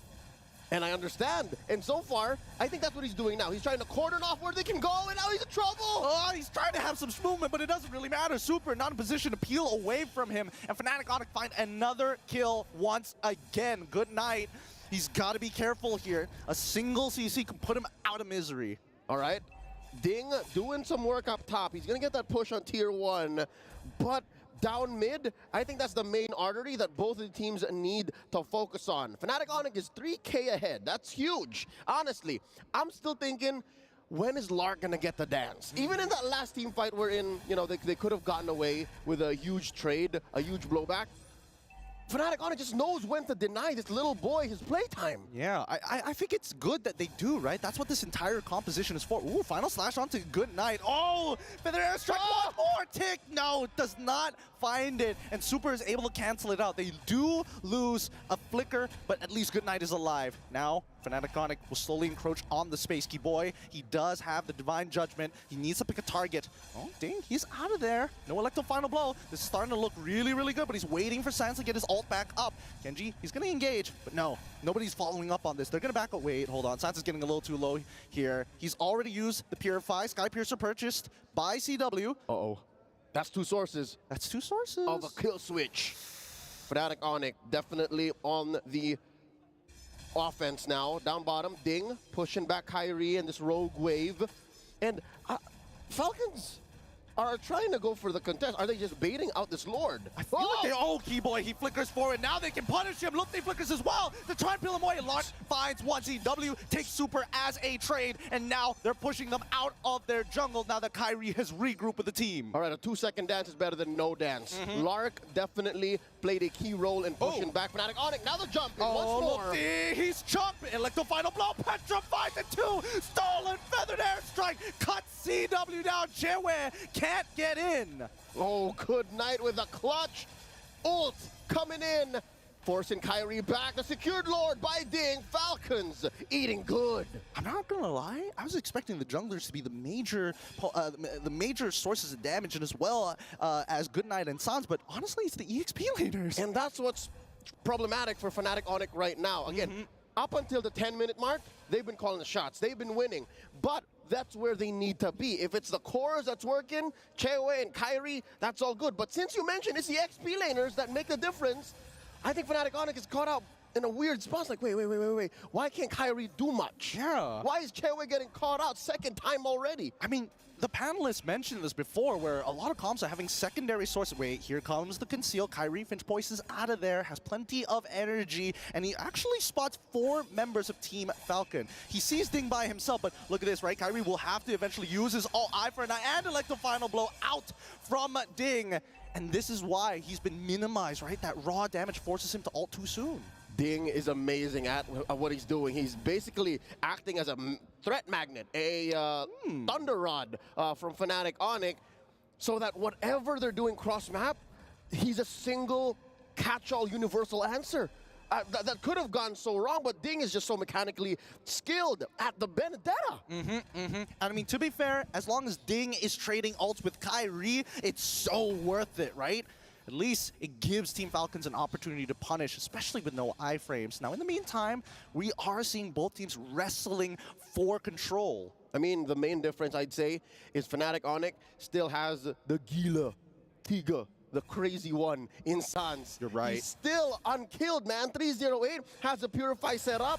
No matter what Good Night does, no matter how well Ding controls half of the map, a quarter of the map, I don't think Super, nor Kenji, nor Lark can find Sans. I think even better, right? It's the fact that Sans has been staying so far back in these fights that even Good Night, he's not just utilizing the IMU every single time to steal the Feathered Airstrike. Sometimes, wait, hold on, Kenji getting chunked out for at least 50% of his HP. Ooh. Conceal comes through, Feathered Airstrike as well. Electro Final Blow gets canceled. He dies. CW takes him out. He's making sure he's got that triple. Gets the Maniac. Give him one more. That is the Grand Finals MVP. At your service, Give it to him.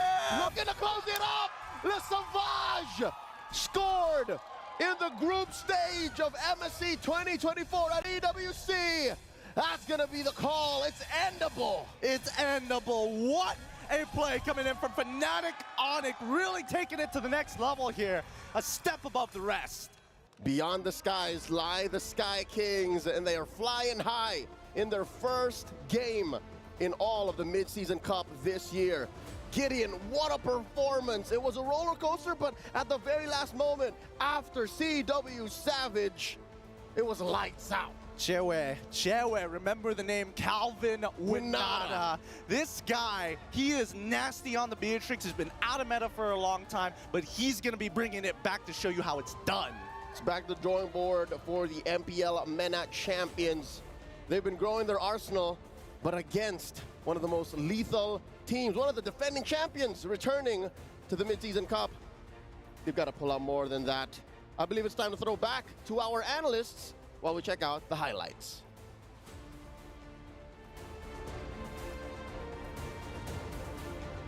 We're checking out the highlights. We got to talk about how in this game, Lupi 1v2, sure he died, but that was awesome. But the savage coming in from CW. It always seems to happen to CW, dude, right? Like every time we talk about Fnatic Onyx, we're like, oh yeah, Keyboy, Kyrie's a god, Lutpi, new rookie in town, Gila Sans. And then we don't say anything about CW, but he speaks the loudest. He screams in-game through that savage. That was spectacular, but even all the way from the start of the game, right? I mean, the Beatrix pick already to set him up for success, and in the way that he was able to play the Beatrix Wolf. I think you gotta have to hand it to the team that was losing in this game. I think they really challenged Onyx in this game, particularly how Ding was able to play. This play coming up from Lark. However, Lutpi as well has been unleashed. I really thought that there were so many times where I thought that he would have lost just because of what he was doing, like with this particular play. But then eventually he outplays, he trades for the team. I think one trait that has always been very successful for Onyx in general is that they know how to trade. When they see a play that they might lose on and they may be losing some of their heroes, eventually they pick up the slack and then find a trade from somewhere else in the map. And definitely that's what happened with this game. Here's the thing. Using a Beatrix, usually you scale, like you take a long time to scale because your first item is the Blade of Despair. And the Blade of Despair is a very expensive item. But the thing is, if you get your Blade of Despair the same time as your opponent gets the Stardom Scythe, dude, I don't know how CW is farming, man, but he's so fast. He's so active on the map, and I think it all comes down to the question I even asked Wolf, right? Why the Beatrix? Why was the Beatrix so prio here for Fnatic Onyx?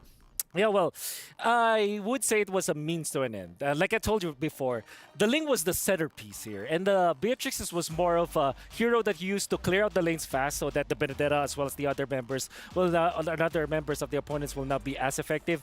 You're the Bruiser as well with your Nibiru as well as your Bennett's Rage, and then the Ling will be the one to kind of sweep it all off. But then CW plays that Beatrix just so well. I think it's one of his signature picks.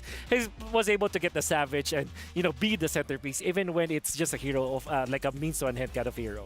You know, the crazy thing is, usually we see this crazy, I would say savages, perhaps coming in from an assassin jungler, but again, CW really showing up. And I gotta say, there were a few times where like, okay, this fight looks 50-50. The moment you see on screen pump, double kill, Beatrix, okay, you know what? No longer 50-50. This is all Fnatic Onyx.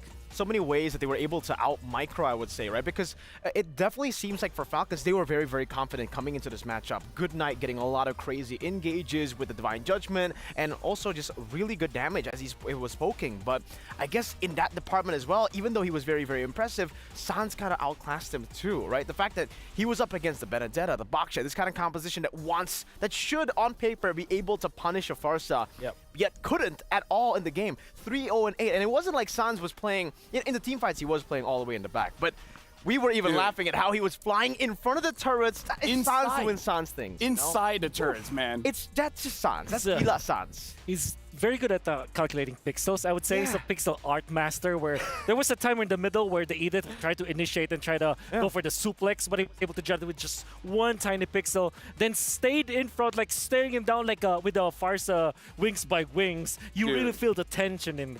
Call him Picasso, man, because he is an artist, an absolute artist. But Lupi as well in this game really showing, I would say, nerves of steel, because he didn't look nervous at all. It looked like he's very comfortable on stage. That's why I was saying, right, before the game even started, Lutpi, he already went through that arc. He was playing with these players who everybody in Indonesia look up to. So that was the hard part. How do you fit in with the gods of MPL Indonesia? The fact that he was able to adapt in such a short amount of time, the fact that he was able to replace a legend like Boots, a guy who's been in the team for so long, someone that was carrying the team for so long as well from Season 8. Now you get to see it finally on the international stage.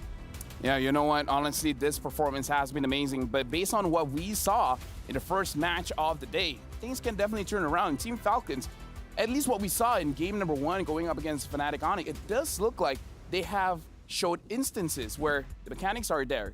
Ding looked good, Lark looked good. It's just that perhaps in game number 1, they were a little bit taken aback. They were surprised by what happened. But in game number 2, things could change, couldn't it? Yeah, I would definitely say so. I think there wasn't really that much when it comes to like the drafting choices. I think the fact that on Fnatic Onyx are in the red side, there's nothing really can do with that last pick.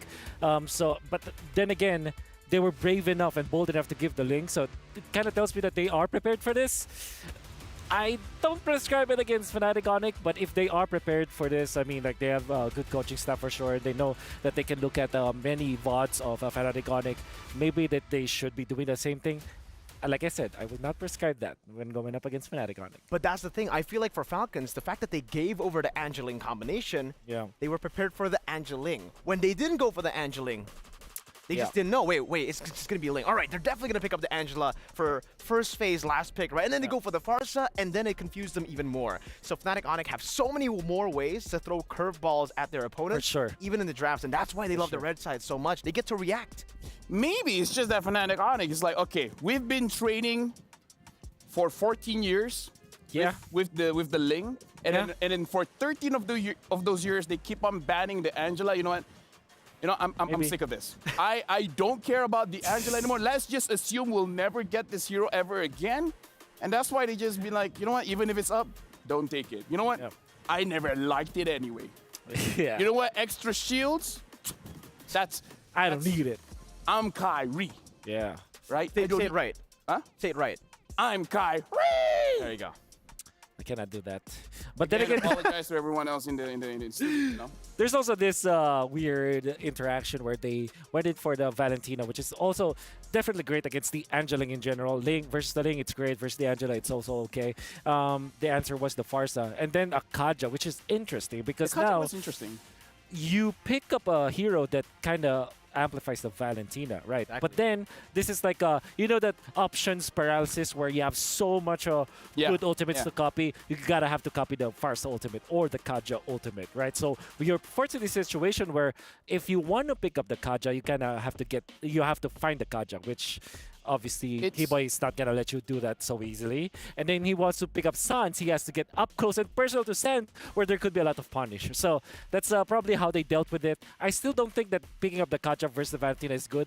But hey, this is Fnatic Onyx. Who am I to say? It's kind of like going to a hotel buffet. There's a lot of picks, man. Yeah. Too many picks. Too many picks. Like, you might want Omali. You might. I will always. I want Omali. Shout like out, right now. To like Omali. Literally, right now. I want Omali. You want it right now? Like literally right now. I mean, it's really sweet. It's amazing, just like that victory for Fnatic Onyx. But now we have to talk a little bit about, for me personally, later on, do Falcons want to take away that red side? Because I think that's been a core way to actually try to outdraft Fnatic Onyx. That's what we've seen in MPL Indonesia as well. So I'm expecting Falcons to actually do that up against Fnatic Onyx. Take the red side. Honestly, my question really is, like, we saw that Fnatic Onyx took the Ling. Was there any real answers for the Ling for the side of Falcons? They banned it, right, Julian? Yeah, but, I'm thinking Tigreal, actually. No, I mean, like, the draft that they got at that moment, were any of those picks were any kind of answer for the Ling pick? Like the Valentina, for sure. Harith. Valentina is definitely an answer. Harith is not, but if you play it in a certain way, it could be. Like you saw Lark actually outplaying Kyrie at least one time that I saw. We can also think, if you think about the Benedetta, if you play it correctly, yes, you can outplay the Ling. But then there's a lot of problems that he has to solve. The Farsa, for example, is actually Farsa and Beatrix kind of forces the Benedetta versus Ding to choose between who do you have to go to the backlines for? So does it have to be the Farsa or something? So it's basically like the way that Fnatic Onyx draft is that we have a lot of problems. Try to find answers for it. So I kind of feel like during the draft, Falcons, they need to have one answer that can solve multiple problems. But again, it's easier said than done. Way easier said than done, right? But Fnatic Onyx, they somehow make it work. They're always able to execute these very difficult compositions, because if you give this kind of composition to anyone else, it'd be very hard to pull off. I even remember in MPL Indonesia when the assassins were meta, where it was still the utility jungle meta, and they popped off on the assassins. It looked ridiculous because on paper this should not be a composition that could win. Yeah, I think maybe it's if we're gonna be looking at the back at the draft, maybe this is a composition versus composition kind of counter, not more of a hero versus hero counter. Wherein if you want to go for countering the Ling, maybe just get another side laner that can split push like the Benedetta, for example, and the 4 other members will just go and group up and then just push and siege towers over and over. I think they tried to go for that play too. And Harith, Edith, Valentina with their jungler that definitely can snowball off of sieging towers, then let Ding take over. However, Lutpi made it difficult. It kind of paralyzed Ding in that regard, where he just really kept Ding in place. So many layers. Yeah, I gotta say, looking at this match in particular, I kind of feel like we have to give attention to the side lanes, both EXP as well as the gold lane, because even though, yes, the mid trio for both teams were very impressive indeed, but it looks like the playmakers are coming from the side. So I really want to see how Falcon may have to give a little bit more room to Ding and maybe move around with him to really secure a big team fight win against Fnatic Onyx, because at this point, maybe that's what they need. Maybe they need to take out 3 members at a time to really take advantage of the map. But now the draft has started. Fnatic Onyx is going to be first pick, Falcon second pick, Fnatic Onyx instantly banning out the Faramis. See, this was one of the big weakness points for Fnatic Onyx coming into the playoffs. When teams would be able to take that red side away from them, it took away the side that, you know, obviously Yeb is most comfortable on. Yeah. But through the playoffs, when we got to the later stage, they could play both sides. They could play both sides effectively. And I would say on the blue side, they're even more dominant when it comes to just forcing these big picks off. Because now you don't have to get rid of the chip. Now some of these picks you can actually take for yourself. That's so now Falcons have technically put themselves in a spot to be dictated. Like, it's all Fnatic Onyx right now. But then again, you give yourself a, you give that reactivity. You give yourself a fighting chance, and that's all that matters in Look there, at that. right? Gotta adjust it. Edith going to be banned. You're forced to ban the Julian and the Chip. Between Louis and Chip, I think you would rather give up the Louis at this point, because Chip is just so good at the metagame that we have right now. With all of the new items, like imagine a Chip with a Sky Piercer kind of damage dealer to go with it, with the bonus damage. It's just ridiculous amount of damage. Think about a Chip here if you're Falcon Esports. Honestly, Chip with Sky Piercer is crazy enough that I actually like it. Chip with Sky Piercer? Chip with Sky Piercer. The base damage early is insane. Yeah. No, like imagine, like after 2 minutes just jumping inside the jungle, and then even with the first kill, imagine the first kill getting a triple kill. Yeah. Falcons think so too. Yeah, Falcons think so too. It's like, yo, Sky Piercer and Chip is scary. Public service warning, don't try this at home. Try it in your friend's home. Wow. Try it in your friend's ranked game. See how they like that. Okay, so I guess you banned Valentina here if you're Fnatic Onyx, or they banned Louis themselves. They want to take the Harith, I believe. Fnatic Onyx allows CW to flourish in that. But Fnatic Onyx is gonna be crazy enough if to pick up Ling when Harith and Ling is available. Are they crazy enough to go for Angela? Just Angela first pick, right? Because that has been what Fnatic Onyx has been doing in MPLID? Yes. Yeah. I think they're a team that they're one of the few teams that can do that. Yeah. But then again, I think they will only do that if the Valentina is not an option for the opposing team. You just give up so much. You lose the lane because you're Angela going up against Valentina. You give up a good ultimate heart guard. Allows him to get up close and personal. So with that, with this kind of draft, I would say Ling should be the option for Fnatic Onyx. The safest play is Harith first pick. But the Fnatic Onyx way is either Angela or Ling. I would say Ling is the choice here. What about the Roger, though, right? The fact that the Roger is still up for grabs as well. You think it's as prio? Okay, the Harith still comes up. Still super prio despite the fact, in wildcard, we got a different treatment. I would say the win rate isn't really on Harith's favor, but again, I think wildcard it was 0%. Hey. 0 is better than negative. I don't think you can get negative. Moskov and Arlet, perhaps, the answer, I would say. Definitely Moskov is a hero of consideration going up against Harith, because he'll just win that lane afterwards. I mean, they go Ling and Arla. Okay, so this is they're picking up the same draft. Will Fnatic pick up the Valentina? Probably. I think they should. at this point, perhaps Fnatic Onyx, they should pick up the Valentina. Yeah, Valentina to go with perhaps a Terizla. They've picked up Fanny. Oh. We can even hear the crowd's reaction. Fanny Valen, like, come on, Fanny Valen. Show it up, show it. I mean, you can challenge, you can try to go for the Ling pick, right? But that's only an open challenge to Fnatic Onyx. Right. They're like, all right, if you want to go Assassin versus Assassin, we want that too. We want to go for a damage dealer, a physical damage dealer in the jungle. That's usually always the case when they go for the Herald. Yeah. Really thinking about Valen here. Oh, they picked Terizla as also prescribed. Falcon, will they pick up the Angela this time? That's a problem though. Pick up the Angela and ban the Valentina? Yeah, that's what I feel like. It's going to be the best option here for Falcon. Apart from that. But I don't know, like personally for me, I really don't like playmakers like Goodnight picking up heroes like the Angela. That's what I was about to say. Yeah, so even if they pick it up, perhaps give it over to the Roamer because Angela can do work in the mid lane. I know, I get it, but it's like cutting off someone's potential, you know? That's right. But if you do that, either way, right? You go and give Super, you know, the Angela, then Fnatic Onyx will cut down on all the frontliners, and they're going to have a good time with all the damage output that they have in their composition. So technically now, with the Angela too, I mean, you get so much more sustain for your Ling, but it's kind of one-dimensional in a way where the Ling needs to succeed. Yeah. If the Ling gets shut down in the early game with an Angela, it'll lead to one-dimensional. So go for more, you know, more team fighting. Oh, dude, it really makes a lot of sense here.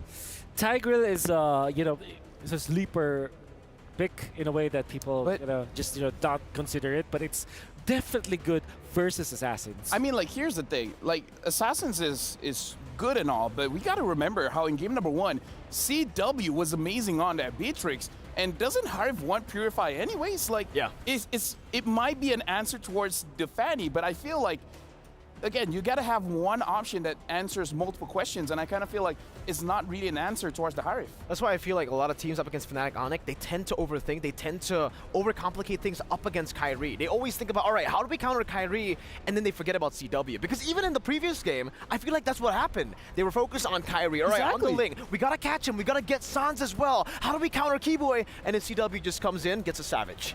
Yeah, again, I want to be proven wrong, but I feel like they should respect the finals MVP of Fnatic on it. They should respect CW. If they don't have an answer at all, it's going to be a bit tough. Yeah, I wonder what the answer will be. Maybe somewhere along the lines of a hard lockdown from the EXP lane, or a combo with the Arlet. But then again, you already know the Arlet is going to the EXP lane, right? So maybe a Burst Mage.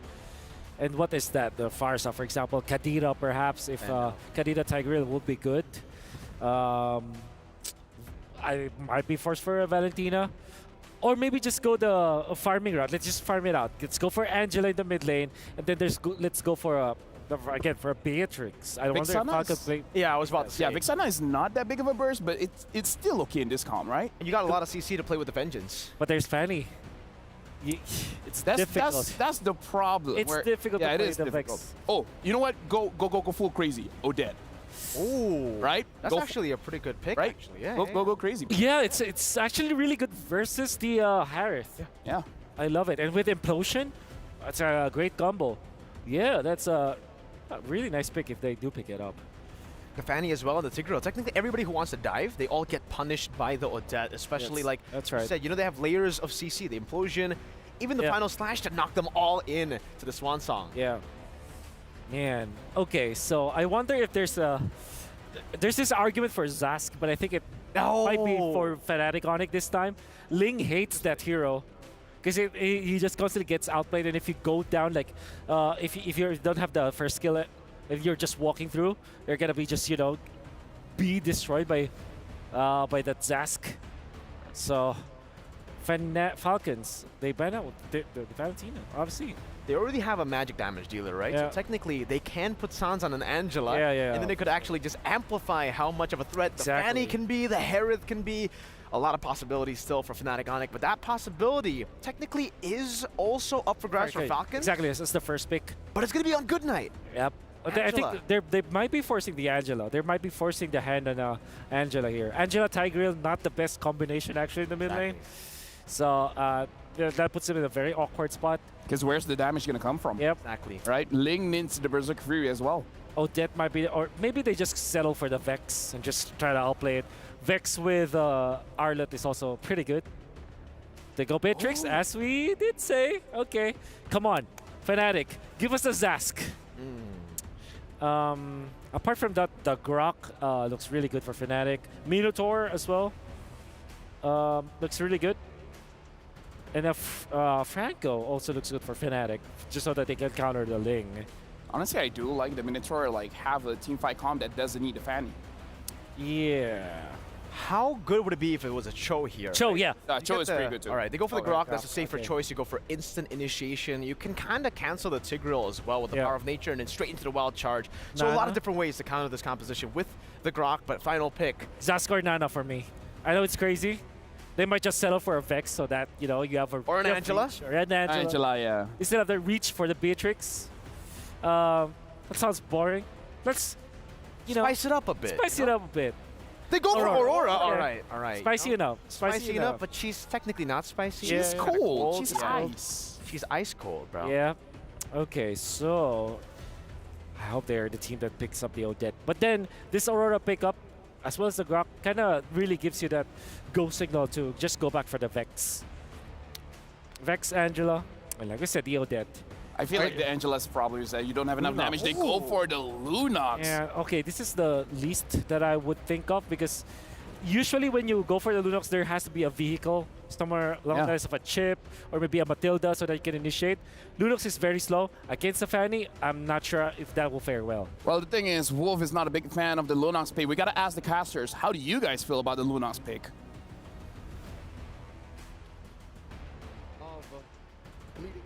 So maybe the Lunox is the answer that Falcon is looking for to even the odds against the tournament favorite in Fnatic Onyx. Leon Gideon back again at the desk here to bring you the second game of this best of two. I don't know if you like the Lunox, because I'm here for it. Maybe they can make it work. I think the Lunox is actually not too bad in these types of compositions, right? Because at the end of the day, it's really going to come down to how do you team fight. And with so many initiation tools, the Brilliance alone is really, really powerful in these sorts of cases where you just want to dodge the damage and then maybe make a play afterwards with maybe the Darkening, take out those frontliners, and really deals a good amount of damage, especially to Terizla with that Body of Smith passive. And here we'll see how they use that in the early to make up for it, because this is the kind of mage you want to see on Good Night. Good Night is an anchor and a core for Team Falcons in any of their iterations, and now they're going to need to get him online. Oh, look at this, an early fight. Okay, they're going to be pushing Keyboy as quickly as possible, but Kyrie gets in the middle of the mix. Good Night, forced to flicker away. This is what we're talking about, right? This is how dangerous it is in these early stages of the game. Anybody could go down and could start this snowball. And up top, you see the 1v1 between Ding and Lutpi, both bruisers, both CC specialists, especially when it comes down to these bigger team fights. And wow, check this out. Sands, I don't think you could do that with maybe with a Valentina, but you couldn't do that with a Vexana. Not at that range. Yeah, for sure, for sure. I think that, like, Aurora is very similar in this position to the Lunox, right? With that Pride of Ice passive, being able to, like, tank a good amount of damage, but at the same time have an option of maybe escaping when you're getting doved on by Kenji, for an example. I think there might be some ways that Fnatic Onyx can get really creative with the way they play this comp. Yep, checking out the opening builds here. I think this is Ding now, understanding the dynamic between who's the beatdown. He builds an early Dreadnought armor. Oh, yep. Super. He's gone here. That's going to be first blood instantaneously. Kyrie finds it. Just wrong place, wrong time, right? There's nothing much you can really say about that. They're trying to open up the map, but as soon as they saw it, Super, he already missed out on his flicker. Can't do much about it. And he was in too deep. There wasn't really anywhere for him to go. And there were other members of Fnatic Onyx in the vicinity. So that opens up this first hurdle of the game. No one making moves quite yet. You'll see here, it's Super who goes ahead and checks in. And so far... I don't think they're going to fight. Yeah, just wailing away. I personally don't think they want to fight here. I think that Team Falcons, like, Goodnight is about to hit level 4, but at the same time, Fnatic Onyx, right? You can see that Kyrie, he's ready to jump in. Oh, here it comes. Lupti with penalty zone onto Ding straight away. Good frigid breath from Sads, instantly securing that kill. But Kyrie, oh wait, the entire backline ends up dying. Kenji getting hit by the wild charge from Keyboy because of a flicker play. Really nicely done. You blink, you miss it, and the next to fall super. That's a double for Sands. It was a 0-frame wild charge. Again, you don't even have to blink. It really just happened in an instant, and next thing you know, your hero can't even move. Now down bottom, looks like Lark and Goodnight looking for a revenge kill on the CW while they can, since he's not built up quite yet. You're looking at a 3-minute game, 4-0 already, with Fnatic Onyx 2,000 gold ahead. That's what's allowing Keyboy here to bother oh, look at that. He made the orange buff make a lap, man. Gosh, and it's past the 2 minutes, so he's allowed to do it. He's like, yes, the one thing that I've been enjoying, just messing with junglers, ruining their days. Oh, and Super's trying to repair that, like, I need to hold this down for Kenji. And you're looking at a Ling, man. It's not like they changed anything in Ling's dynamics. Like, that's still an assassin. That's still a hero that needs a lot of build-up. Now, Keyboy in trouble, while charge out. Instantly out. Oh, but he gets pulled back in by the final slash, though. Sans does drop down the ult as well. Okay, so now Super all by himself has to flicker away, has no escape mechanics, and Kyrie picks him off for free. Frigid Glacier, enough to find that trap, the counter engage, and still Team Falcons left high and dry. Nothing to their name, 5-0. This lead is growing, man. We're looking at almost 3,000 ahead for the Indonesian 4-time champion squad, the defending MSC champions. Let's look what the items look like as of now. Chewe rocking that Starlium Scythe already. That just needs to get updated real quick. And as well, you see Bladed Heptases on the Kyrie. And so far, resources are coming out of Team Falcons. Kenji, Super, and even Lark, all using valuable resources. And Fnatic, honestly, don't have to do too much. Their presence alone is so lethal. And here you'll see, just now, Lutpi built up to a War Axe. And again, you're playing on two different axes of who's offensive and who's defensive. And Fnatic Onyx are just always on the right side of that argument, always on the right side of that coin. And now check this out. Oh, look at the show of dominance from Kyrie pushing Kenji out of his own jungle. Oh, down on the bot side, CW finds the kill onto Super. They might want to go a little bit more here. And CW, he's down for it. He's got the help of Keyboy. He just needs to bide some time. But now Kenji might be the next to fall here. Lupti, he doesn't mind. Oh, dodge the damage. He still has flicker. Penalty zones to secure it. Hey, Lark, wait. He finds a trade on to CW. All right. Maybe bottom is where Falcons find do it. Redemption, but not gonna happen. All right, amazing work again, Lutpi. Say what you will about him coming in to repair a tough situation for Fnatic Onyx about 2 or 3 months ago, but now here he is, a mechanical beast, a flicker cancel. Penalty zone, it's amazing! Yep, Lupti has been building up so much confidence from the regular season to the playoffs to winning their own individual regions league to now coming to an international and really showing off why they were put on the map in the first place. Here comes the dive. We see, oh, Lark forced the flicker out straight away. Kyrie has so much damage. It's not even close right now. I don't blame Lark trying to find a way to retreat there. He was trying to get some damage, and now Keyboy gets a kill on him.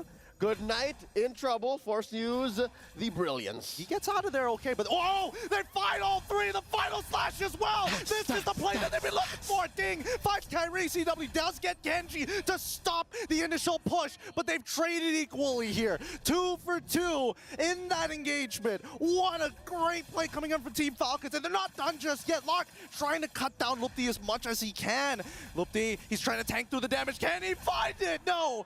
Goes down to the vengeance of Ding. I'm done with this lane. He still finds a trade though. The body of Smith able to keep him alive, plus the spell vamp, just enough to make it worth Fnatic Onyx time.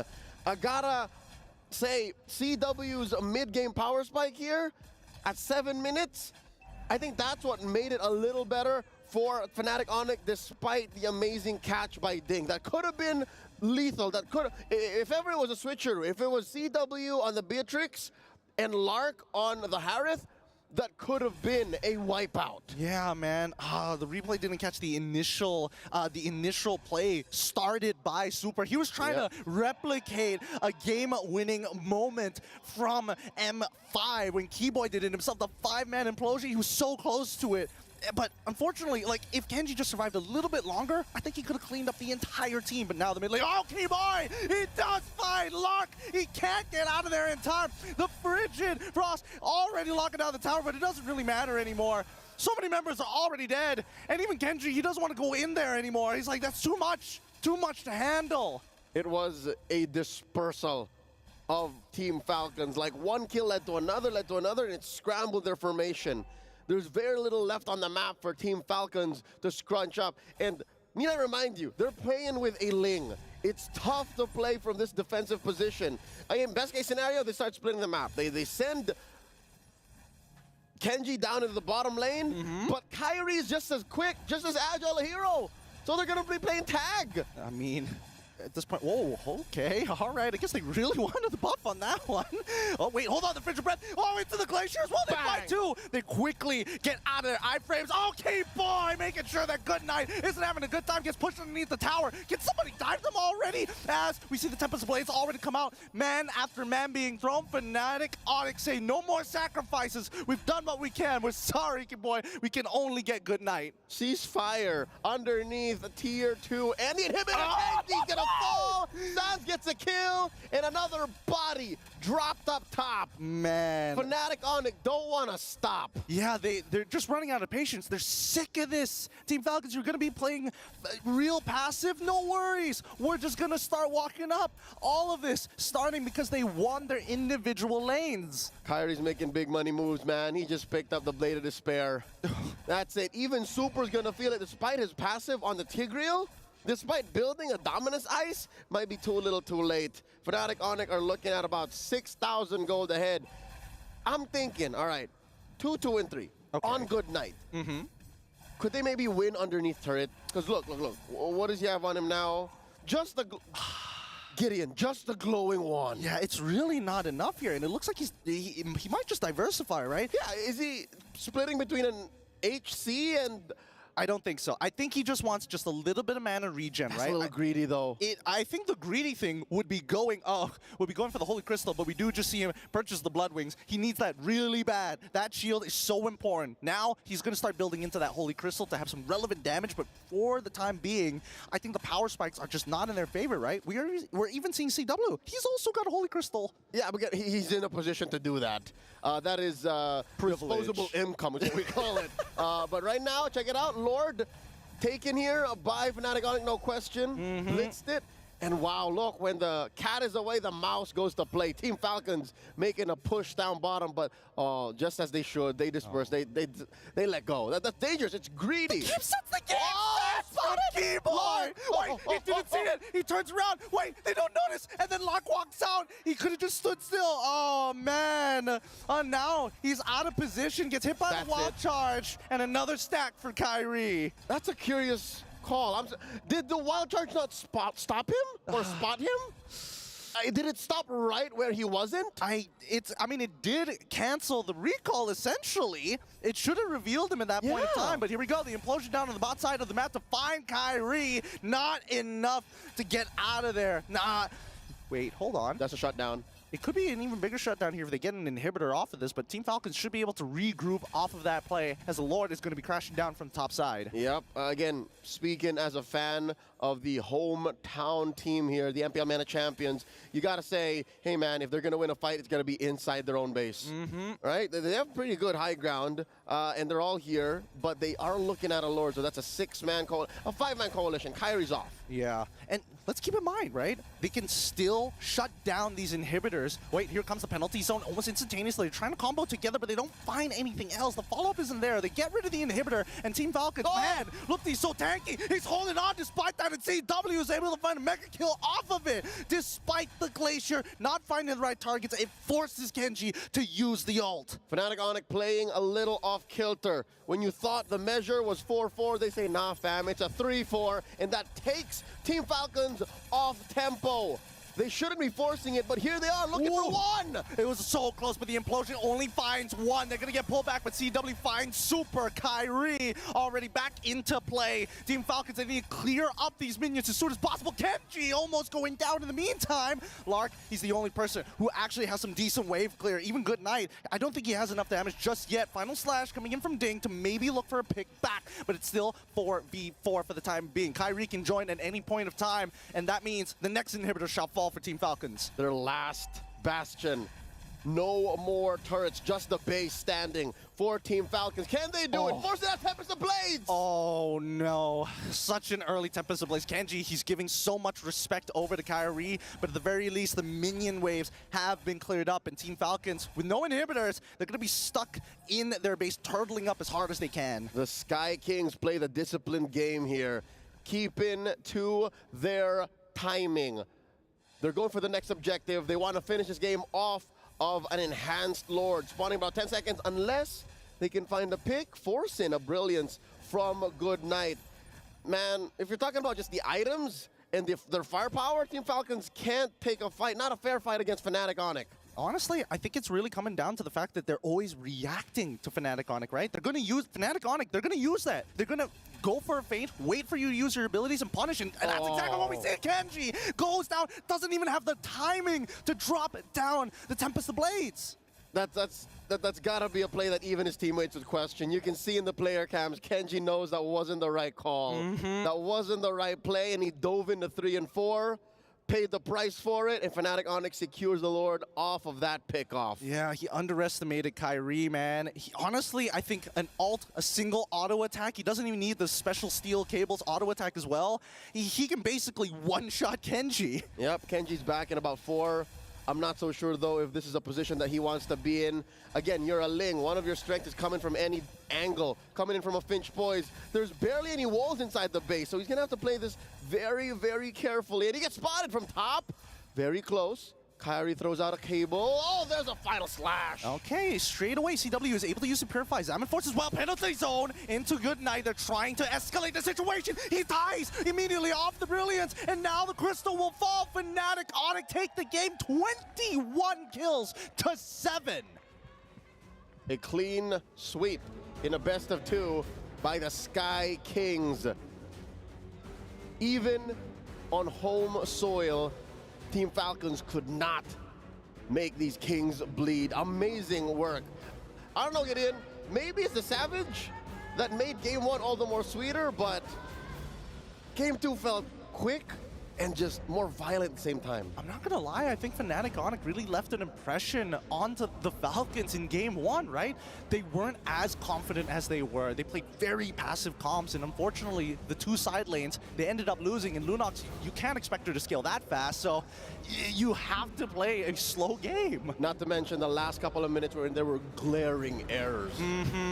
You see clearly how maybe communications could be breaking down, and maybe their minds weren't as clear or on point, and they needed to defend inside their own base, but looking at their comp now in hindsight, might not have been possible. Yeah, I think, Coach Yeb really understood the timings of which they wanted to punish, and, Fnatic Onic, they're in a position where it's like, all right, if you want to play around timings, that's what we're good at. As long as we control that tempo, we can do whatever we want, and luckily, nobody made a mistake in the laning phase. Big smiles, I would assume, on Coach Yeb and Coach Addy's faces. I couldn't say the same for Coach Zico and Coach Powie Byrne.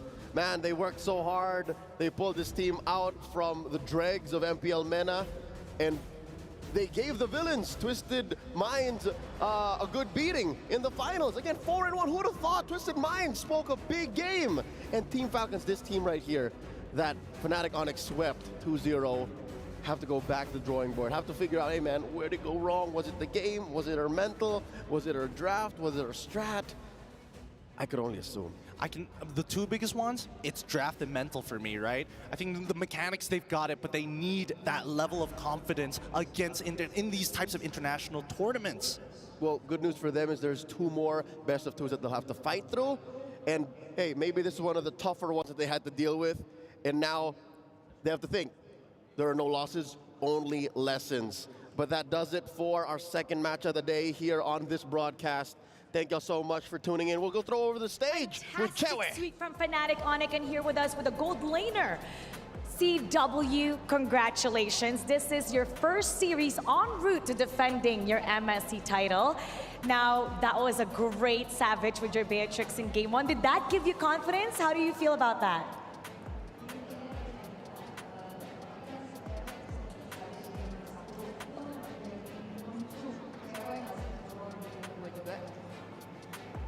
Sebenarnya kalau dari gua ya nggak terlalu ngejar si match sih, cuma emang kita main tim aja emang ini buat menang.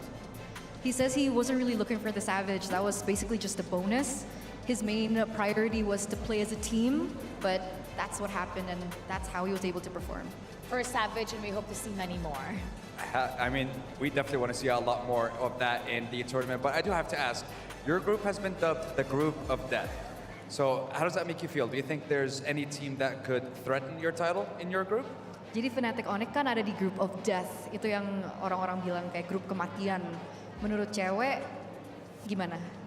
Group of death nggak sih? Dan kalau misalkan iya, ada nggak sih salah satu tim di grupnya cewek yang menurut cewek akan menjadi kesulitan buat Fnatic Onic? Kalau dari gua emang tim-timnya kuat, bukan grup kita doang. Jadi kayak ya kalau salah satu tim yang paling banyak sekarang orang mention sih SRG sih. So he said that all the teams in all the groups are strong. So he doesn't necessarily think that his group is a group of death. But if he had to choose what team would be a very difficult opponent to go against, it would be SRG, the Selangor Red Giants. Well, after your performance today, all eyes will be on you. Once again, congratulations with that 2-0.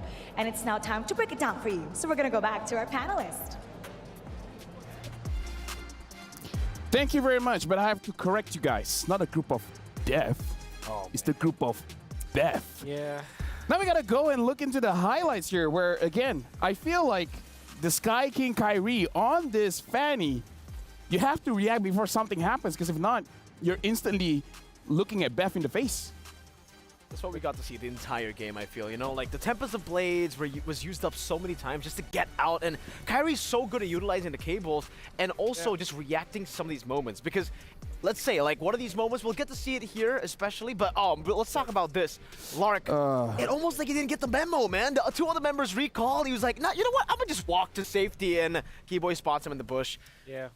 Unfortunately, the side of Falcons gonna hold Kyrie down. Only with 2 Beths this game. Oh yeah. Difficult. Here's the question, right? Because we look at the draft coming in from Falcons, and remember what we talked about game number 1, where Falcons draft game number 2 has components of draft of Fnatic Onic in game number 1. And even you guys, the analyst, said that's a difficult draft to actually pilot. So why is it difficult, and why Falcon, they couldn't do it against Fnatic Onic? Well, they don't have the necessary tools to kind of control this Fanny. They were forced to go for this Lunox. I think that they should have picked the Valentina instead of the Tigreal at the third slot. Third pick, yeah. Definitely this Lunox, although it was able to take 1 kill off of Kyrie, but that, again, 2 deaths, not enough for this Fanny. I think the reason why they weren't able to pull it off is because of the order of picks that they went for. That was pretty fast, but we got to talk about the Fanny as well. The itemization that Kyrie went for, having the Sky Piercer, having the Blade of Despair.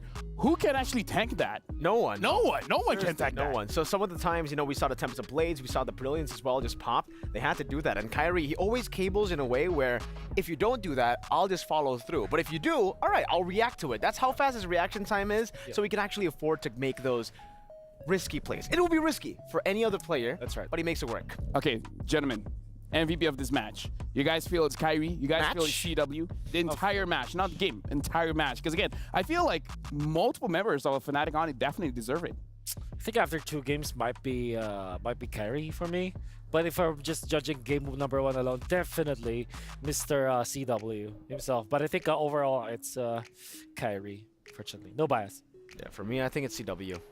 After that Savage, it was just, you know, they look kind of messy a lot of times, but CW always consistently winning, just like his name. You know what? So I guess I'm the tiebreaker, right? So whatever I say is probably the true MVP of the game. So for you guys at home, don't forget that Stream B is happening. So in case you guys are watching that, update us as well because we would like to know. And yeah. Do you want to know the results of the previous match? Do tell. 2-0 Falcons. Our Falcon was able to beat Cloud9. Okay. Whew. You know what? That's a very interesting point there. And again, you guys have the option to watch Stream A and Stream B. Here's the thing. Let me tell you what to do.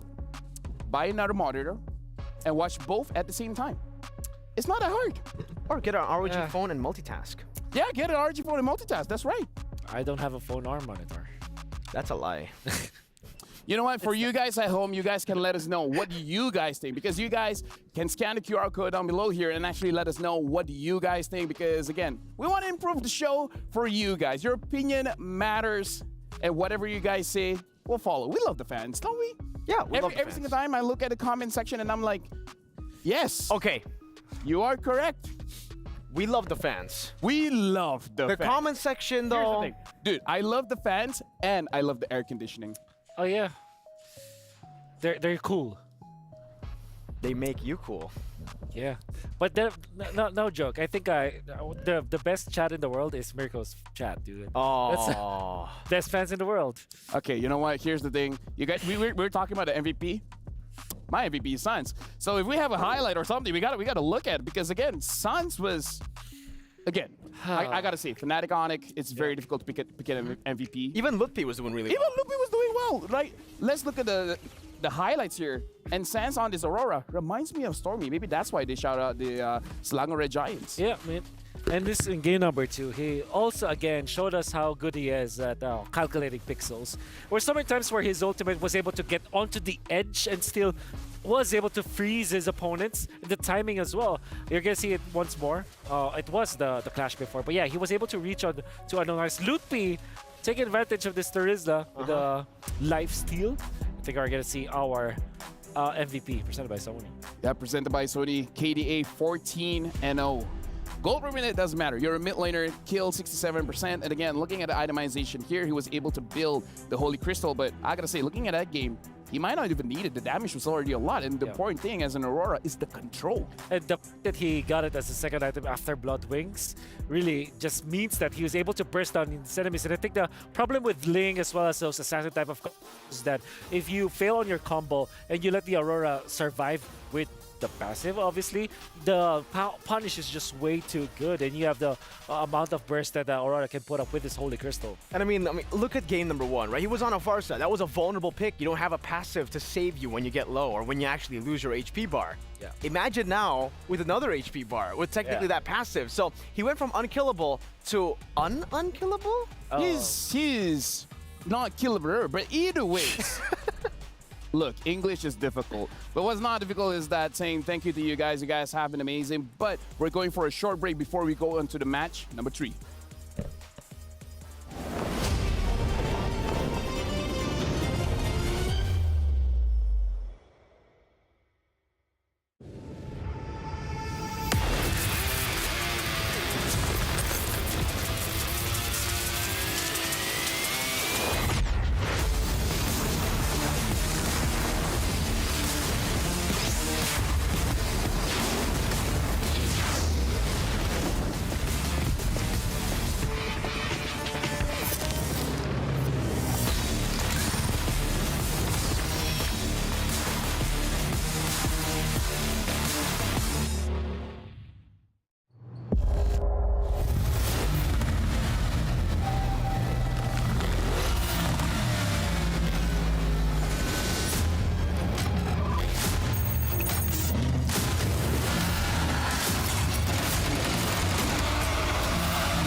لحظات البداية عاشت معنا. كنا نحسبها وقت للتسلية بس، نحسبها بس ذكريات. عبود أعطي أختك اليد يا ولد. ابتكرنا فيها ابتكارات، وإذا بغينا قلبناها خرافات. كنا نحسبها بس لمة وصحبة وسهرات، انتبه نوب ترى نوب. لكن كنا نشوف عالم ما حد يشوفه. لا يشغل وقته بشيء يفيده. الله عليك على الهيد شوت. عالم كبر وعاش فينا، عالم الحماس فيه يوصلك كل مرة لحلم أصعب، بس ما يصعب عليك. بارد معك وين ما تروح.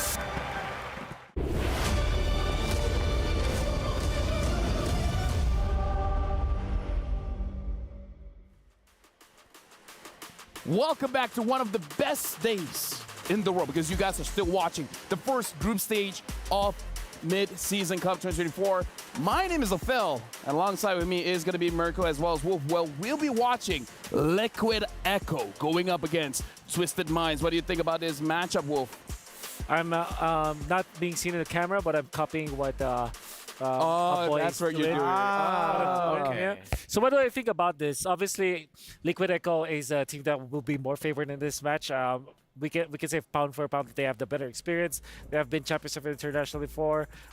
When they went in for MSC last year, we also saw almost the same composition. I think that they're on their prime, and I think this will be JP's fault once again. Yeah, I mean, like, that's true, but if the camera can get onto me, maybe, here's the thing, maybe they could twist their minds. That was more dizzy than I thought. Maybe I was not prepared for that. Okay, listen. Crazy things could happen. And maybe even the Sansan duo could be surprised because the thing is, on Twisted Mind, there's Sanji. Yeah, they got Sanji on Liquid Echo and also... That's right. That's also true. Technically for Twisted Minds. So maybe the communication is like, yo, Sanford, go for Sanji. Which one? Sanji. That could be something that, you know, would happen here. But honestly, looking at Twisted Minds as well, how they were able to play... That twisted my mind. That twisted our minds. Twist now. No. No? I guess we got to do it, Wolf. Yeah, no, let's twist. Yeah. Okay. That was synchronized, 100%, right? But okay, Twisted Minds. I think they're... No. You know, I think this is enough. I need some kind of break because honestly, right now, we got to go to the stage because the stage got to save us from this. You know what, Mara? Take it away. 24 earlier, we witnessed an Indonesian team sweeping their opponent 2-0 by Fnatic Onyx, and now it's time to start the second series of today. Oh yeah, we're starting the second half of today's games as well, and it promises to be an incredibly spicy game. We had the champion of MPL Philippines Season 13 coming up against the runners-up of MPL MENA Season 5. That's right, for the third series, it'll be Team Liquid Echo performing really well in the MPL. In fact, they swept their opponent, former world champions, and they're out to make a statement here in the world stage. Let's take a look at this video.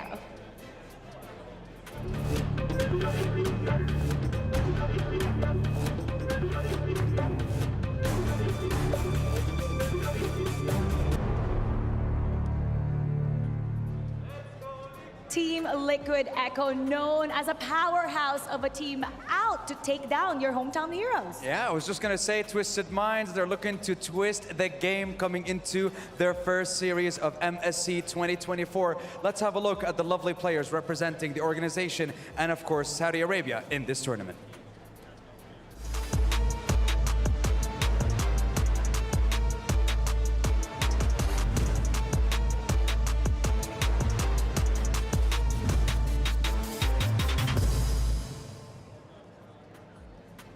Looking to redeem themselves in the first series for themselves in today's games. Twisted Minds, after being runners-up in MPL MENA Season 5, they're definitely looking to leave their mark. And what a mark it would be if they started off with a win against Liquid Echo. Now, we saw both teams backstage, and we can tell they can't wait to start the game in the Land of Dawn. So we're gonna head to our panelists. Very much, Mara, as well as Sandstorm. And yeah, again, this is going to be an interesting match. And the thing is, you know what? my bad. I was giving service towards Twisted Mind, but now I got to give service towards Liquid Echo. If that was Twisted Mind, now this is... It's Liquid. Where's the Echo? Okay. We have to do that too? No, please no. No. Well, I think in the way that they... Don't analysts do this? I think that's what you do, and we try to dissect what that is. Yes, exactly. So try to dissect what I just did. You try to be liquid, but you're semi-liquid. You're a plasma, you know? I'm a plasma. Yeah. Isn't plasma like light? No? No, I don't don't like... Okay, here's I get what you mean. You know what? yeah. I get what you mean. I understand the reference, though. I understand the visuals, right? Because you're trying to say that Liquid If you want Echo... me to do it again, I can. No. Okay. Yes, you can, but the camera's not on you, right? Maybe Benny wants to do it, but I get the visual representation there, man. Liquid, they're very versatile, and they are very loud. They want to go in the early game and dominate, which is the loud part, but they're very versatile. They can play for Benny even in the late game, and I think up against Falcons APBren, how they were able to beat Falcons APBren in the Grand Finals was that they were able to team fight so well through their versatile style. It's so interesting to talk about Liquid Echo because style. it's a very versatile style yeah. that they want to go for. Yeah. Mirko, do you want to be my interpreter? Okay. Like how I do with the players, but instead I'll just do body movements. And I'll explain. You'll explain Beautiful. what I feel. Okay. Because that was 100% what I feel. Now, how do you feel, Wolf? I feel like I feel liquid right now. Plasma or liquid? Very liquid, because I think true to their name, Liquid Echo is very fluid when it comes to like their drafting choices as well as the way that they are playing, or that they play the game. Interestingly, though, even when I say that they are liquid with their composition, with their drafting style, the way that I saw how they perform in MPLPH Season 13 Finals was that they have a set amount of rules when it comes to drafting. It's more of a programming language. Like the if-else kind of thing. If this is picked up, this is the if A answer. happens, you if do A happens, D. exactly. Yeah. So, for example, if Fredrin is open, they're gonna be picking up the Fredrin. If there is Roger, their answers are boss, cover, carry. If they have carry, they make sure that they have the Yu Zhong. If the Yu Zhong is picking up the other team, they have the Paquito. So it's If very, someone very, gives you very food, you take it. if-else. Depends on who gives it. I mean, that's true. But we talk about Liquid Echo here. But Mirko, have you been running around my mind?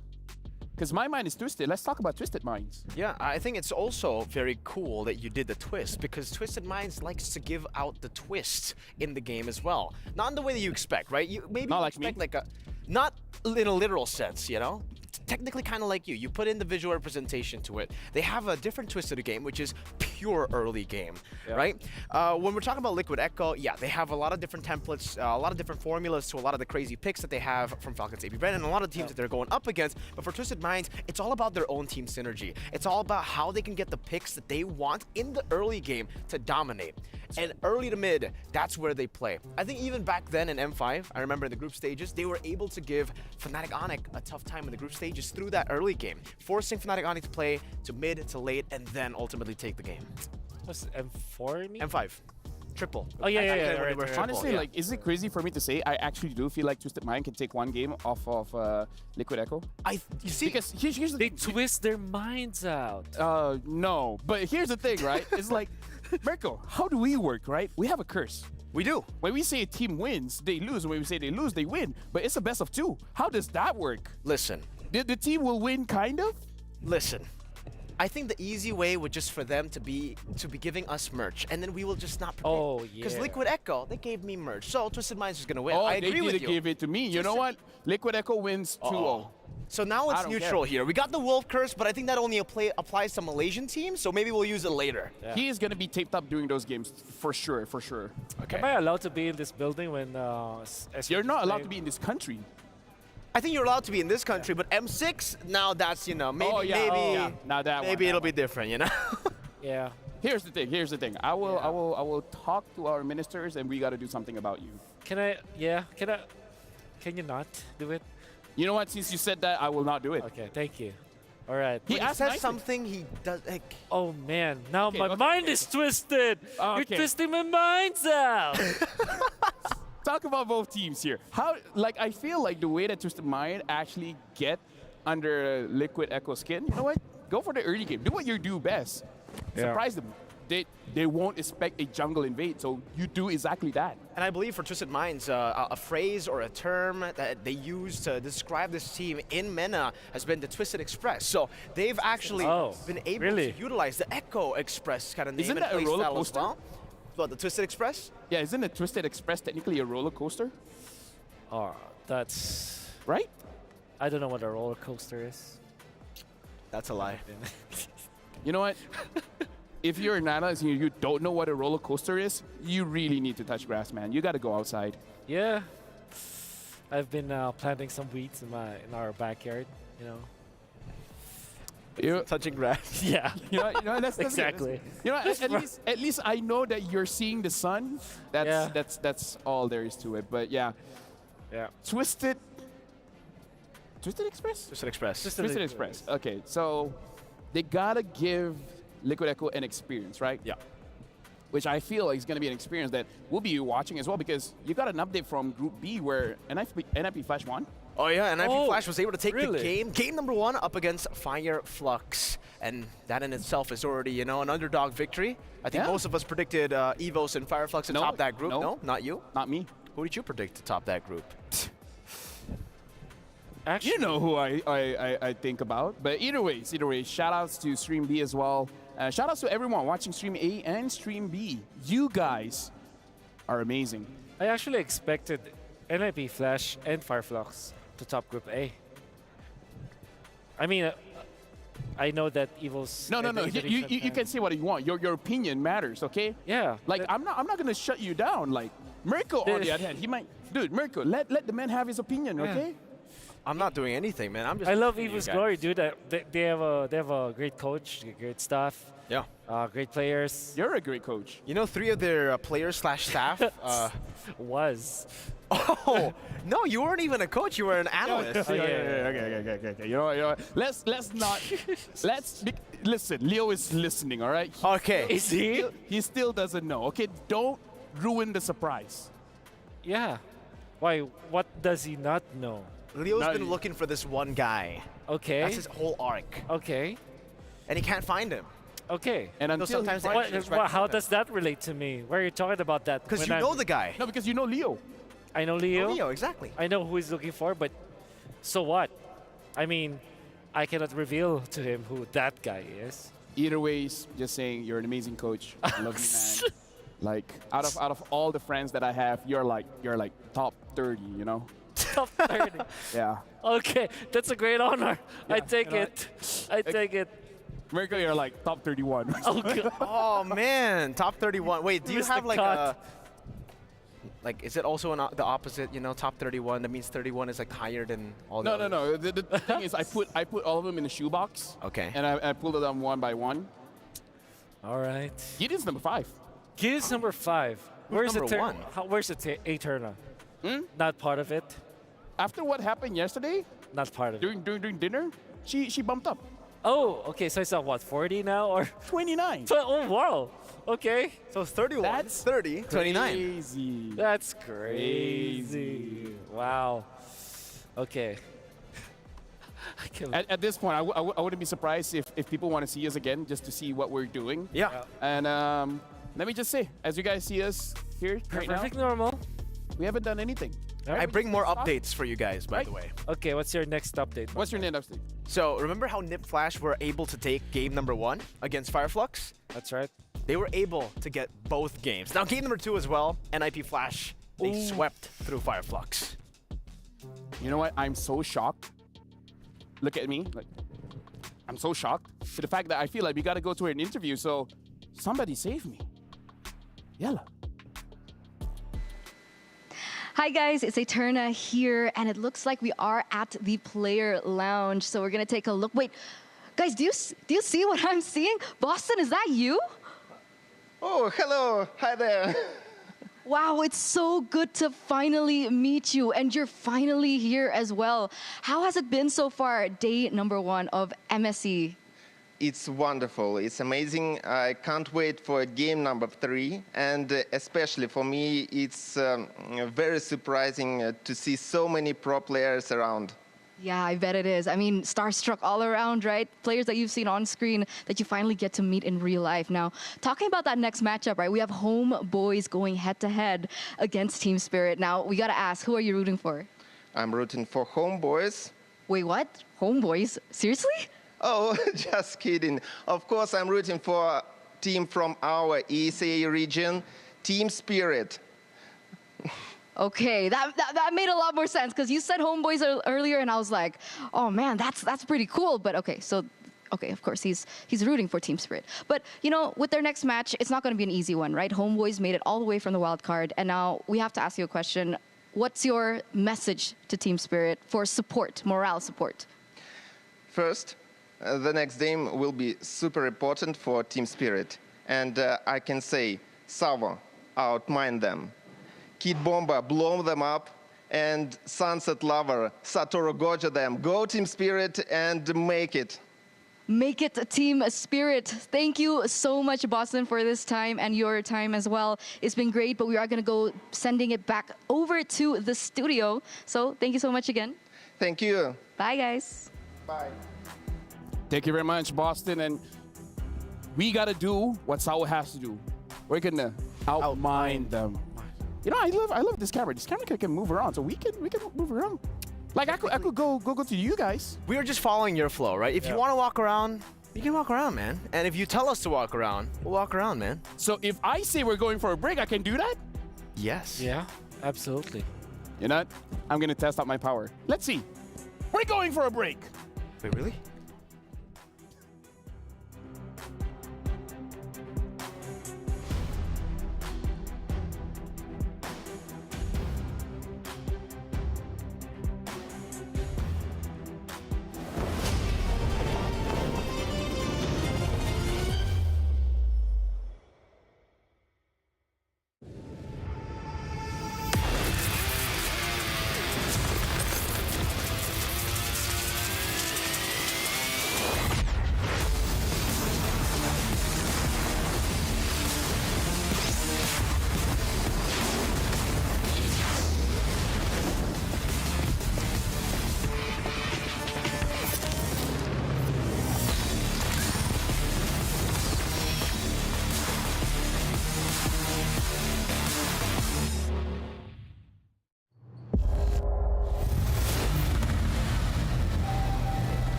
لحظات البداية عاشت معنا. كنا نحسبها وقت للتسلية بس. نحسبها بس ذكريات. عبود أعطي أختك اليد يا ولد. ابتكرنا فيها ابتكارات، وإذا بغينا قلبناها خرافات. كنا نحسبها بس لمة وصحبة وسهرات. انتبه نوب ترى نوب. لكن كنا نشوف عالم ما حد يشوفه. ليت يشغل وقته بشيء يفيده. الله عليك على اليد سود. عالم كبر وعاش فينا. عالم الحماس فيه يوصلك كل مرة لحلم أصعب، بس ما يصعب عليك. بارد معك وين ما تروح.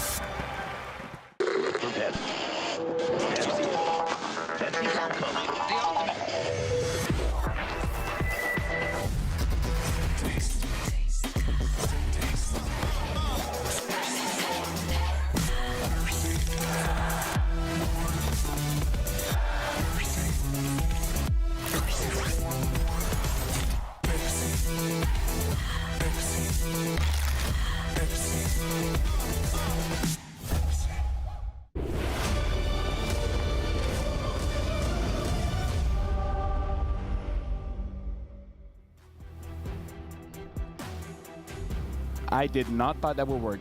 I legit did not thought that would work. Do you guys think they're giving me too much power? I think so, man. They need to take a little bit more of the... They need to take all your power away. Yeah. We can't have you to be doing that, man. Yep. I mean, if you want to, they can't do that. I still have my meds.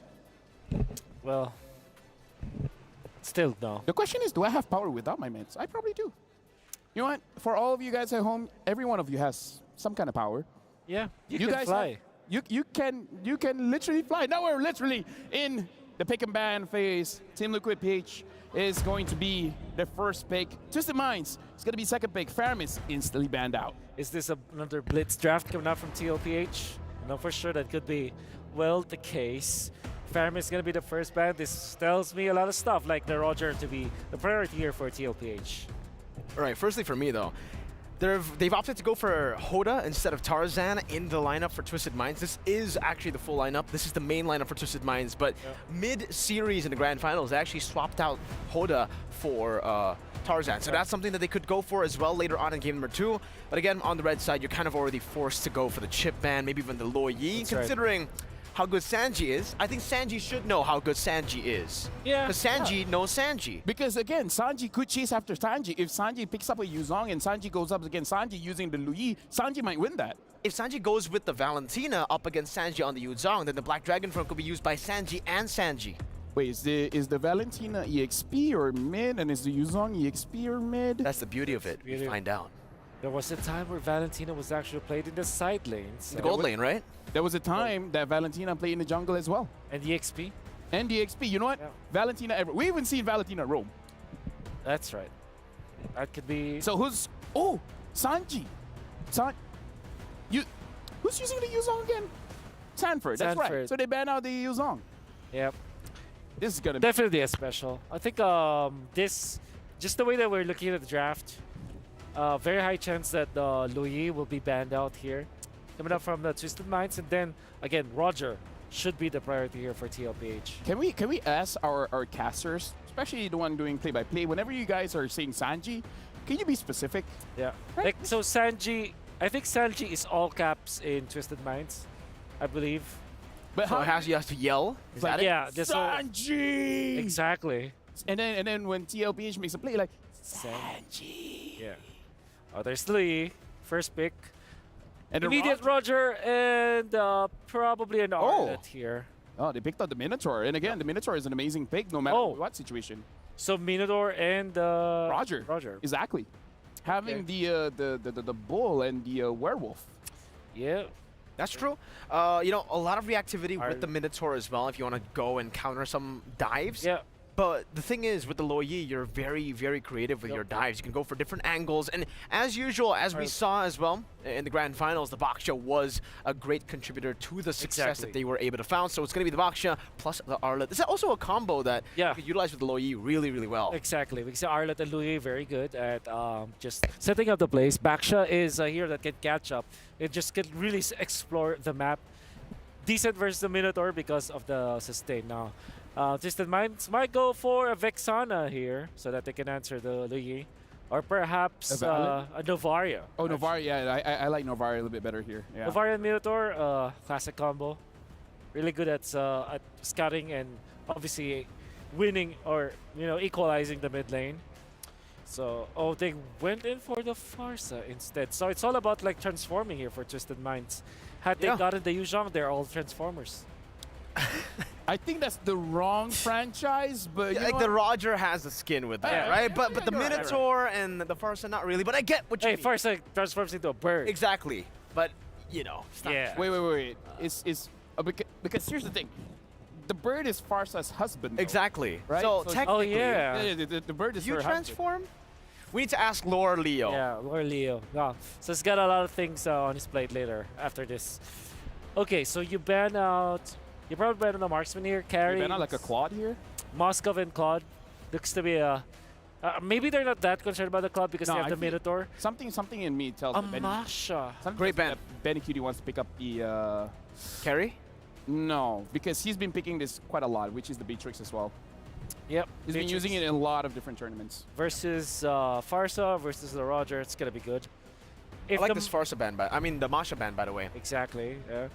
It makes a lot of sense versus the Farsa and the Roger. Yeah, the thing is with the Roger, it's very, very difficult to go for any defensive item to go up against this Masha. Usually you want to go for Wind of Nature, and usually if you have a normal marksman, that's the easiest answer. But on the Roger, you get that. You don't get the full duration of the Wind of Nature, so it's a bit hard to go for the counter. Technically, you can go Winter Crown, but it's a bit tough to pull off as well. So But it looks cool. It does look cool. Right, mid-transformation, Winter Crown, that looks cool. And then you freeze on air, Yeah, it's like...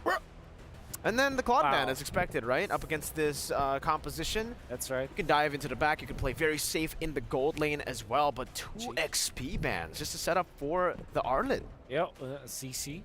Which is interesting because it's CC Roger is like very difficult to pull off because of how much farm you need. But yeah, they're gonna be banning it out. Twisted Minds. If they show their jungler right now, it will not be good because that means that Team Liquid will be able to answer that. So I think this will be an EXP lane pickup. Assuming that the Terza as well as the CC is banned out, you're left with what? Pakiro and Benedetta for Twisted Minds. How's the Lapu Lapu right now? Lapu Lapu is a very, I would say it's a very conditional pick that you use when there's a Faramis, exclusively when there's Faramis and / or the Moskov so that you can dive into the backlines. Because for Twisted Minds, right? Is Okay, the Xborg? I think you go Beatrix now for your TLPH. And then you put the Arlet in the Rome and then pick up an Xborg and answer the Xborg. So that usually the Pakito is still open. Is Pakito good against Xborg? Not so It is in XP. But the thing is, I feel like for Twisted Minds, they can actually go and twist Liquid Echo's minds right now with the Xborg and the Roger. Because with the Xborg, it can still go to the jungle. The Roger can still go to the gold lane, and they can try to play around that to just counter the Baksha. Yeah. But now that the Arlet has been revealed to go towards the XP, maybe they just put the Xborg in the XP, put the Roger in the jungle, and then pick up another gold lane. They would bully the Moskov. What can bully the Moskov? I think Beatrix? Beatrix will be the best. I think they might not. They might just put the Roger in the gold lane, or in the jungle, then pick up something along the lines of a Ruby because the idea here is that you're facing up against a Louis, so you don't want to really like overdo your gold lane. You don't want to farm dependent gold lane because the thing is the Louis will just be able to take over. Fanny. Okay, against the Moskov. I mean, the Moskov is traditionally a counter to the Fanny. I guess. And this is Florin, dude. I don't like this at all. I'm just saying it. I mean, here's the thing. Even though you don't like it, it looks spicy. And when it's spicy, we gotta throw it over to our casters. It's your turn. Just to address the inquiry, Farsa indeed turns into mist, riding Vari's wings. That's why it's called Wings by Wings. Welcome to Desk at your service. My name is Leo. Here with Gideon, bringing you this first matchup between Twisted Minds and Liquid Echo. Look, this match is going to be interesting, right? I agree with Wolf. I think that, Fanny, and especially when you're looking at the composition from TLPH, unless this Fanny gets an incredible snowball, I don't see it happening. But maybe towards the later stages of the game, do we see it really even out? Yep, on a lane-per-lane basis, Liquid Echo seems to have trumped Twisted Minds, but maybe the Twisted Express could pull a turn that even the Echo Express haven't seen before. Again, welcome them into their home court. Ladies and gentlemen, here we go. Game 1 in the best of 2. I can't start this matchup without saying Team Liquid PH are one of the tournament favorites. Like that's just the stakes we're looking at right now. Yeah, it's just facts. It's just facts, especially when they're coming from one of the strongest regions so far in the world until somebody knocks them off. I think it's fair to say that they've got a pretty decent chance in these groups, and more importantly so, I would like to see whether Twisted Minds, especially in the earlier stages of the game, because that's what they were known for previously, before the 2-minute debuff. Yep, speed is what Twisted Minds have on their side, and if there's anything I like about that draft, because I do echo Wolf in the fact that I don't like the Fanny, but I like the switch up. I like putting the Roger into the gold lane, but maybe not the hero on to Hoda. And they are threatening JP, but as a floor, like, you gotta get used to this kind of thing. I mean, that's how JP likes to be handled, right? Everything is his fault. If he goes down, it's gonna be his fault. If they win, it's also gonna be his fault. Who is he without adversity, right? Truly. He's been living with adversity all his life, and now he's just taking care of the team. Look at this. Look at how comfortable Liquid Echo are. Carl Teasy going for an early green, a stolen small camp from Hoda while he's getting to a small camp of his own. I can't wait to see the XP difference. Yep. I mean, so far, it's going to be very small for the time being, and eventually, it's going to come to a point where we do see these teams actually start clashing around the turtles. I think it's pretty inevitable that Fanny probably wants to like calm down on first turtle, probably second turtles when we expect to see these fights really break out. I wouldn't even question maybe even third. Third? Yep, because we've seen Fannies do this. We've seen even Lings do this, where they would, what's the word I'm looking for? Rubber band into a lead? You know what I mean? Like once they get their second core item and then their roamer and their XP laner are able to find a good initiation, they just come clean house. Yeah, no, I like the term a lot, rubber banding, right? Because I think it's one of these, especially in a game like this, you're expecting both of these teams to be one to take the lead and then eventually no resources. The other team takes the lead and control over the map. The constant back and forth, that's what we need to see. Because again, both of these teams are very ult dependent. Maybe not so much for Liquid Echo. Maybe they can find these flanks once in a while, but traditionally, Twisted Minds, they need to play that front to back. And maybe, just maybe, if that Fanny can find a good pick onto, hopefully, Sanji, they have an opportunity. Best case scenario, they find Sanji, maybe even cut the nip at the bud, maybe give Benny Cutie a good piece of their mind, right? And to be able to do that, I think there's a lot on the shoulders of the young Sanji. And I'm talking about the Sanji with two eyes. That's Twisted Mind Sanji, the X-Borg. Because he can act as both a hard stop against Liquid Echo's fast-paced game. Because again, they are the aggressors. They should be the aggressors because they're looking at a Fanny, which they counter all day long. And if Sanji can do that, and then flip the switch when the rest of the team says, all right, we're ready to go, then they can go. So that's where the pivot is at. That is the fulcrum, I think. That's the term we're looking for. The fulcrum of their Rube Goldberg machine that is this burst lineup. Oh man, this terminology. How many people are picking up their physics books like, I wish I learned this better? Most people aren't going to catch that, but I get exactly what you mean. And I think that if this is on the assumption that Sanji is actually able to walk out of this lane for free, right? And if he does, at least then Twisted Minds have a potential out during the neutral objectives, because at least he can start melting down Carl TZ more effectively than the rest of his team. But so far, lead for Carl TZ, a full level ahead. Oh wait, hold on, he's catching up pretty quick too. That's right. Folks, you were not confused. The game UI did just catch up, and we are working on things as we go. Turtle already up. It's Twisted Minds first of the scene, but it looks like Liquid Echo are able to answer back. Yep, jumping in for their airstrike is one to zone them out. Minoan Fury already catching two, and that's going to be Carl TZ securing the first turtle of the game. They walk away, and all that's left is just dust, no kills, and a couple of flickers. How uncanny. This is uncharacteristic. Oh, I was about to say 40. Come on. I was about to say that was very uncharacteristic of both teams who have the nickname Express. You would assume that there would be bloodshed, but Sanford just came and said, Kuya Leo, I got you. Yeah, it's just like, don't worry, I'm gonna make a play right here, right now, just for your entertainment. But as we can see, Sano finally building up towards that Sky Piercer. He needs to find a lead in this lane somehow, and man, Liquid Echo keep on doing this. Every single tournament, I see Benny QT playing on that Moskov. He tries to steal away buffs with a Spear of Destruction. Yep, almost hit it too. Yeah, almost hit it too, if not for Hoda actually getting there maybe 2 or 3 seconds faster. Now down bottom, again, happy to see that Sanji is struggling, but keeping it down. All right, if anybody could die and anybody could afford to sandbag their body for his team, it would be Sanji on this X-Borg. Looking at the XP gains, again, this is what Carl TZ got away with, that small steal. Oh no! Speaking of small steal, Hoda is able to get on out of it. Minoan Fury is buying just enough time for Cuffit to really get the damage down.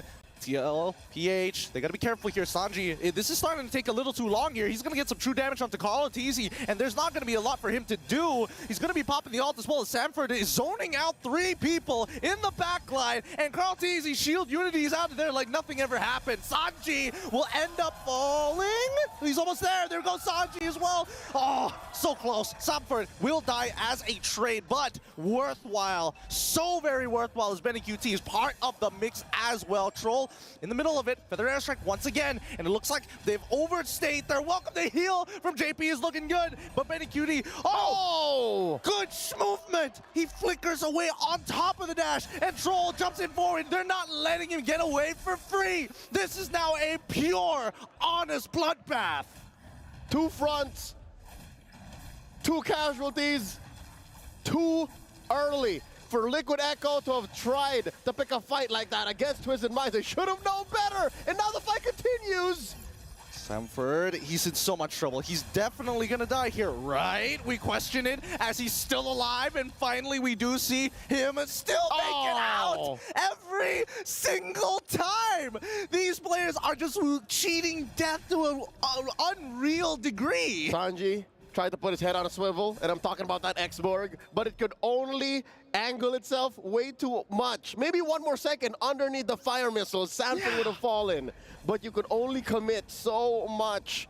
Close call. Twisted Minds could not punish Liquid Echo for that overextension, and the Filipino squad walks away with another free turtle up top. Great flank, Sano. He's trying to get on out of there, but Sanji, he's still able to find him. But Yoda, able to find JP in the process. Okay, at least they find the trade. But no, Sanji says, 1 more for me. Flickers forward to make another play. The lone stallion able to make the most out of a messy situation. Down bottom, Carl T's trying to stop Sanji from pushing down on that tier 1. Forces out a last insanity, and he's not having any of it. Come on down. Oh, just puts up the recall. Now here comes 40. Yep. I mean, this is, you can see Carl TZ, as much as he is the GOAT and will always be a GOAT in my heart, he is still willing to be like, hey, brother, eat. Sanford, this is for you.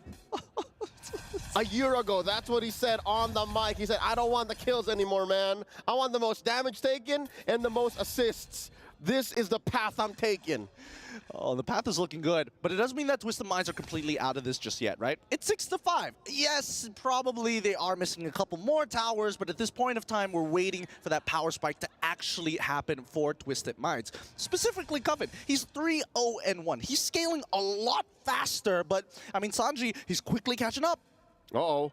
We're talking about Sanji from Liquid Echo. That's right. Sanji from Twisted Minds is actually working hard, man. He's pulling doubles. Hoda able to secure his orange, and now in mid. Again, that's the reason why mid lane tier 1 is still standing, is because of how Coffin is able to protect it, and not to mention Troll. Troll, did you know that Troll has a PhD? Does he? Troll is in school for medicine, man. Oh no! All that medicine won't bring Cuffin back in the time for this. Good play from Liquid Echo, collapsing on the opportunity, as once again they're gonna dive Sano underneath this tier 1. No opportunities for you as Benny QT picks up the kill. Sano just got used to the gold lane, and now Hoda gets a good amount of SOD, and now Benny QT catches him with a solo kill. Nothing can stop the Typhoon. Oh my goodness. He was caught slacking. He was caught slacking. Nobody said anything about the spear flying across the map. And it's not over just yet, because now with this mid-tier 1 collapsing, Liquid Echo can finally play the game that they want to play. That's right. The cavalry will now circle around the brain. Just right there, smack dab in the middle of the map. Again, a replay here from a different angle, as you can see. In slow motion too, just so that you can really calculate the numbers. Savor the moment that Benny Cutie caught Hoda. And this is the reason why, folks. Our analysts said Moskov is a clear counter to the Fanny. A single stun against the wall, and then maybe 2 or 3 hits from the spears. Just Bob's your uncle, just lay down and take it. It's tough, right? Because it's not like the steel cables can like curve in many different directions. Nope. It's very, very linear, especially if you're throwing one at a time, right? This is real life. It's not wanted. It's not wanted. It's true. It's true. With Liquid Echo now, with a 4-kill lead, 9-5 against Twisted Minds. At this point, Twisted Minds really have to consider and really pick and choose some of these fights. Because again, if they go on Sanford, Sanford can buy so much time on this Arlet. If they go for Sanji, well, you can expect that Carl TZ as well as JP are pretty close by. Yep, and maybe after watching enough Liquid Echo over the past few years, just take what you can, man. Beat down on Carl TZ while he's giving himself to you. Because sometimes that's where the value comes from. And don't expose yourself. Those are some wise words for Twisted Minds right now. Don't contest the Lord. But it looks like, yeah, that's the call. They should just let it go. I mean, they have to, right? Like Elsa. Unless they've got some crazy play to do it, because Hoda currently, he is, oh my goodness, 3 levels down. Oh, he's catching back up. Okay, so 2 levels down onto Carl TZ. That's not what you want to see in your jungler, Yeah, unfortunately. no. He has to play the side lanes, split push it. Just go ahead, split it up like an acrobat. Check it out now. Where are we? Huh. This is tough. Sanji has to make a decision now. Does he go straight for the Kiras? I think he's going to go for the Kiras. Yeah. Go straight for the Kiras and then Immortality. I feel like he kind of has to, right? At this point in time, you're already so far behind. Even if you get an Immortality, it's going to break almost instantaneously. It's just extra lives. You become a bullet sponge.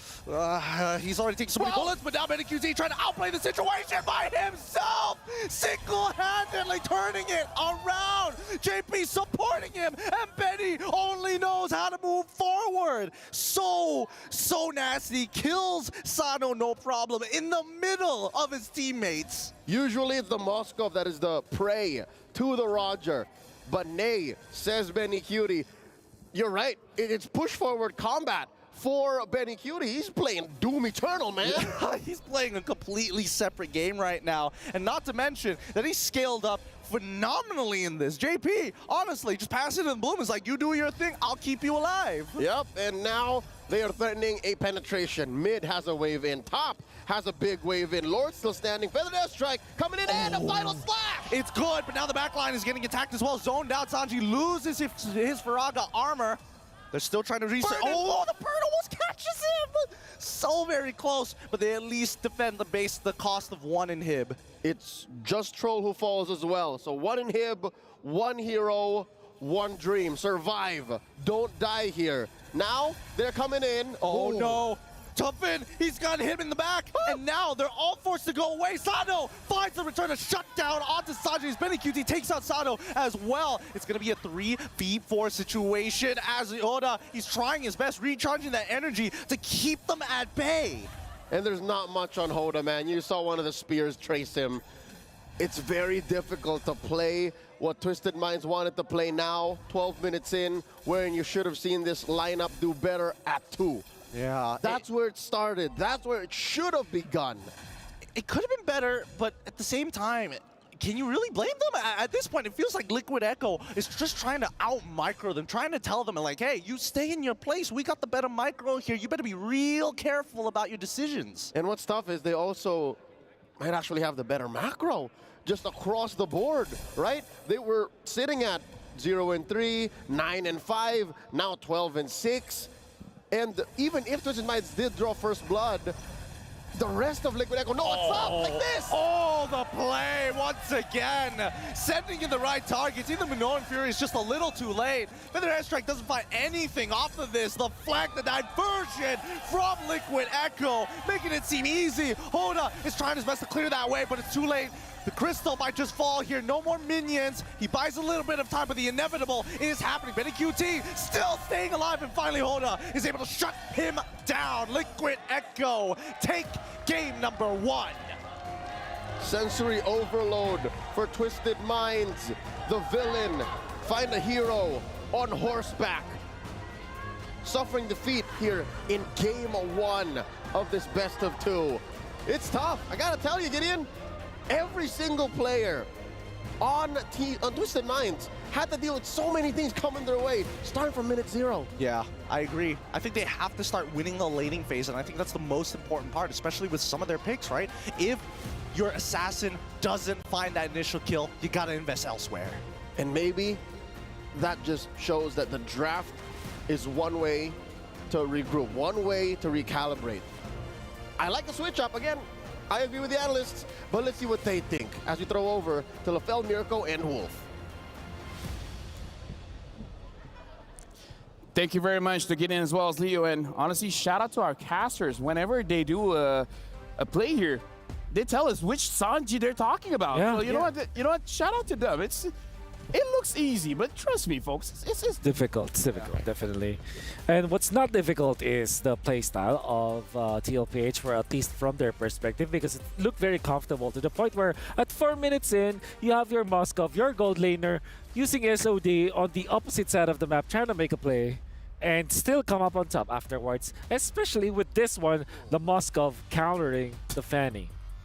You know, I love the new skin on the Moskov. The TP animation is absolutely amazing. But speaking of which, in this game, we even hear the casters talk about how they should have gotten the draft online much earlier, but they couldn't do it against CLPH. That's the thing, right? When Wolf said, you know, he didn't really like the draft, I was actually talking about how I kind of like the draft, right? Because with the Fanny, yes, you get countered on paper hard by that Moskov whenever you want to try to go and initiate. But the thing is, you have so many ways to actually dive, to look for the shred as well to a lot of the frontliners that TLPH have. The thing is, they didn't even get to start, right? No.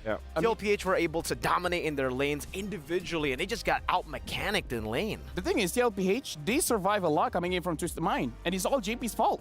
Yeah, it's all JP's fault. The Bloom coming out from the floor, and one of the standard heroes for TLPH. We saw that in the playoffs of MPLPH, and the way that they use it is that they combo it up with Moskov or hard carry, so that you definitely have that bridge to the late game.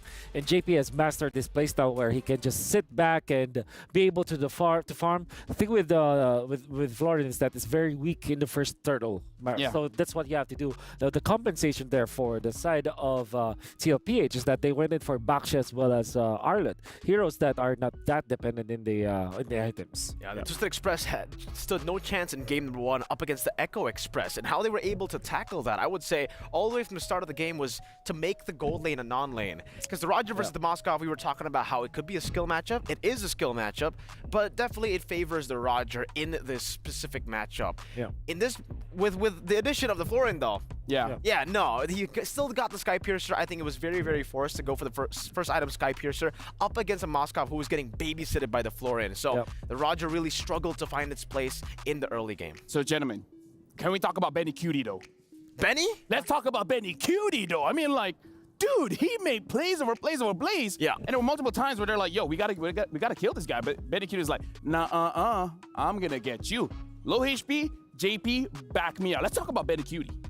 Yeah, very smart with the usage of the SOD, especially because you can kind of pick where you will teleport afterwards after the activation. You get to choose where to blink. And you also have a vision for about 5 seconds, so yeah, you really know where to really get into which part of the map. And we saw that utilizing the dash, the natural dash of the Moskov, as well as the flicker to get into like distances that you wouldn't really expect. It kind of felt like an assassin marksman in Benny Cutie's hands. We've been seeing a lot of different ways to actually utilize the battle spell, or what battle spell you want to actually go for. You can go for the Inspire, you can go for the Purify, but in this case, going for the Flicker was just phenomenal. Knowing that you'll have additional sustain already, it just gave him so many different ways to actually approach the skirmishes, and even very early on, remember this SOD. Usually on a Moskov, you take that and it's like, bro, you shouldn't have taken that. That's not bro. But he takes it, he makes it work, and somehow he outscales everyone so fast in the game. I think in the mid game, he already had like 3 item power spikes. I mean, like, here's the thing. We make it sound easy, but once you hit the Spear of Destruction, and then even though you have options,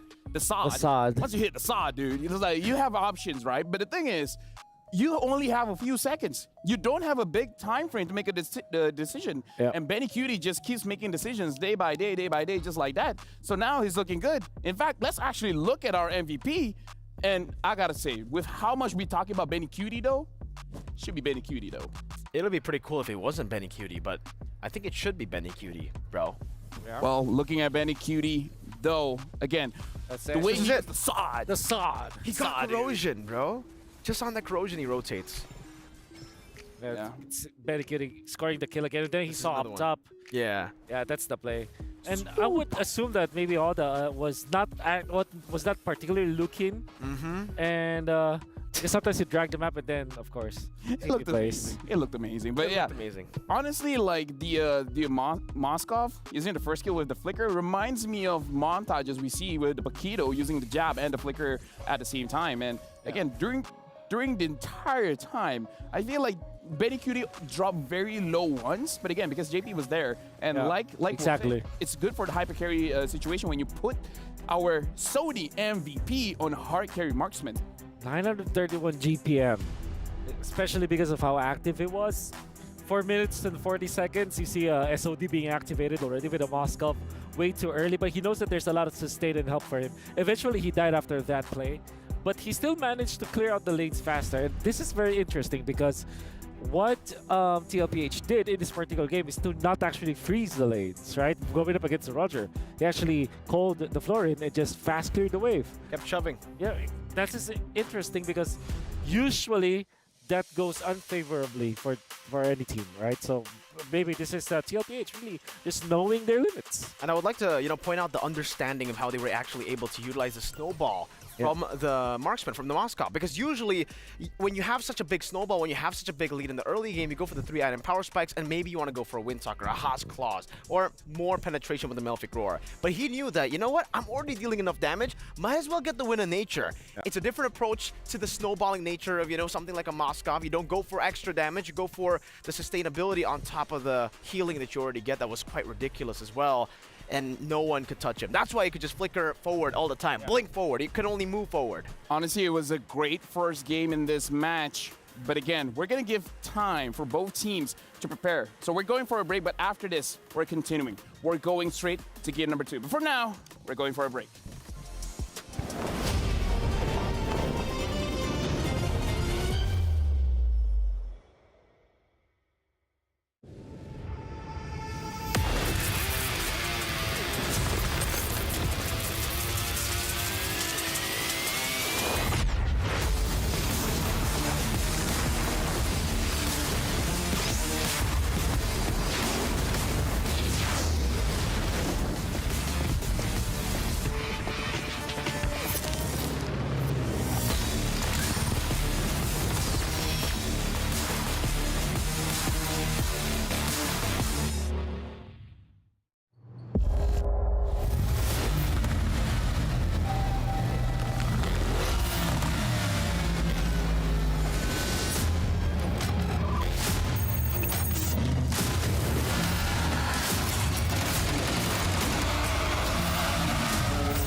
New adventures bring new challenges. Even as the heat rises, dandruff and grease won't stand a chance. With new Clear Men, powered by triple formula technology. To eliminate dandruff, itch, and grease, gives you 8 hours of freshness and 100% dandruff-free hair. New Clear Men, 0% dandruff, 100% confidence.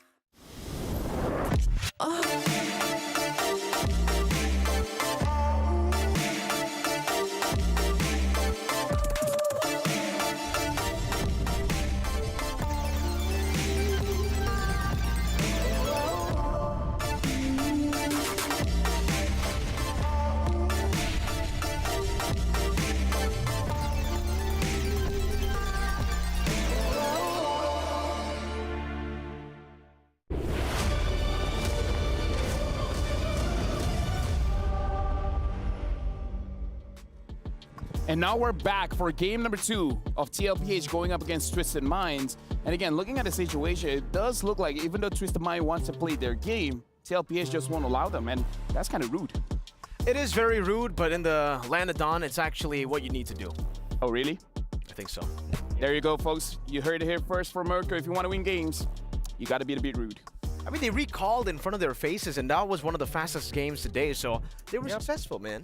And we're utilizing their Moskov sooner than you would think. Yeah, so definitely is rude and definitely is effective. And it is something that Twisted Minds have to wake up from. Maybe, of course, they've tried this Fanny pickup. Maybe try to limit it down in the next game. I know that they have their plans coming up against Team Liquid, the PH. Unfortunately, that will not work. Or maybe this is just the jitters. You know, maybe this is the first game of Twisted Minds. Maybe they're gonna be trying again. Maybe they're gonna be twisting our minds once again. Speaking of twisting our minds, I'm gonna give you it could be an easy question, it could be a difficult question for Twisted Minds. Okay. Looking at TLPH, who should they shut down? Doesn't matter in the draft, in the game, who do you target? Oh man, I think Benny got the MVP, but should he get targeted? I think so.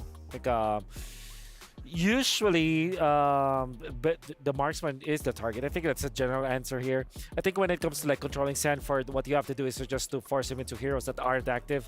For Carl TZ, you can't stop the GOAT, the young GOAT, unfortunately, because he's gonna play. If you're forcing him to play utility, he's gonna play good. If you force him to play assassin, he's also gonna be playing good. So I think, yeah, you're left with no choice here. Well, I mean, throughout most tournaments I've seen, he has not stopped picking out the box here because no one stops him, right? I want to see someone force him on something like a Julian, but now we're jumping into the draft where Twisted Minds is first pick, TLPH second pick, and they still don't want to see Sanford on the Yuzong. I don't think anybody wants to see Sanford on the Yuzong. I want to see Sanford on the Yuzong. I don't think any of his opponents wants to see him on the Yuzong. I think even in the grand finals of MPLPH, Falcons APBren, they were like, you know what? Nah, we're not going to let you on the Yuzong. TLPH, they always, even when they get the chance to, they first pick the Yuzong. That's how confident they are.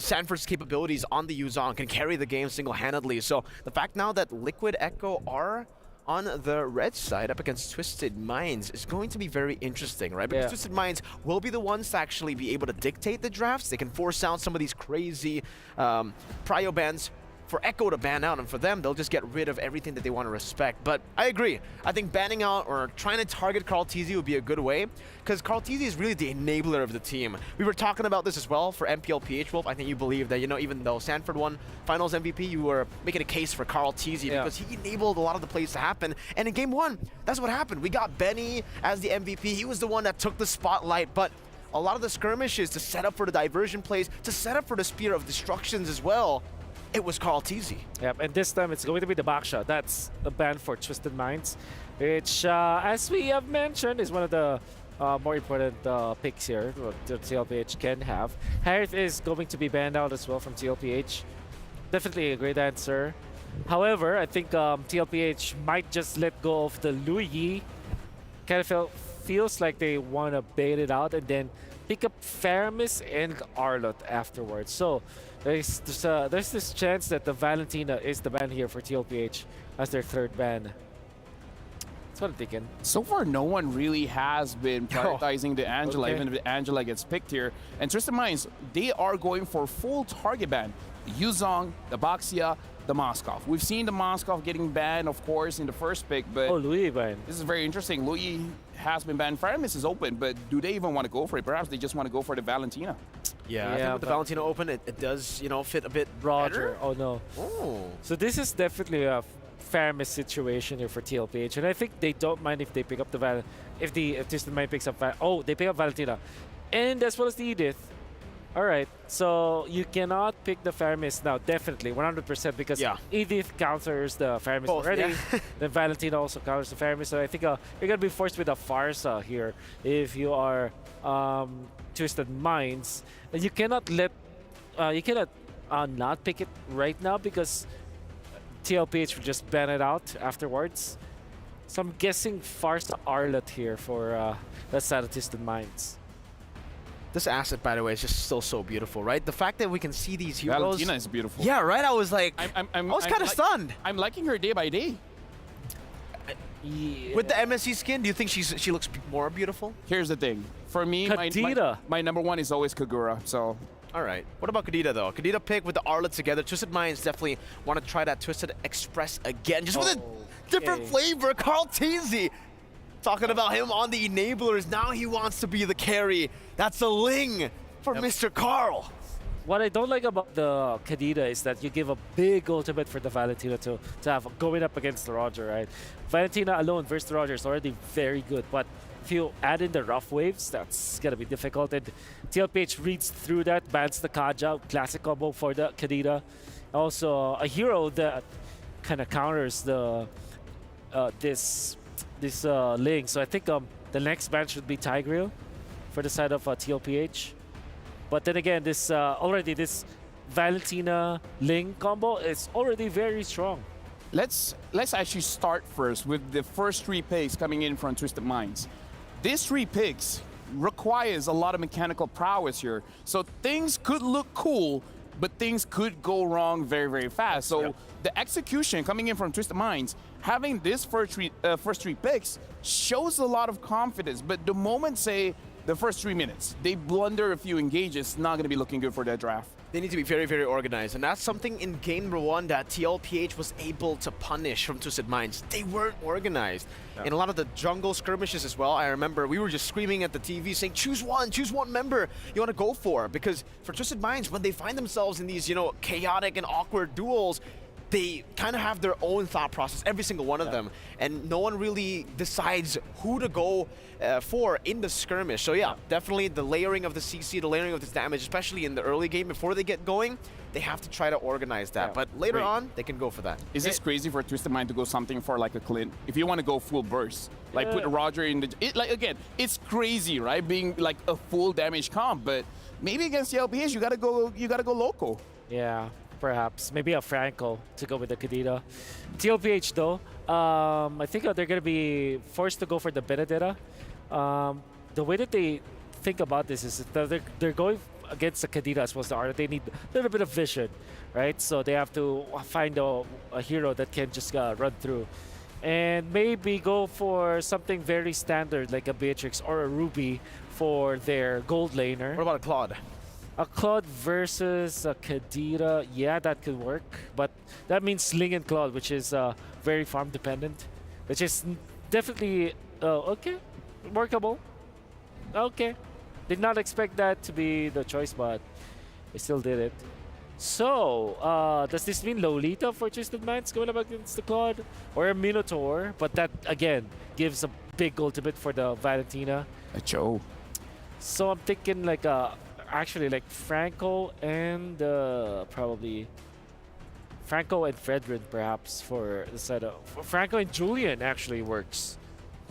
For Twisted Minds? For Twisted Minds, yeah. I feel like if it wasn't Troll, if it was Maro, right? That something like Franco you're right. would pop up for here. sure. But the thing is, for Troll, it really does feel like he finds more success on these kind of initiators, like the Grok, the Kajas. That's why TLPH, they've done their homework. They've actually banned it out. And for Twisted Minds, I'm just looking at it, the Cho does come out, so shout out to LaFell there. With the Nolan, too, they get that lockdown. They get the physical defense shred, technically, with the new passive of that Cho. But this is full aggression. Like you mentioned, man, if they don't get going at the start of the game, it'll be deja vu in game number 2. I think game number 1, sorry. Tigreal territory. Oh, there it is. Yep. There we go. We've been able to call out the roaming picks for both teams. And again, Twisted Minds, I feel like this is all or nothing. And speaking of all or nothing, we're throwing it over to the casters. You guys think this is going to work? I'll be honest with you. I don't know what all or nothing has to do with it working.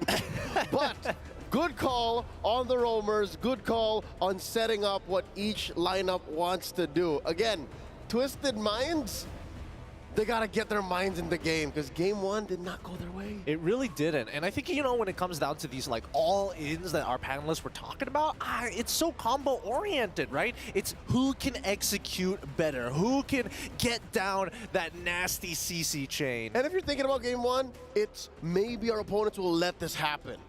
Oh, let it happen? Just to really push the limits? Yeah, but you're going up against Liquid Echo. You're going up against the MPL Philippines Season 13 champions, the former M-Series World Champions, and they're not gonna lay down and take it. Here we go, game number 2 in a best of 2.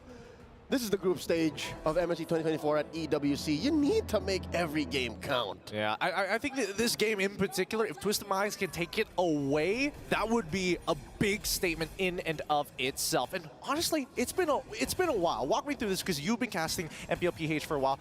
When's the last time we've seen Carl TZ on an assassin like Ling? All right, looking back at the history of Carl TZ, which I'd like to think I am an expert on. Of course, he is the GOAT, naturally. Carl TZ fan. I believe he's the best in the world. I'd say on average, 1 in 20 games of Carl TZ in the past year were assassin games. Dude, so those are low odds, man. Very low odds. So this is once in a blue moon. Yeah, literally. Honestly, I think it would have made my day if he was playing Lancelot. I think that's the one thing that I missed for a very long time. You know, what truly made him to be the GOAT in the first place? That's literally him. That is him. He's got a skin designed around it as well, which he never uses on stream. He actually refuses to. It seems to be by principle. Looking at the early game again, Sanji here, just pushing, cuffing back. Hold up!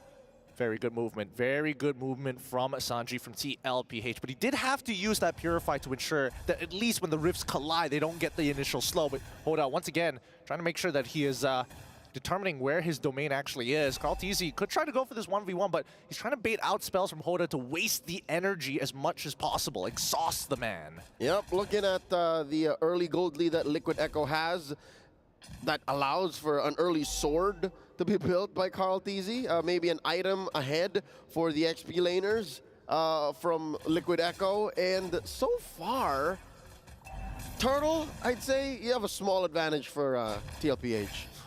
Small, but at the same time, oh, look at the bot side of the map. This might just be first blood here as Carl TZ and BiddyQT going for a clean dive. Gets the knockup as well. Carl TZ, he's still got it. Mind you, has the Warcry, so he definitely needs to get those swords up in, and then finally the basic attack, Final Slash starting it up. Oh, they're pushing back, but Sanji makes the opportunity into a bigger play here with the Final Slash stolen away onto the Twisted Minds of Sanji. He should be going down, but he still is able to walk out. Sanji is trying to get closer to him. Sanford is the one who finds it, and Cuffin steals away the turtle. And now they start backing away, and hopefully Cuffin can actually make it through. Sanji, he can still get damage down, but not enough cooldowns just yet. Troll is gonna go for the kick. Doesn't get him underneath tower range just yet. JP gets to walk for free. I mean, if it was any other target from Liquid Echo, that kick would have been amazing on Troll, but the passive on Tigreal allows for early game physical damage to mean nothing. He is one thick boy, as we like to call it. 6 Cs. 6 Cs. That's the perfect way to describe it. But let's look at this replay one more time. All right, so again, it was Twisted Minds first to the scene, and then the CC chain was just much better for Liquid Echo, but that did not stop Cuffin because again he was underwater. He was immune to all of this. That's why he was able to burst down the turtle despite everything happening. But that doesn't stop the team fight from actually being executed, right? Oh, the kick! No, we can't watch it. Oh, Sanji still has his Purify. Gets on out of there. He literally just pressed it and then went for the recall. That's one finger within a second's width. Going Purify recall. He's still there. He's still there. He's still there. He's making sure that his presence is not. Wait, they're gonna spot. Wait, Sanji can spot. no. Hold on. Do they know Troll spots him out instantaneously? He gets on out of there, transforms into Roger. That's how confident he is. I stole the wrong ult, but I got to use it at some point, right? Fair, he knows that there's no kick. He just got kicked. So this is so funny because one of Valentina's IMUs, it's great when you have a metamorph ability or a transformative ability because then you get everything else in the kit. For the remainder, yes, another kick by Troll! It looks to be good, but JP, he tried to slow them down, but still Hoda finds one. Carl TZ is able to trade one back in Troll. That's going to be Sanji for Troll, and it looks like Twisted Minds, they hit up.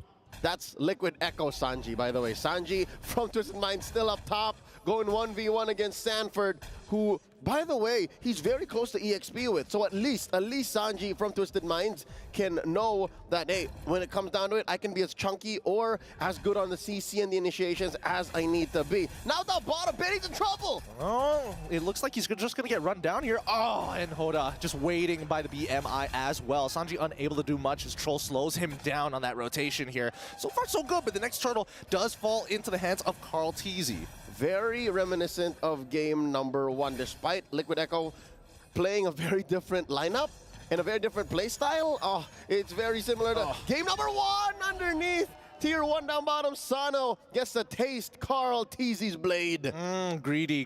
He greeted out for the wave. You got to be careful. If you are low, you do not want to be exposing yourself because you're just asking to die to Carl on this Ling. Lings are dangerous for this one reason. But now we see the rotations from both Sanji and JP. Troll, he spots this out. But there's no follow through. Troll is but a key with no hole to put in. There's no doors to open up there, but up top, final slash on the one. Why did we pull away? They want to force the ult out of Sanford as quickly as possible because they still have the kick, and they do find it. A clean dive for the side of Twisted Minds. They should be trading tier 1s on the opposite ends of the map. 40. I don't know what the play was for Liquid Echo there.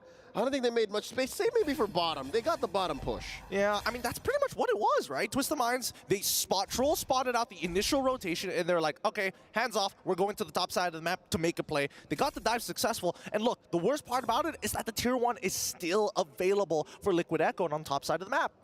I guess that was worth it for the flicker and for the life of Sanford. And Liquid Echo still did eventually get the turret down bottom. Now in mid, they're threatening it. Troll with the kick! The kick is so good. Sanji walks away. A very weird looking interaction, but now with the implosion as well. Benny QT just sitting on the edge. The BMI as well. Hoda finds one, looking for another opportunity. He has the purple buff, so he can make the play, but it looks like he will get on out of there. Not enough. Sanji actually finds the final slash onto 3 targets, allowing him to get back in, but Carl says that's what I've been waiting for. Takes them all out. The cleanup is a good, and Sanji still from Twisted Minds evens it up. Well done. As bloody as that was, despite there being a lot of casualties from Liquid Echo, you could not ask for a better outcome. Carl Teasy is full on core once more. Check out the replay. Man, this is bringing back memories. It feels like it's 2019 all over again. Oh, don't remind me about 2019 all over again. That was a good time. He's still, I love seeing Carl on these assassins, man. It's only once in the blue moon do you ever see him actually perform. And he's currently deathless after securing that final turtle. 7.5 minutes in, they are looking at a 3,000 gold lead, which, by the way, doesn't look like much. But in a bloody exchange, look at this Carl Teasy, and he's unstoppable. I mean, he can finish points into there. Oh, he spots out Troll. Sandwiched. All right, no. he's fine. All right, he lands. What I was saying is, with a kill score at like 7 to 10 and the turrets being as close as they are, this is the best thing you can expect, especially from 2 lineups that both have assassins. Which is weird because we haven't seen this as much in recent years.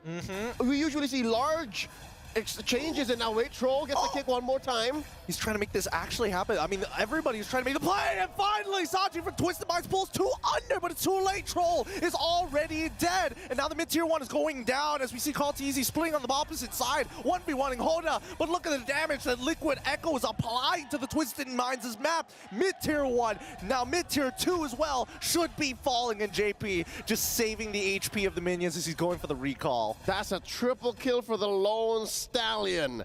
Impressive work once more from Sanji, who, by the way, has been ego-checking Twisted Minds since minute 1. Yeah, he's really been flexing. Whenever he has that Purify, he is hyper-confident in making that play. Oh, here we go. Gets kicked this time. Still unable to get out of there. He got confident without the Purify and gets punished. There you go. It was bound to happen. Again, Sanji is not superhuman, although sometimes it does look quite damn close. He is not. He's still playing with a rather soft mage in mid that's doing wonders for Liquid Echo, but he still has to respect the boundaries. Because again, Twisted Minds, much respect to them, they never let up. Again, Troll is averaging what now? Maybe 1.5 kicks per minute? He always finds a target. Yeah, honestly, he's been very accurate with it as well, right? He's kicking them in the right direction, optimal positions as well.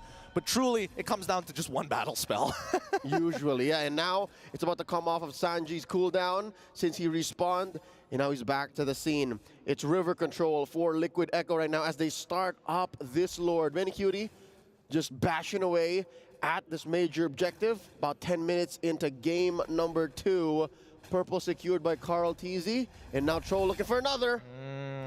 Forces the Shunpo, gets the initial kick. This is not looking good. They're trying to chain CCJP down, but it's honestly not even close. He tanks the damage, and Carlteasy goes in straight into the back line. Oh, the implosion finds one! They got Hoda, and now the rest of them will start to fall! It's not even remotely close! And in a snap of a finger, a blink of an eye, 4 fall for Twisted Minds. And this is where the cavalry smell blood on the battlefield. Look at that. There's a wave in mid with the Lord, an enhanced wave down bottom, another up top. Carlteasy, deathless. I bet he missed this. Yeah. I bet he missed this. He's like, this is like the good old days. And Sanji, he's just standing there menacingly, finds the opportunity. Cuffin tries, but honestly, the rough waves ain't gonna connect on anybody. Final Slash already coming out as well. And now that's Carlteasy just auto-attacking Troll. And that's just the end of the game. That's it. That's all they wrote.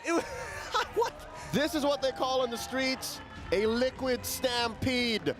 Under 11 minutes, Liquid Echo finish the game in sweep. Twisted Minds. With a bit of nostalgia on the side, why not? Yeah, why not? What a game coming out from the side of TLPH. They walk away, they're looking hyper comfortable. This is why they have been world champions before. This is why they are one of the favorite teams. GG will play the Twisted Minds. Again, a lot of lessons learned from game 1. Here in game 2, they tried to do a lot. Again, even in the face of adversity, even when the odds are against you, again, they put on a show. I gotta say, in the 11 minutes that they put up against Liquid Echo, I'm pretty entertained. I am too. This is one of the few games where it's not slow paced. It's all about how do we gain more momentum against our opponents. And it's just not what an entertaining villain is supposed to do. Like, you just want to see them go. It doesn't matter if they win or they lose, but they put on a show. Is this TLPH's villain arc starting today? By defeating one of the villains in MPL MENA? Maybe. This is what Manjin Faldas calls the revenge tour. The revenge tour? They've lost so much in the past year. They didn't even make it to M5 to defend their world title.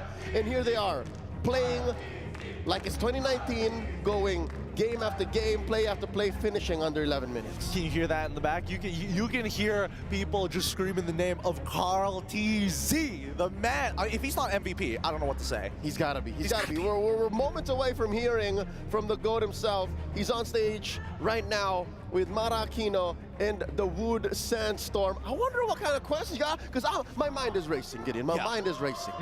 Hey, who knows? MSC skin, Ling, Carlteasy, it's happening. I hope it happens. Well, we'll hear from him now.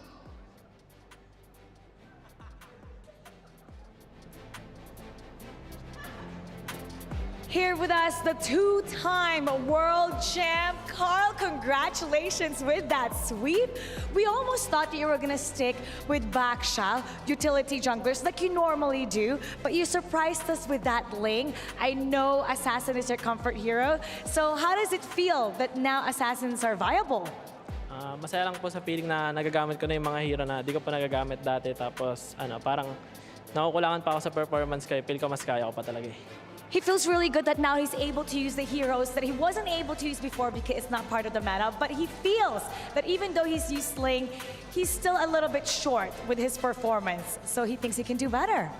I mean, look, honestly, looking at the game from my perspective, he was doing pretty good against Twisted Minds, and it was an uphill battle, I want to say, for Twisted Minds, but he looked incredibly comfortable, I have to say. But I have one question for you, if you don't mind.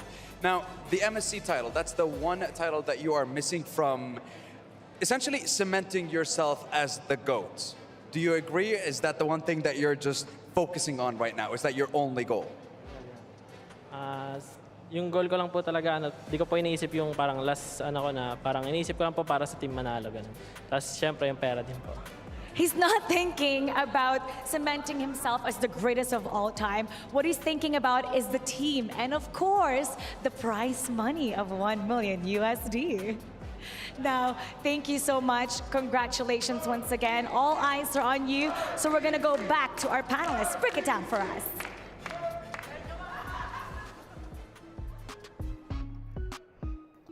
Carlteasy. Carlteasy. Carl TZ. And now we gotta look at him using the assassin. He finally got the Ling. Like, I feel like he was waiting for someone to ban the box here just so that, coach, what else do I have, right? Give me the Ling. Yeah. I think the Ling makes a lot of sense in this game, knowing that the Roger was up and going in for the Arlet as well as the Kadita kind of gives this runway for the entirety of Team Liquid Echo to pick up this Ling. And then they pick up the Tigreal as their last pick. I think it's really genius because it now counters the Cho. At the same time, it deflects the Nolan, right? Because if you're Nolan and you're going in for these kind of plays, you're always in that awkward spot wherein, are you gonna go? Are you gonna be focusing on farming? Because even the farm is not safe from the Tigreal skewers. Mirko, if Sanford didn't get that double kill, Carl would have gotten the Maniac. Exactly. I was actually expecting, oh, is it a Maniac? Because I was looking at the Ling the whole fight, and it was just really impressive to see, Carl TZ still has that mechanic in him. It's, like they said, it's once in a blue moon that we get to see Carl TZ on the Assassins, and I'm glad it's on day number 1 that we get to see it. Let's talk about Ling's itemization here, because he went for a Berserker Fury Fist and then a House Claw, and then a GDS, a Great Dragon Spear. Can you guys expand on this? Like, what's the logic behind this build path? Well, it's the movement speed that you get from the GTS, which is great because now, after utilizing your ultimate, no matter what happens, you're gonna land that stun, knock up afterwards. And also, you can get out of harm's way. It's really just a utility build. At the same time, it gives you that damage. It gives you a lot of comfort when it comes to like team fighting, even in your 3-item power spike. So much, and it's very rare to see the Sky Piercer built up so late. But yeah, 4th item. 4th item, he makes it work still. He was able to get the executes in the end as well. At that point, you already have overwhelming damage. But something else I want to talk about has got to be JP, because the way that he was utilizing the Tigreal was a little bit weird to the normal sense that we know for the Tigreal, right? Usually for Tigreal, you expect him to go for the initiations, to go for a lot of the cheeky little angles, flanks as well. But for JP, it was all about reacting to the plays made by Twisted Minds. All he wanted to do every single time was to peel or to re-engage better. And it actually made him more of a threat.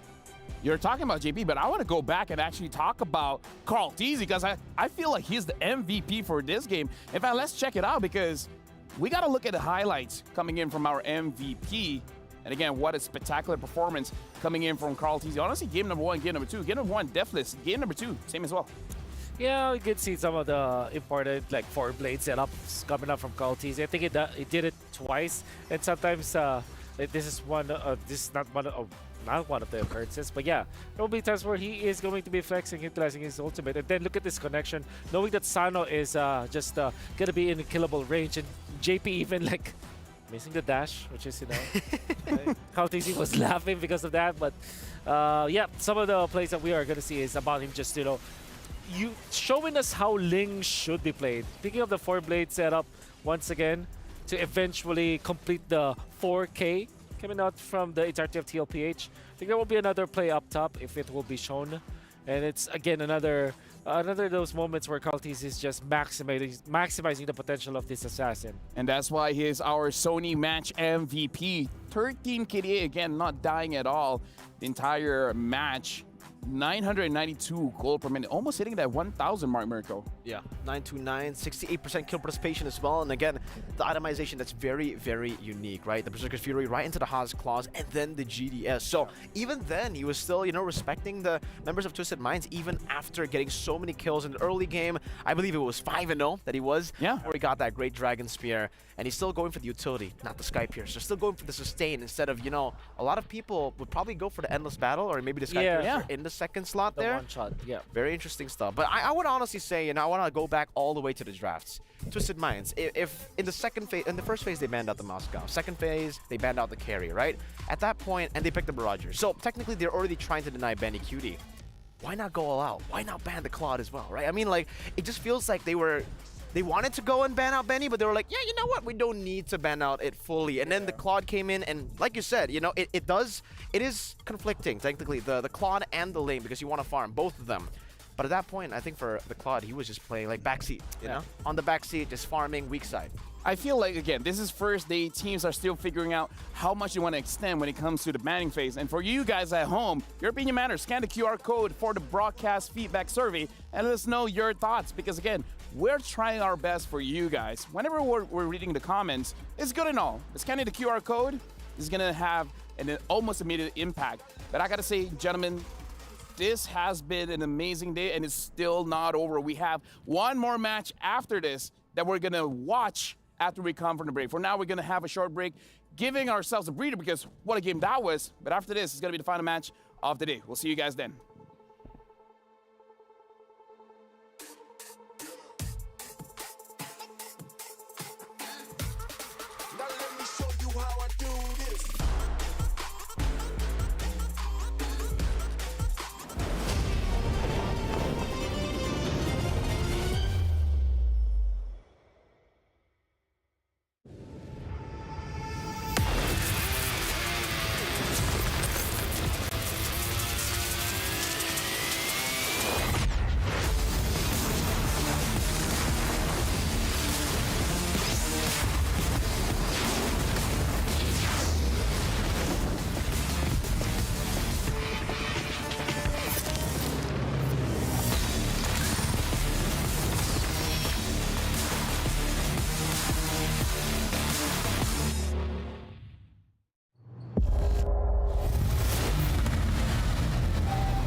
لحظات البداية عاشت معنا.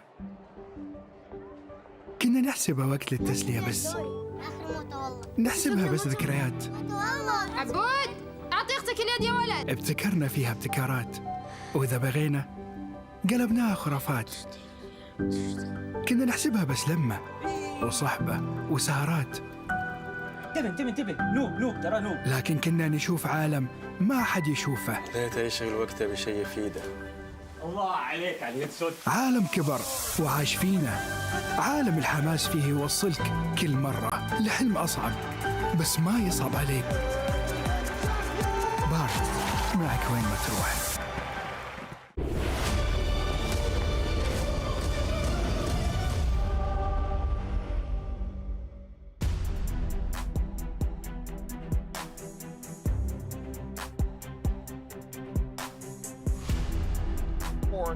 Mine is a Phil. Alongside me is going to be Mirko as well as Wolf. And you guys are seeing it on your screen. It's going to be Evo's Glory going up against RRQ Akira. Where again, looking at both franchises here, like they've been at it for a while. Mirko, what do you think about Evo's Glory going up against RRQ Akira? I kind of feel like for all the games today, this is the one that could be a 1-1.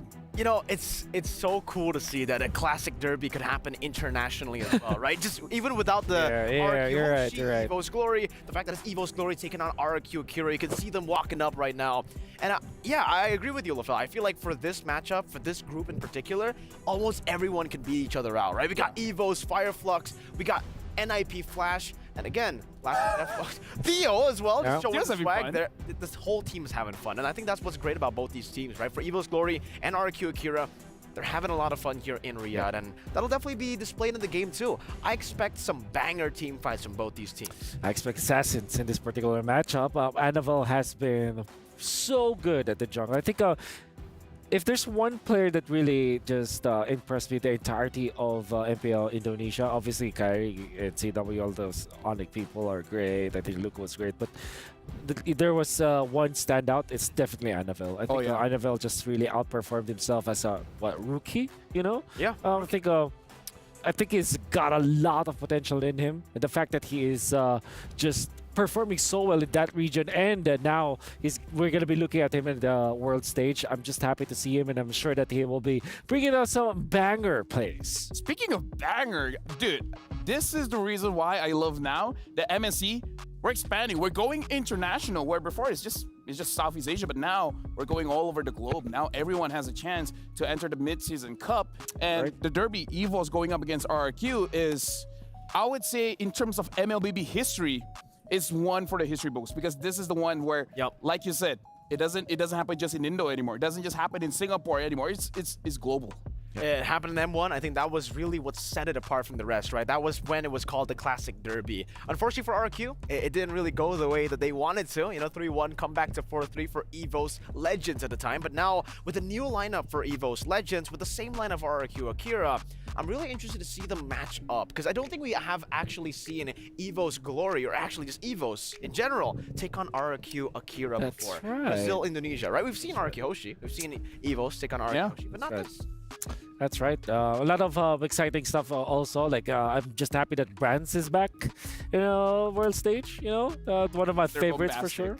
Yeah, Mr. Bombastic. To be fair, he hasn't been Mr. Bombastic for a while. Mr. Fantastic. He's been Mr. Fantastic. That's right. But honestly, you're talking about brands. Might as well we expand this to the EXP as well. Takashi going up against Fluffy. We're roughly the same kind of hero pools here. Takashi has always been one of the expirators that I always look out for, particularly international events, where every time with RQ Akira, I always look at Takashi because he's really good at playing EX Plane. I think that now that Benedetta is also back in the meta game, I can see a lot of Takashi Benedetta for sure. Yeah, so for Takashi, you know, I think the standout has got to be his performance at M4 when he was playing the Benedetta, when he was playing these carry heroes. But for Fluffy, it's actually quite different for EVOS Glory. Back in the day when he was playing for Aura Fire, yes, that was the playstyle that Fluffy was known for. The Paquitos, the Esmeraldas, the damage dealers. But now, he's kind of taken a step back in a way where he plays the Terizlas, the Yu Zongs as well. He plays to playmake for the team. It's all about enabling the rest of the team in the team fights.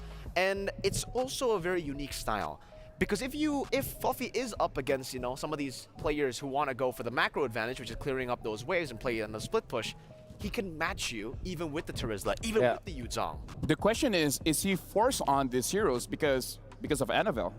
Not necessarily, no, because you know, usually you would say that, right? But in MPL ID, at the start especially, Anavel, see, he can play the assassins, but he's not always forced on the assassins. He plays the alpha, he plays the utility jungler. Fredrin is amazing as well. Yeah, the Fredrin is great, the Baksh is great too, and still you see Fluffy on the Terizlas. It's almost like it's his new style. Fluffy ain't so fluffy anymore. Yeah, and I think they're also like paving the way for brands to be successful as well. They're just peeling for brands. And Clockun. Exactly. Clockun is amazing, by the way. Gotta talk about that guy. But yeah, Anavel, I think one of the most important traits that he has is his retry. I think he's very sharp with the retribution, very confident with it, and I think that the retry battle is ensued in this particular matchup.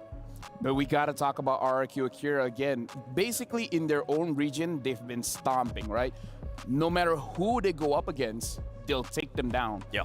And that's one thing that I still remember looking at RRQ Akira. The first time we see them, it's like, you know, they're okay. You know, they're nothing too crazy, but they've been expanding. Now it does look like they definitely belong. Like whenever they go up against any team internationally, they do very, very well. So going up against EVOS Glory, if RQ Akira gets a 2-0, that's going to be quite the statement. Because again, EVOS Glory is the #2 of MPL ID. And RQ Akira, the champions of Latam. So as a champion, you have this ego, you know? For sure, for sure. Especially the thing is, you're carrying the RQ banner. Oh yeah. You know, I think, you know, we've had this beef for a long time. A lot is in the line. You know, I think in an interview as well, back then the head of EVOS, he said like, okay, we can lose to every team except RRQ. We cannot lose to RRQ. So that's definitely something that's going to be very, very interesting to see, this matchup, the stakes. Yeah, the stakes are high. And honestly, you guys are looking at the stage right now. I feel like they got to go over to the stage because we got to hear from Sandstorm and Mara before we actually get into the game. I want to see what they have to say for the final match of today.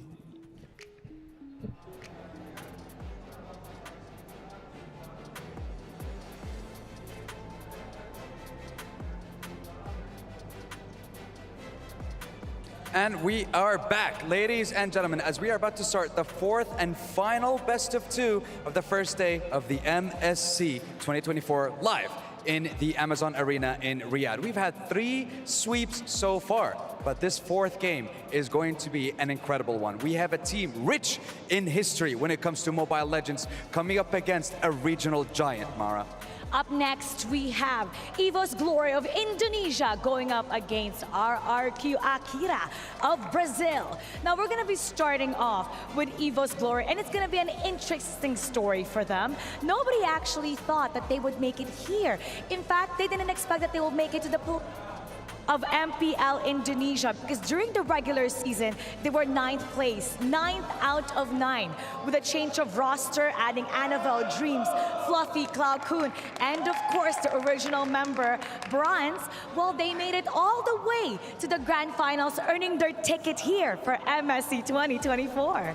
And the question remains, what's going to happen in their first game coming up against RRQ Akira? Now, we're talking about this team, Season 2, 3, 4, and 5 champion of MPL Brazil, and of course, the MPL Latin American champion of Season 1. You're talking about an enormous potential here when it comes to RRQ Akira, and when it comes to them against EVOS, honestly, I'm not sure, especially with them, you know, having an incredible run towards the end of the playoffs. It's going to be one heck of a way to wrap up our first day here. And I'm curious, are we gonna see another sweep, or will we sweep our first 1-all? Now it's time to get this game going.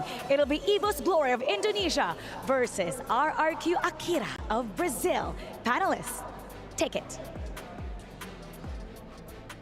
Well, you asked us to take it, so we're going to receive it. Thank you very much, Mara, as well as Sandstorm. Thank you for throwing over to us, because we got a lot to talk about, because RQ, they're used to the BO2 style format, because that's how they do it in MPL Latam. But honestly, Mirko, even though we know you know a lot about EVO's Glory, do you have anything to talk about when it comes to RQ Akira? Oh, a whole lot, man, because especially after M4, you know, I was really surprised with their performance. I think before that, we were just like, okay, yeah, RQ Akira are a team, they're really, really good, but internationally, it's always just different. But then M4 came along, and they were able to surprise a lot of people, you know, doing really, very well, and almost, actually taking a game off of Blacklist International back in M4 too.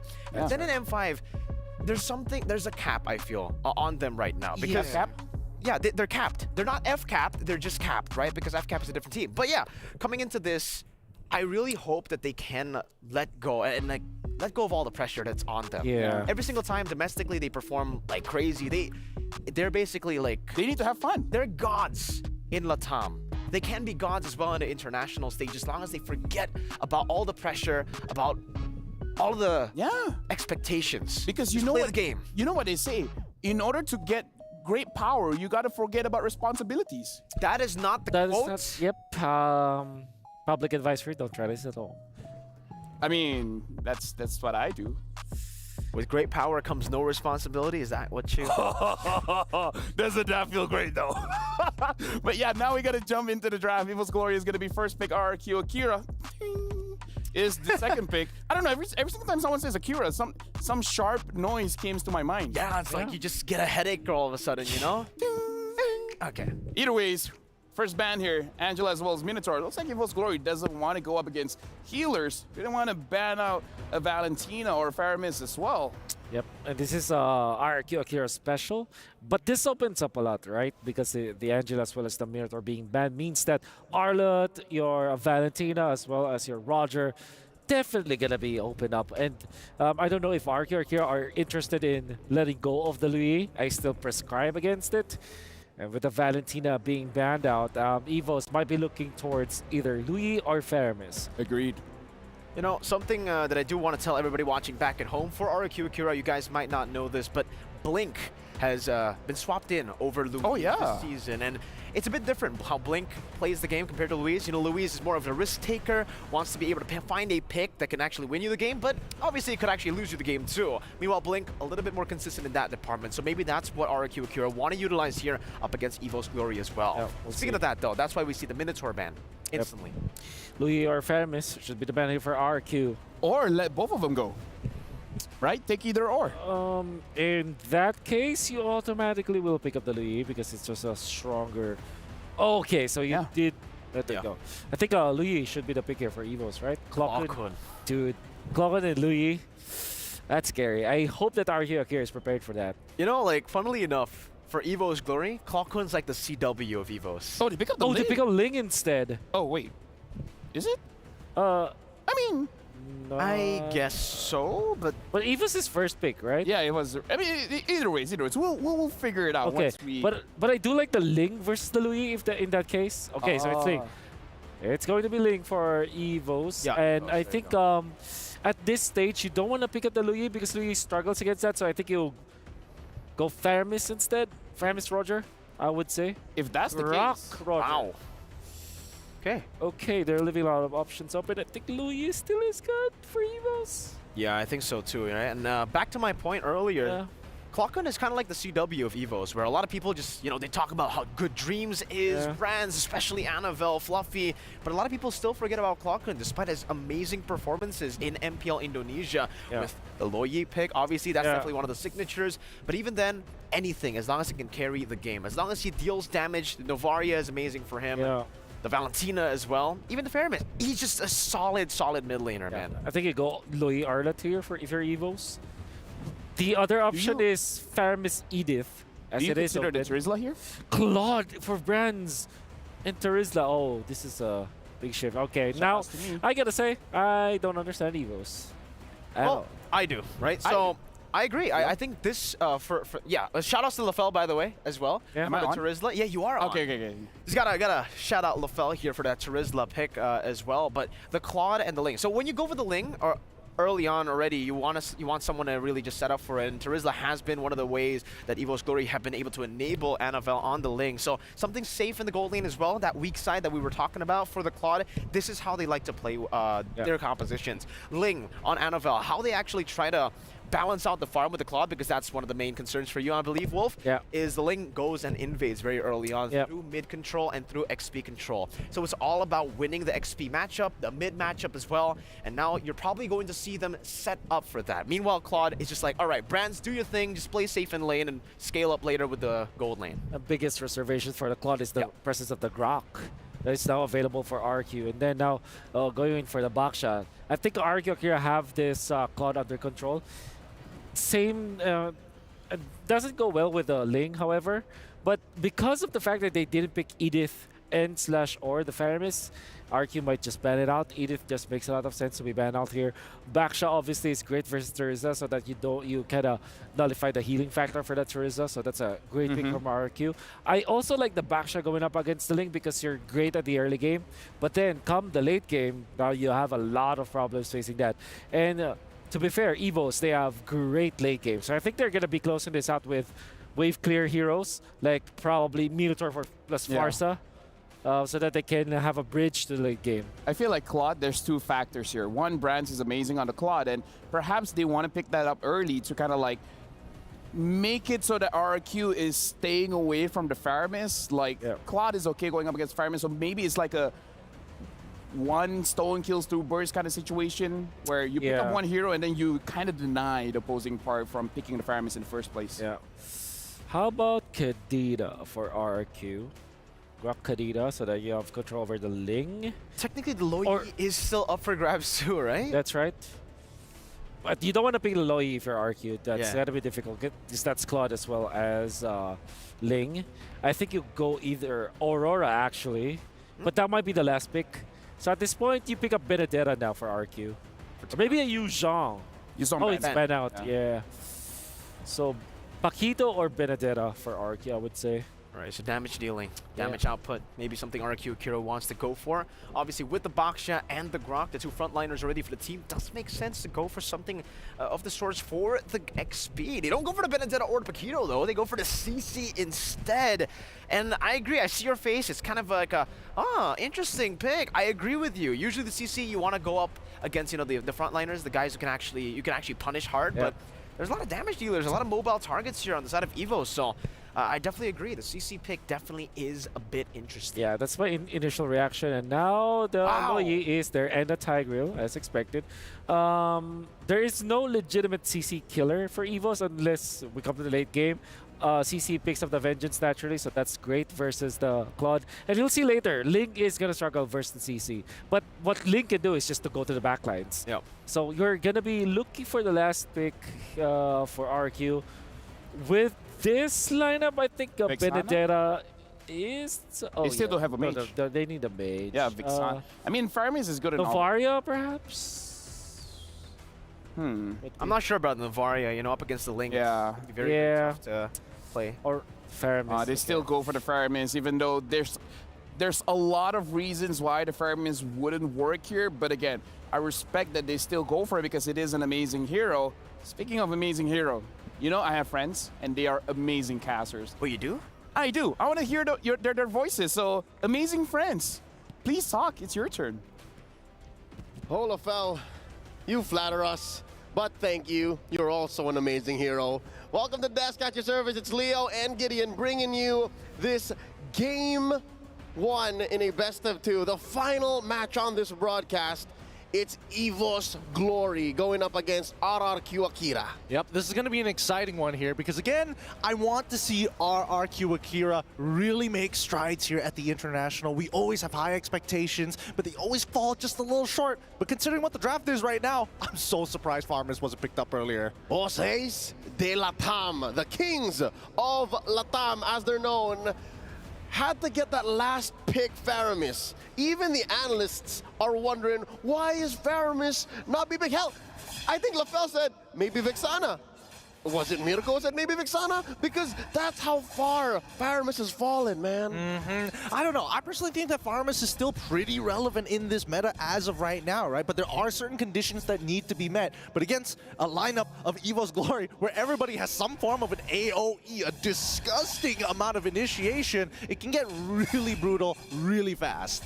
They got a good amount of comfort picks. Again, Brands, the king of the marksmen, picking up his signature Claude, who's able to defend for days. One of the few reasons why they went as deep as they did in the last MPL ID playoffs. Of course, you have Anavel on his lane.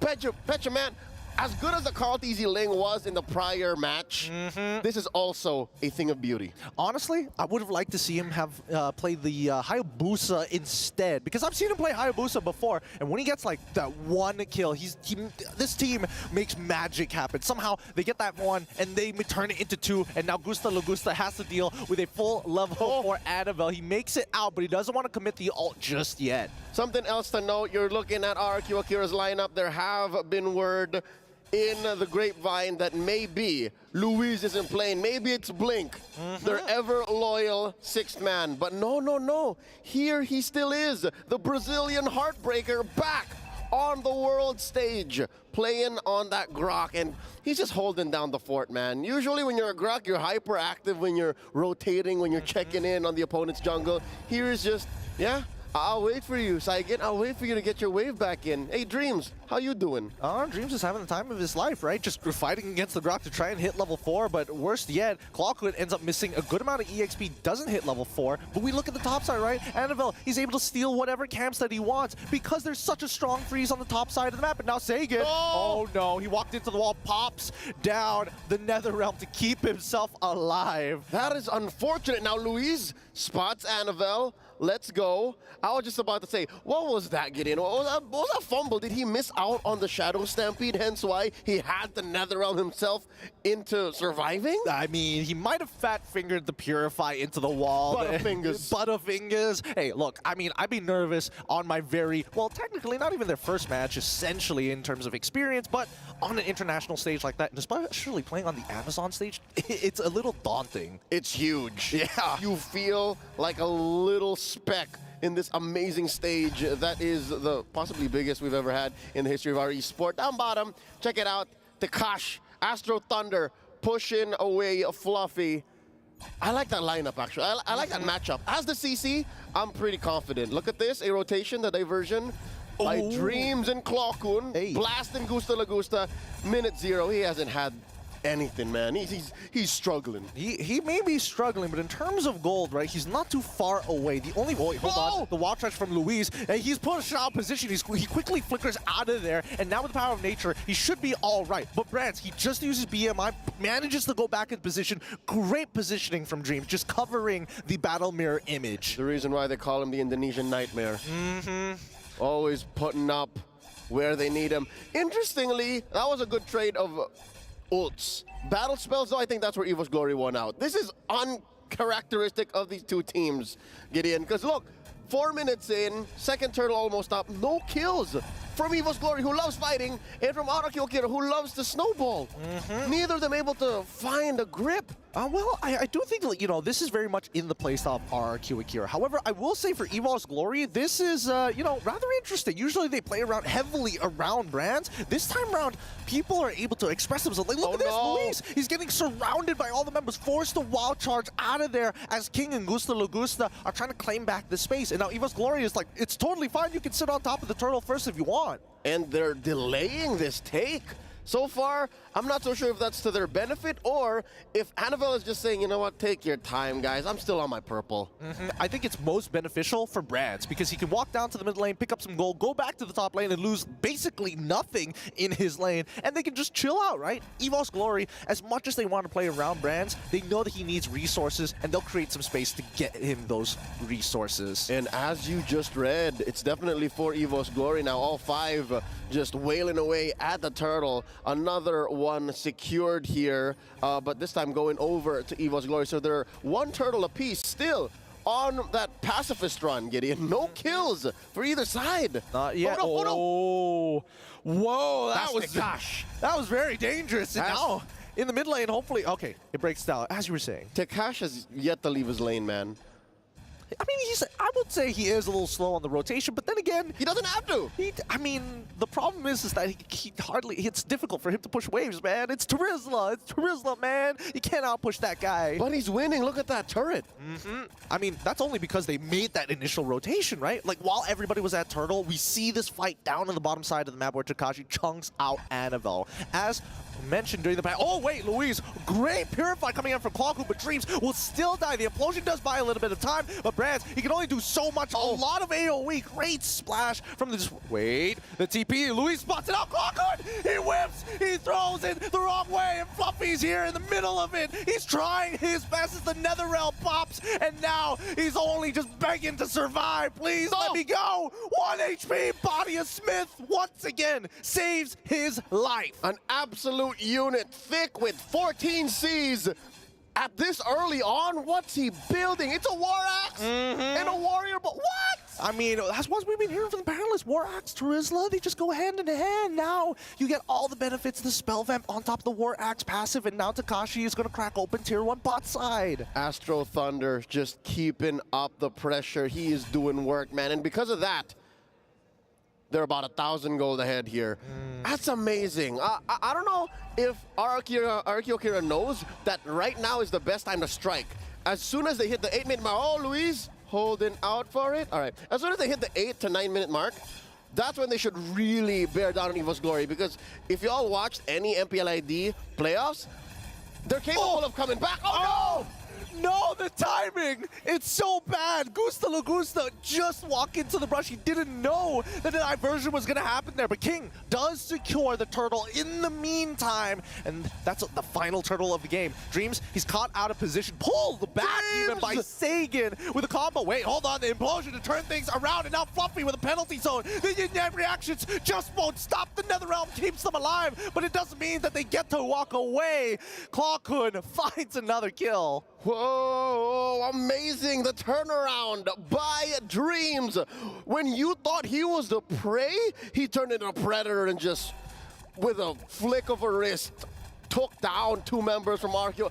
Man, because of that, the conversion is through the roof. Look at this. Now, it's them up by about 500 gold. I mean, they've equalized. They've equalized the economy between the two. And just to add on, Dreams, honestly, he's being that nightmare you were talking about. He's the guy that you close your eyes, you open. Oh, wait, what's that in the corner of my room? And it's him. He's sitting just standing there menacingly, just waiting to hit you with an implosion. And next thing you know, you're 3 men down and you're about to lose a Lord, which, by the way, is about a minute away from now. What's the items looking? Dude, I am afraid of how EVO's Glory aren't really bearing down on Tekash. Like, they better watch out for Astro Thunder, because all of this space that they're giving him might bite him in the butt later on, especially if you find Tekash and Sagan in the same spot. Like, we haven't really seen that yet. Yeah, we haven't seen them just yet. And I think, you know, once we've I mean, the map is a little unlocked for now, and maybe Tekashi is going to be able to get into the middle of those fights. But let's talk about the lead, because as much as they equalize, Annabelle is significantly ahead of King. Similarly to how Tekashi is significantly ahead of Fluffy. And I think that's fine, because, oh wait, we'll talk about it later. Fluffy's in trouble! He can't get out of this one. The poor man just has to close his eyes and just let it happen. They folded that boy in half. I mean, body of Smith withstanding, it doesn't matter. You can't do that against 5 angry Brazilians. I mean, I think he just doesn't want to lose out on that flicker, to be perfectly honest. I think that EVO's Glory can really drag out this particular fight because they're depending heavily on Luis to find the engage. Yes, they can. And now it's all about the lane control. Conceal here by Dreams. Can they force something? They let go. Little Wanderer scored by RQ Akira. The Lord very low. He's going to try to step steal. Annabelle gets it. The Netherrealm keeps them alive. And that just means that Dream sacrifices life for hire as Clawkun cannot get out of the situation. This is about to get really bad as now the flicker and the wall charge comes through. Not enough follow-up damage. RQ Akira back off. They're happy with just 2. And I think EVO's Glory just really thread the needle there, stealing away the Lord from RQ Akira. I think both teams just walk away saying, whew! Yeah. It's, well, I mean, it's a little stressful, I'm not going to lie, and it looks like it's going to be the Queen's Wings purchase for the side of Fluffy. He wants to engage, and he wants to maintain his kill threat. He wants to keep going, man. He wants to keep going, and I think it's that pressure. It's an all-in engage from EVO's Glory, where RQ Akira don't mind if the fight goes longer, which is interesting. It's a switch-up. It's a switch-up between the dynamic, because earlier on, it was EVO's Glory who wanted to go longer, but now RQ Akira are hoping, hey, can we slow down a bit? Can we let this Lord simmer? Because we're better like that. Yeah, let's just let it cook in the slow pot in the hot pot just for a little bit longer at this point in time. I think that RQ Akira, once we get into the mid game, like Sagan is going to be a legitimate threat in these fights, considering that EVO's Glory kind of want to like engage at the same time. So here we go, mid tier 1 now under threat. King, he's able to tank the damage for now, and it looks like it's enough to deter the rest of EVO's Glory. Hold up, Gideon. I just noticed. Annabelle rocking the Warcry just now picked up the BOD. Not a single kill just yet. What's going on? He's been power farming, right? And to be fair, he is significantly ahead of King. Last we checked, he was 1K ahead. Here comes the wild charge. Oh, it actually connects. He's trying to get on out of there, Brads. He cannot keep on attacking Tekashi. And now with the Netherrealm, all of it being broken at the same time, Sagan is still alive, looking for the opportunity to get back onto it. But Annabelle is able to take out King and Gusta Lagusta in one fell swoop. Not close enough, it seems. Brands was so expensive. It took all of RQ Akira and Tekash just putting a beat on him. Maybe 5 seconds of pure yo-yo action. Look at this. We'll see it in the replay once more. Look at the back line. That's where my eyes were all this time. The huge collapse. There really wasn't much. Again, very ult reliant, very all-in explosion from EVO's Glory. RQ Akira, maybe go one more time. That should change the tone. I would imagine that it would. Oh my goodness, it looks like a majority of this lead from EVO's Glory actually is from this Ling. Yeah, check it out. So far, again, I think they're in the right spot. They are where they need to be. Again, I mentioned this like 2 or 3 hours ago. As a utility jungler, your items are just naturally cheaper. Yeah. So King doesn't mind. He's a king that sits on a paper throne, but it's a throne nonetheless. Hey man, that paper mache is slowly getting coated with gold eventually, right? Super low kill count game considering the compositions we're seeing from both of these sides, right? 4 to 6. It's pure macro. It's pure macro. Brazil and Indonesia have picked up on the amazing macro. I correct myself. Latam. That is the kingdom that RQ are carrying, man. Not just the country, but a whole region. At least a dozen countries. At least a dozen countries in there, all combined. NFL now completing the endless battle. Now going to have some true damage to really start applying the hurt onto people like Luis and even some of the squishier targets like Gusta Lagusta. At this point in time, how long can they actually hold this dance? Because it's getting low. It's getting real low. All right, that's a fifth left on to the Lord. The conceal by the Indonesian Nightmare. Looking for an engage. Here he goes. He's going to find close. it. Great timing. Steal from Animal. The implosion perfectly timed. And Sagan tries with the Netherrealm, but it's already too late. And it's going to be the Blade Tempest taking out Sagan with the backline. Brad, so expensive. Animal has to carry this, has to secure these kills as Clockwood takes it. Doesn't mind. You can try and outplay this. Gusta Lagusta at 1 HP will try his best. Finch points. He doesn't find him. He doesn't actually want to go because Takashi, the bodyguard, keeping him in check. Literally 1 HP. Gusta, you gotta try. No, he backs away. They let him live. They let him live to send the message. All right, 2 for 3. Plus the Lord going over to EVO's Glory. Again, I'd say this is very, very scarily similar to the very first Lord. It is. It does look very scarily similar.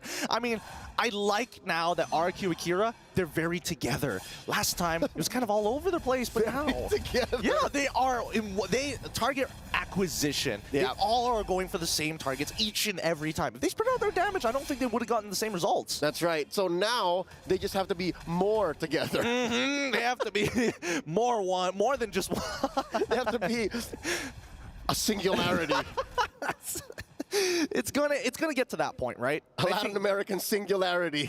The Latin American singularity. Because I like that. They're so good at it, right? It's true. And anyone from Gusta to Tekash to Saigon could have hunted down Anavel. Is anybody going to protect Fluffy here? Are they just going to... Oh, Fluffy, he's going with it. And now, with the penalty zone, Netherrealm already comes out. They've already lost their temp HP. They got to get on out of there. But now Anavel in the middle of 4. The conceal comes out. He finds 2. They give him one more. No, he's out. But now in the backline, Takashi as well. So close, but Brands, he survives this time. The big difference maker is here. Gideon, they did not heed our words. They were less than together there. They were pretty spread out. Again, one more look.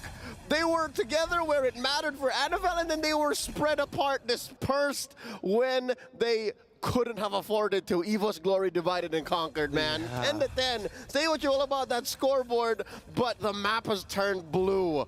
The EVO's fam are happy. Yep, and look at Anavel. He's just tanking damage just for fun. He knows that I can hear the theme song now, man. I can hear the EVO's fam theme song.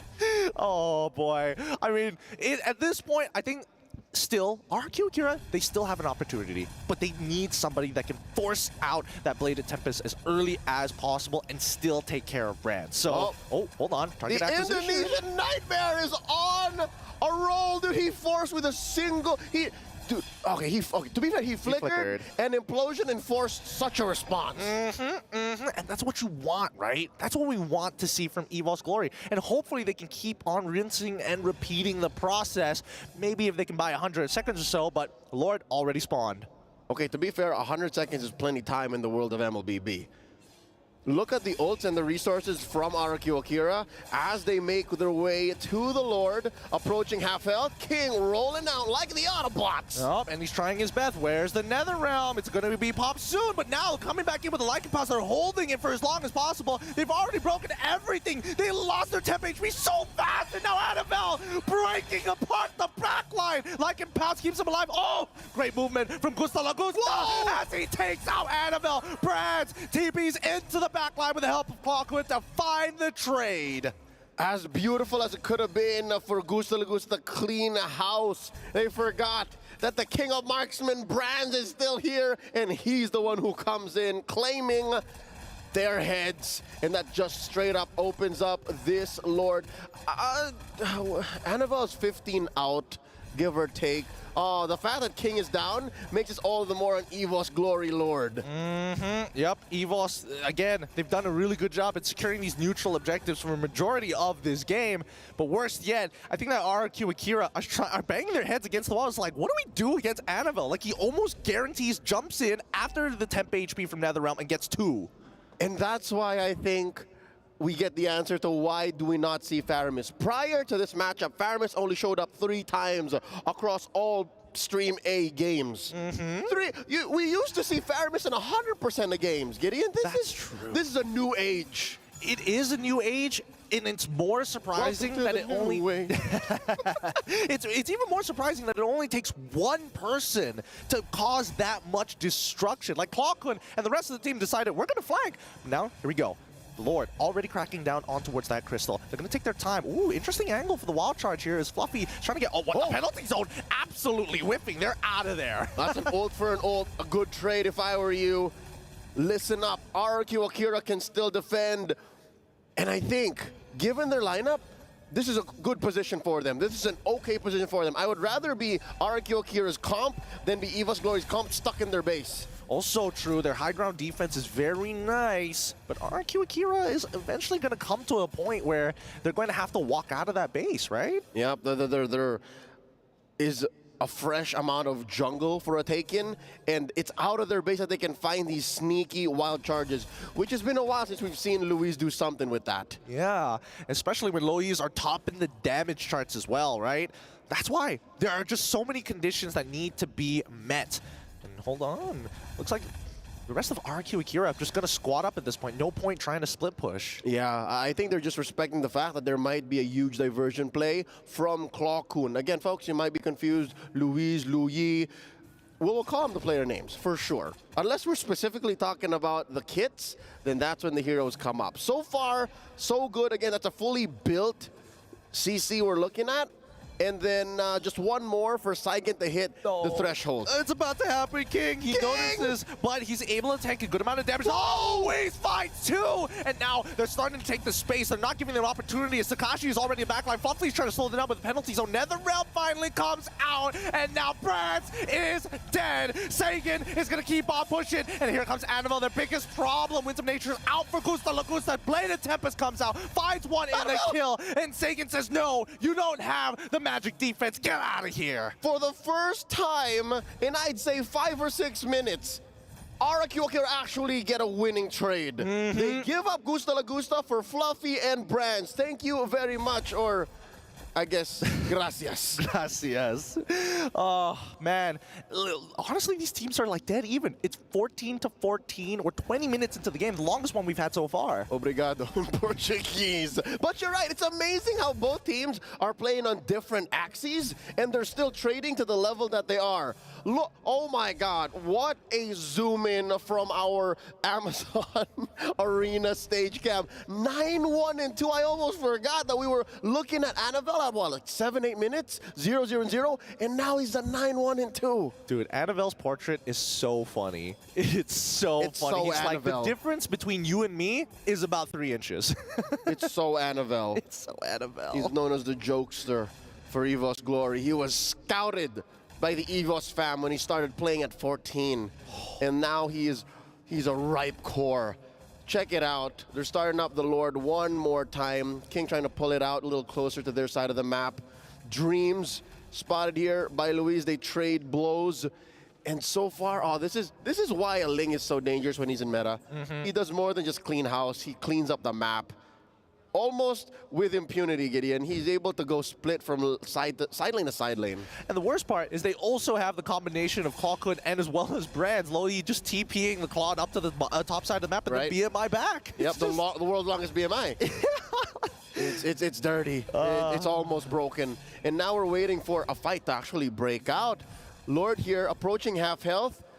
That's one of the things you actually get with a Grok as well. With a Guardian's Barrier, you're able to control and cordon off the Lord. Oh, the Shadow Stampede with a pull! Oh, he gets pulled tight on in. Takashi's doing some good damage, but does Fluffy end up, and well, he does end up using that Winter Crown to survive. I thought he might end up dying there, but... And a tranche. A crown, there you go. And a flicker, I'm rather, sorry. At the end of the day, right, nobody dies, and we all reset. The biggest problem for RQ Akira is the fact that they're missing 2 inhibitors. EVOS Glory are like, hands off. We'll just let the game do its own thing. Because they aren't in control of the map. They did penetrate top and bottom. So that's RQ Akira with permanent damage that they constantly have to deal with. It's actually the onus on them to maintain and manage their waves. Lord here, now at 2/3 of its health. Clockwood and Brands just wailing away at it. King with a slight pull. And yeah, this is where you can really feel RQ here with the pressure on the map. Like, they're not able to make many moves. They're just finger on the trigger, just waiting. Come on, show yourself. Yeah, they constantly have to put up a bishop or a knight next to their king. I mean, literally speaking, so that they don't get checkmate. Here we go. Brands and Annabelle opting to try and, beat Takashi down. This does prompt a response from RQ Akira to take them a little bit of control, but they notice that a majority of the EVOS members are still holding the mid lane just to ensure that they don't get flanked. All right, Little Wonder. This is going to be very important for RQ Akira to score. At least they have passive vision. Takash now! Wait, Gustavo Gusta is in the middle of that fight as well. Bladed Tempest is out. Does he have the Finch poise? It looks like he does. Takashi is going to start running down Brands, but here comes Gustavo Gusta. Tries to go on in, but Brands outplays him. Lycan pounds Winter Crown into this fool. Okay, so this is what's painful about that last engage. Could have been amazing for RQ Akira, but it's relatively low stakes for EVO's Glory because, again, they're more mobile on the map. So now RQ Akira have to actually walk their way, march their way into the pit. Now Lord at less than half health. Yep, Fluffy's in some trouble here. Winter Crown once again already activated. Ooh, great welcoming for Luis, but still creates an escape. Netherrealm is already out, and this might be the moment that they've been waiting for. Gustavo Gusta is chunked low, and Annabelle is going to look. Winter, Wind of Nature popped. He still goes down. Clockhood is able to splash the damage into the backline. Gusta and King are down. 1 minute death timers, and EVO's Glory, they've already got this Luminous Lord empowered, in a matter of fact. Annabelle just chasing them down. Takash buying time, but there are just some things that a Netherrealm can't solve. Takash, Louise, Saigen, they have to defend for their lives. Guardian's Barrier up, just delaying the inevitable. Oh, the splash damage. Clockhood, stop it, man! He's just harassing all of them. Penalty zone as well, shoving him even further out of the crystal. That's gonna be GG. EVO's Glory in a tight game against RRQ Akira. Take game 1. Just under 25 minutes. In true EVO's Glory fashion, they took the scenic route, put on a show for the EVOS fam and everyone watching all around the world to take the first game. Whew. Oh, that was a hot one. But it just goes to show, I mean, they needed a good amount of time. And 25 minutes was all it took. I mean, GG well played still for the kings of MPL Latam. Even with the whole Blink and Louise situation, it's like they never missed a beat. It didn't feel like they missed a beat, but at the same time, they had the correct ideas to actually attack the EVOS draft. Well, let's hear from our analysts as we go look back at the highlights for game 1. Even though RRQ Akira, they were very together, but they didn't exactly hit the singularity point. And it took 25 minutes, but EVO's Glory, they got it. They really did, man. I think, the question is for you guys, were you guys shocked at EVO's Glory's playstyle?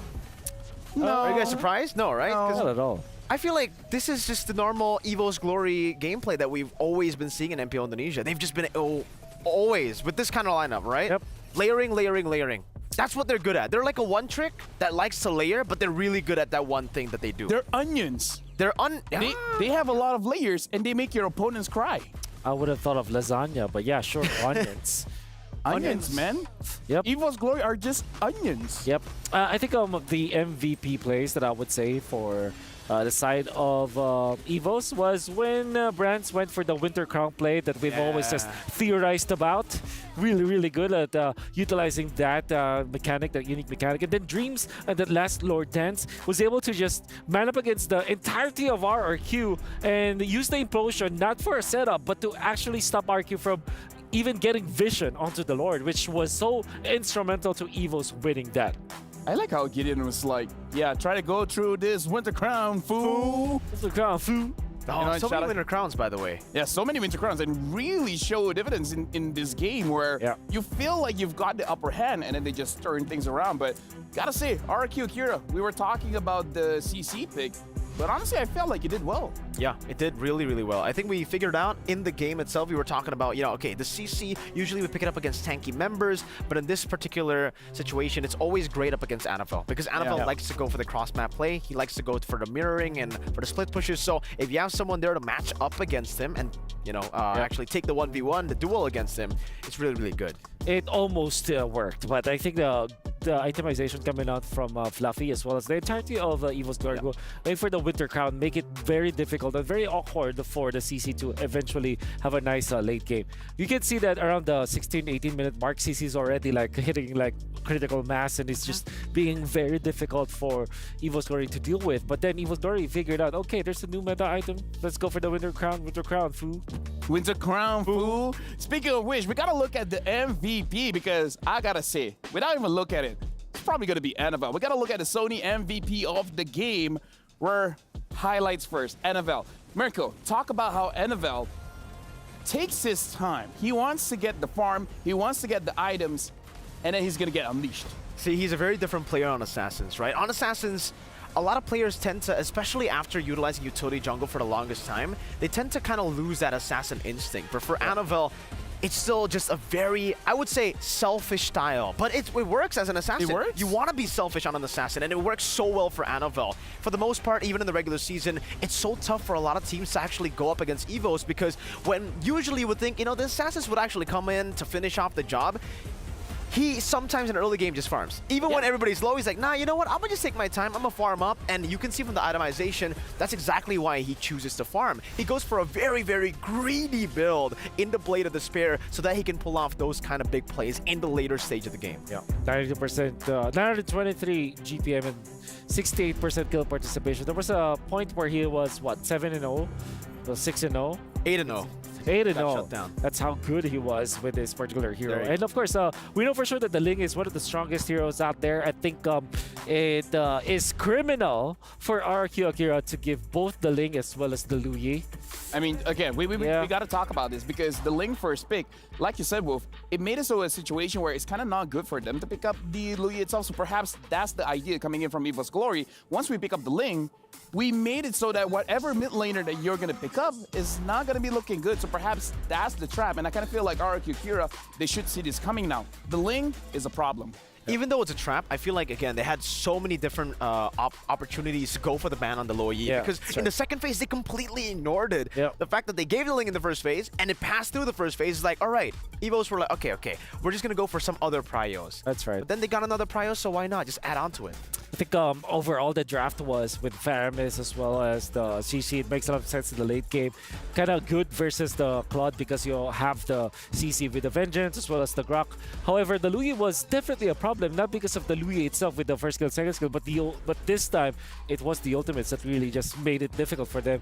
You saw how Clockwind was able to utilize this hero to kind of psych the entirety of RQ Akira. And we did say that Lu Yi is one of Clockwind's favorites. It is. Yeah. Now, here's the thing, folks. Like, you guys gave very good insights, but you guys are giving insights inside of the studio, inside of the game that we just saw. I kind of feel like we got to go to Eterna, our Aces ROG reporter, where she's looking to talk to Team Liquid. So where are you at? What are you guys talking about? Hey everyone, it's Eterna, and beside me we have Team Liquid Echoes JP. Now, that was your first ever match here for MSC, and it is on one of the largest scales and largest sizes of the international stage. How did you feel after that match? We're so happy because our first game is 2-0 sweep, and this is our first time in Riyadh, so we're so happy to be here. It was a very dominant match too, right? 2-0 against Twisted Minds. I'm pretty sure they are shaking right now in the group stage. But of course, one of the things that I really wanted to ask is the fact that Carl TZ mentioned in an interview that he promised to bring you here, JP, with their team. Now that they brought you here, do you have any messages for them? Thank you, bro. I hope we win this MSC 2024. We hope you do too. Good luck as well coming forward, and we hope we get to see you in the knockouts. Thank you so much, JB, for your time. Thank you so much, and thank you for the support. All right, we're sending it back to the studio. Thank you very much, Eterna. And I gotta say, JP knows how to keep it sweet and simple. It's like, thank you, it's great, we love Riyadh. We love Riyadh. It's been amazing so far. It really has, man. Food is good. I've been enjoying my experience. Yep, Mali is great. Mali is great, yep. yeah. I love it. I love all the foods that I've tried. I love you. I love you. Now I'm uncomfortable. But the thing that I'm comfortable with, we talk about game number 1, It's going to be amazing. Do you guys feel we're going to see adjustments coming in from RQ Akira for game number 2? No, they're going to be picking up the same thing and going to play the same way. No, just kidding. I think now that you say that, they might pick up the same thing. It's like, you know what? It's just an execution issue. The trap is fine. Probably. But I think the best thing here is that just don't give a lot of comfort heroes for Evil's Glory. Claude as well as the Ling and Claude and Louis all together. They're just really just brands as well as Falcons heroes. It's always criminal to give these kind of the champion teams their comfort pickups. True. Maybe just take away one and give out the other and answer it from then on. Again, right, for Evil's Glory, the way that they can actually make this kind of composition work is, well, for the Assassins, they go for a winning lane in the XP. Right after that Terizla pick, they ban out 2 XPs. It was Yuzong in the Arlet this game. And then in the mid lane as well, picking up just a winning matchup in the mid lane. And they actually did that because of the Lo Yi being left open, and it was a fair missing Grok. Clear speed, yeah, fair missing Grok. But when it comes to that skirmish, trading power, it was Evos. And that's why they were able to create so much space for Annabelle to farm up. If any one of those lanes gets stopped by another winning matchup coming in from RQ Akira, it would be a pretty solid way to adjust. Simple question for the both of you. You only have one ban. Do you ban out the Louis or do you guys ban out the Ling? Yeah, I would buy the Loi. Because Ling is a little bit manageable. I can go for the Tigreal. Loi amplifies the entirety of the team. Ling is just, you know, as our good friends from the caster desk would say, singularity. Singular. He's just singular? He's the one, yeah, you know. Yeah. Maybe he's just one with everything. Maybe he's like a pizza. Yeah, but then again, Louis is very together, man. It kind of, you know. so for you would ban out the Louis. What about you, Mirko? Yeah, Louis. I You ban out the Louis? I'll ban out the Louis too. I think even though I have been talking about, you know, the nerfs on the diversions, I think a lot of the teams, a lot of the players, the top tier players have been able to make it work. So Louis just adds so much value onto the team. I think even the Claude, the setup that they had for the ambush up top was because of the Louis diversion. I would say Louis should get a therapist skin because I feel like that's what she is. She's really just a therapist. Whenever people want to break apart, she's like, nah, fam. More together. More together. Very together. Even more together, make it into a singularity. Maybe that's why. I mean, I don't know. As Asians, we don't see therapists a lot. Maybe that's why Louis is very strong here. That's why we get a Louis. therapist? No, I just rely on my Louis to keep it all together. What about you? I talk to you. That's what I do. You see, that's a bad idea because I have a therapist. Well, I tell you things so that you tell your therapist, and then the therapist will tell it to you. You're the middleman. You're the middleman. I don't know how comfortable I am with this one, folks. I mean, you guys can talk to us in the comment section. If we need someone to talk to, can we talk to you guys? Okay, probably not. Going back into the game. Game number 2. RQ Kira, we're really thinking that this could be a 1-1. Game number 1, it went to 25 minutes. So ban out Louis, first step, and then if the Ling gets through again, I feel like is the least of the problems because one of the things that Annabelle is pretty good at is the Hayabusa as well. So one of the problems, if you take one problem, Annabelle's like, yo, I got a lot of picks, fool. Yeah. Technically, even the alpha could come out, right? I mean, this is a signature pick. This was the pick that actually gets banned most of the times. Not the Ling in MP Indonesia in the playoffs especially. So a lot of different picks you got to respect from Evo's Glory. I definitely understand the problem for RQ Kira when they want to go for these respect bans. They're kind of already capped by how many power what is a power hero? When you're talking about Evo's Glory, that comes to mind because almost everything for Annabelle seems to be a power hero. This kid is amazing, man. He's a prodigy. But even then, brands respect this Moskov. Yeah, and also like I think if I'm just gonna be considering all of the options, maybe the real power pick is the Terizla because it kind of is the glue that ties together. Like if you pick up the Terizla, you now have access to both side laners to have greedy picks. Like you can go for Moskov or Claude for brands, and then you can go Assassins for Mr. Annabelle. But then again, Terizla also has great combination and synergy with Fredrin, for example, with a ton of CC that then activates brands in the end. So I think when we're just starting about power picks, maybe it is a Terizla for Evo's Glory. I mean, to be fair, he did make a lot of plays, and one thing that I do want to talk about, looks like this might be the new build for Terizla in case you guys are Terizla players. Go for the War Axe, go for the Queen's Wings, and then after that, freestyle. Do what you guys need to do. Do what you want to do. Go for the Winter Crown, man. Winter Crown is cool. Winter Crown, fool. Winter Crown, fool. But now we're going straight into the drafts here. RQ Kira are going to be the first pick. Evo's Glory is going to be the second pick. It looks like RQ Kira, you know what? We heard the Louis, that's why we banned the Ling. Yeah, but again, they're on blue side, so this changes everything, right? Because they were on the red side, I would say the Loyi ban would make sense. But now that they're on the blue side, hey, ban out the Ling, you get a chance to pick up the Loyi. You're forcing EVO's Glory to ban it out by themselves here as they swap. What could happen is that if they do give up the Loyi, there's a chance where EVOs picks up the Nolan because Faramis will not be open, Vexana will not be open, you're stuck with the Loyi. They still Arlet, and then maybe pick up Edith to go with it, or Arlet and Faramis maybe. You know, there's a lot of options. Although, I still feel that Loyi is still a power pick, so let's see how that goes. I agree. I think RQ Kira should be able to utilize it as well, man. In the mid lane, Sagan, he's always a team player, so if they really do want that singularity, if they want to be very together, the diversion certainly does help, but they will take away another global presence hero. So 3 heroes that have a lot of pressure on the map, man. Very good mobility with Angela, Ling, and now the Moskov. Really trying to take away that 4-1 formation that EVOs love to play with. All right, so if EVOs, okay, so that's a Roger. Loyi is there for RQ. The natural answer afterwards is Arlet, I would say. And then you pair it up with probably your jungler already, if you're EVOs, like Fredrin Arlet. Looks really good going up against that Loyi. But we'll see. Again, another assassin could be good. Like, or maybe Terizla should be the priority, right? So Terizla plus Nolan, somewhere along those lines. Oh, Valentina instead. This will not stop EVOs from picking up the Loyi, but they might reserve it for the 3rd pick. Right, so maybe they won't go Assassins now. They go Fredrin Arlet actually for EVOs with this kind of comp. This is interesting. Valentina is a very strong pick, which has a very good win rate here in the ever since wildcard. But the thing is, do you go for Valentina over a Loyi? Maybe RQ Akira. They already know certain picks is gonna get picked up so that they can steal away the ult. I don't know. Yeah, I guess so. And right now, technically, it does work in favor of them with the Valentino pick, right? The Edith comes out later on if the Loyi does get picked up in the first phase, last pick in the first phase. That'll be trouble for RQ. But as of right now, that's a good ultimate. One of the best ultimates to take as a Valentina in the early game.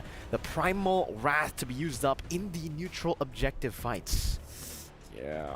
I wonder if there will be a chance where Lolita is going to be the pickup for RQ Akira. However, the Fredrin now not being taken by RQ is very interesting. But then, like we said, Loyi could be the 3rd pick for EVO's Glory because they're not pressed in that situation, already knowing that Valentina is up. RQ without the Roger, do they take the... they still pick up the Grok and the Terizla.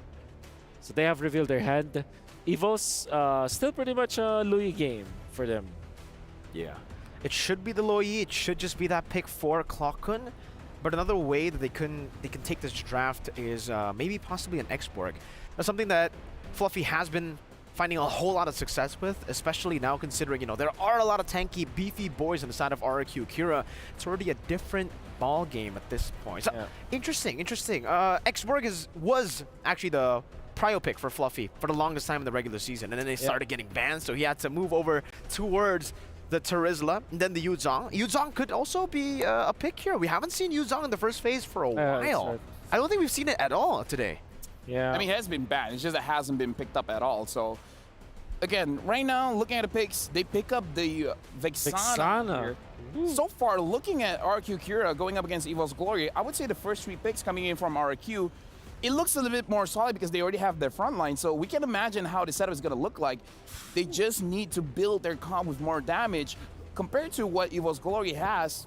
I guess it's a mix-up. You got some setup, you got some damage, but I kind of like the first 3 picks coming in from RQ Kira. Oh, that is interesting. The Vexana, I think that they just won't pick up the Loyi anymore, especially because there's Terizla. And usually when there's like Terizla and Grok, you know that this is a frontline kind of composition where Vexana kind of flourishes. It's a front to back that RQ might be looking for. Ooh. And I really like this Nolan ban because we did say that Nolan is a valid pickup for EVOs eventually. Yeah, the Nolan, any of these assassins that could come through, but they're going to actually ban out the carry and the Natan. So perhaps trying to look for... Force them into a Beatrix? Beatrix, yeah. Forcing him into anything that can't go for Purify and Flicker, right? So you're kind of forced on just like a Flicker. Brody, Beatrix, those kind of pickups. Yeah. There's this argument of the Irithel. Maybe if Evos will not get another crowd control I don't hero. think so as well. I feel like Irithel takes too long. Like she doesn't even do well in the late game. Here's from the thing, my experience. Like if you want a goal leader that Alpha. skills, perhaps just pick up a Beatrix. Yeah, for sure. Even there, though, there could be a RQ can pick up Assassin, an Assassin actually. It's their last pick.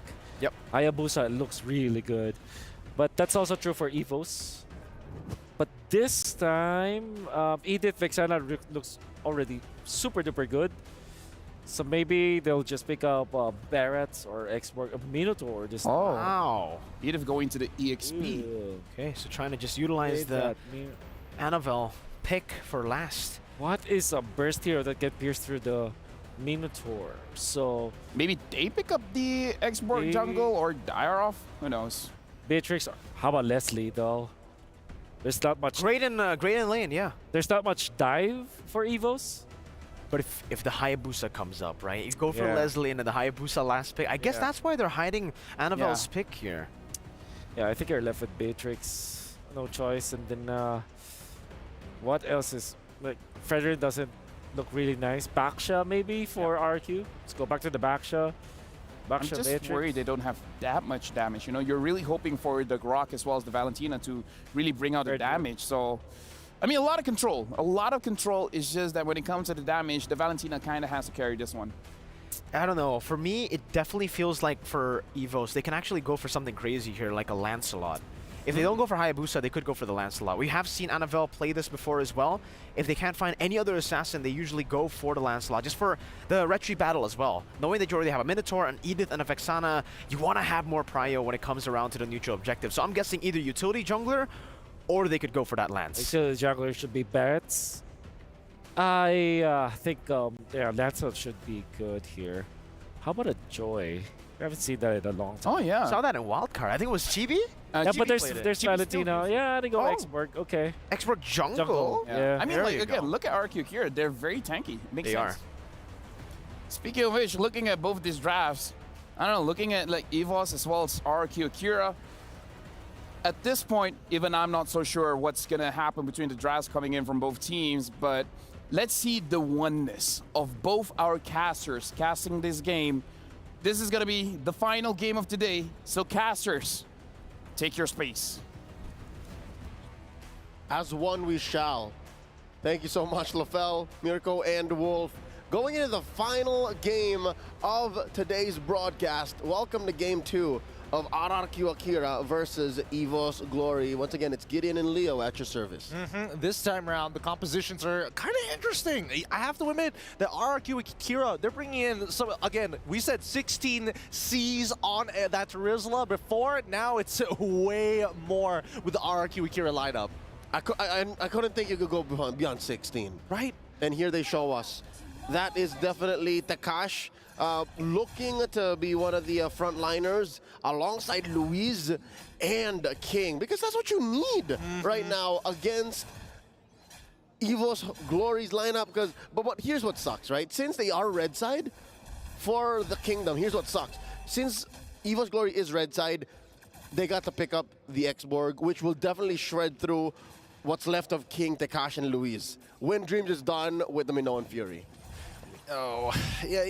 I think that's not even the worst part, right? Because even if they do start the shred, let's talk about like the raw peel that they have in Clawhood, in Dreams, in Annabelle. I mean, Fluffy is by far the worst one when it comes down to the peel and initiation. Kind of depends on the situation, but regardless, right? That's just so much to get through. And unless RQ Akira can find these big wombo combos, I think it's very possible, right? Like, I'm looking at Sagan, I'm expecting a Minoan Fury steal. It's very rare that we actually see Valentina with so many ults to steal. I'm looking at 3 minimum, right? 3 juicy ults for Sagan to get to. And let's not forget to talk about Gusta Lagusta, right? Gusta Lagusta, what he Gusta want to do here is to find a spot where, oh, wait. That's a lot of damage. on a Terizla at a minute and a half in.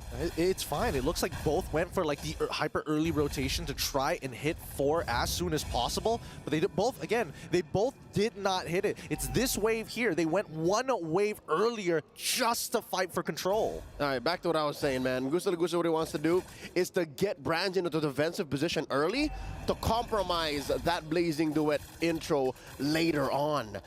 Right now, maybe they just trade blows. Maybe they just farm up out of their minds. That's the best way to go, but check it out. Turtle fight now, early on, Luis from the back.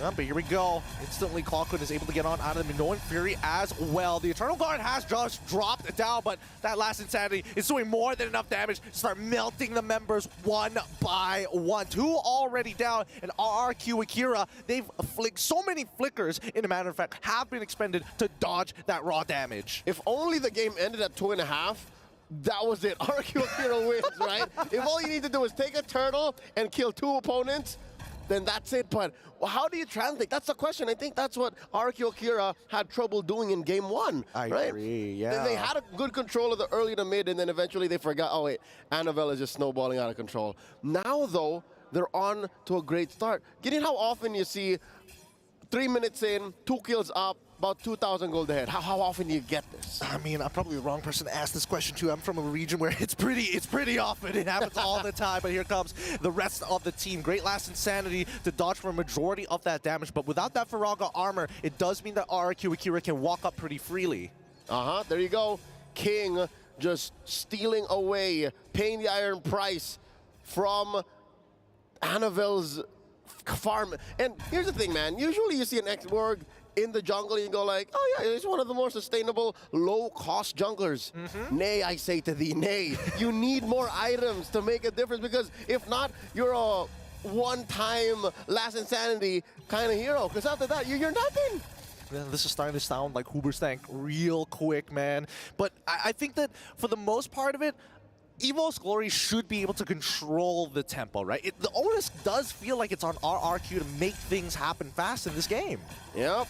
So now, I think they're poised to do just that. I think they can force out certain responses, given that Turtle spawned up top. And now, I don't think they see this. I don't think they know that the river is rife with RRQ Akira troops. Like, river control at this early stage of the game isn't as important as it is like in a Lord Dance, but with rotations like this, oh, look at the blitz. Look at the blitz. So fast. They clean it up without any issues whatsoever, and they instantly utilize the rotation, the help of the speed, river flow. There's no direct term for it, but essentially the buff that gives you extra movement speed when you're heading back to your lanes once you're done with the neutral. And with that being said, they even bother walking into Evo's Glory's jungle just to scout out the positions, right? It does give us an idea that RRQ Akira might want to, you know, turn up the tempo a little bit more. Oh, Sagan, he might be in some trouble here. Force the flicker away. Doesn't get hit by the Fear King. Is able to peel them off just in time.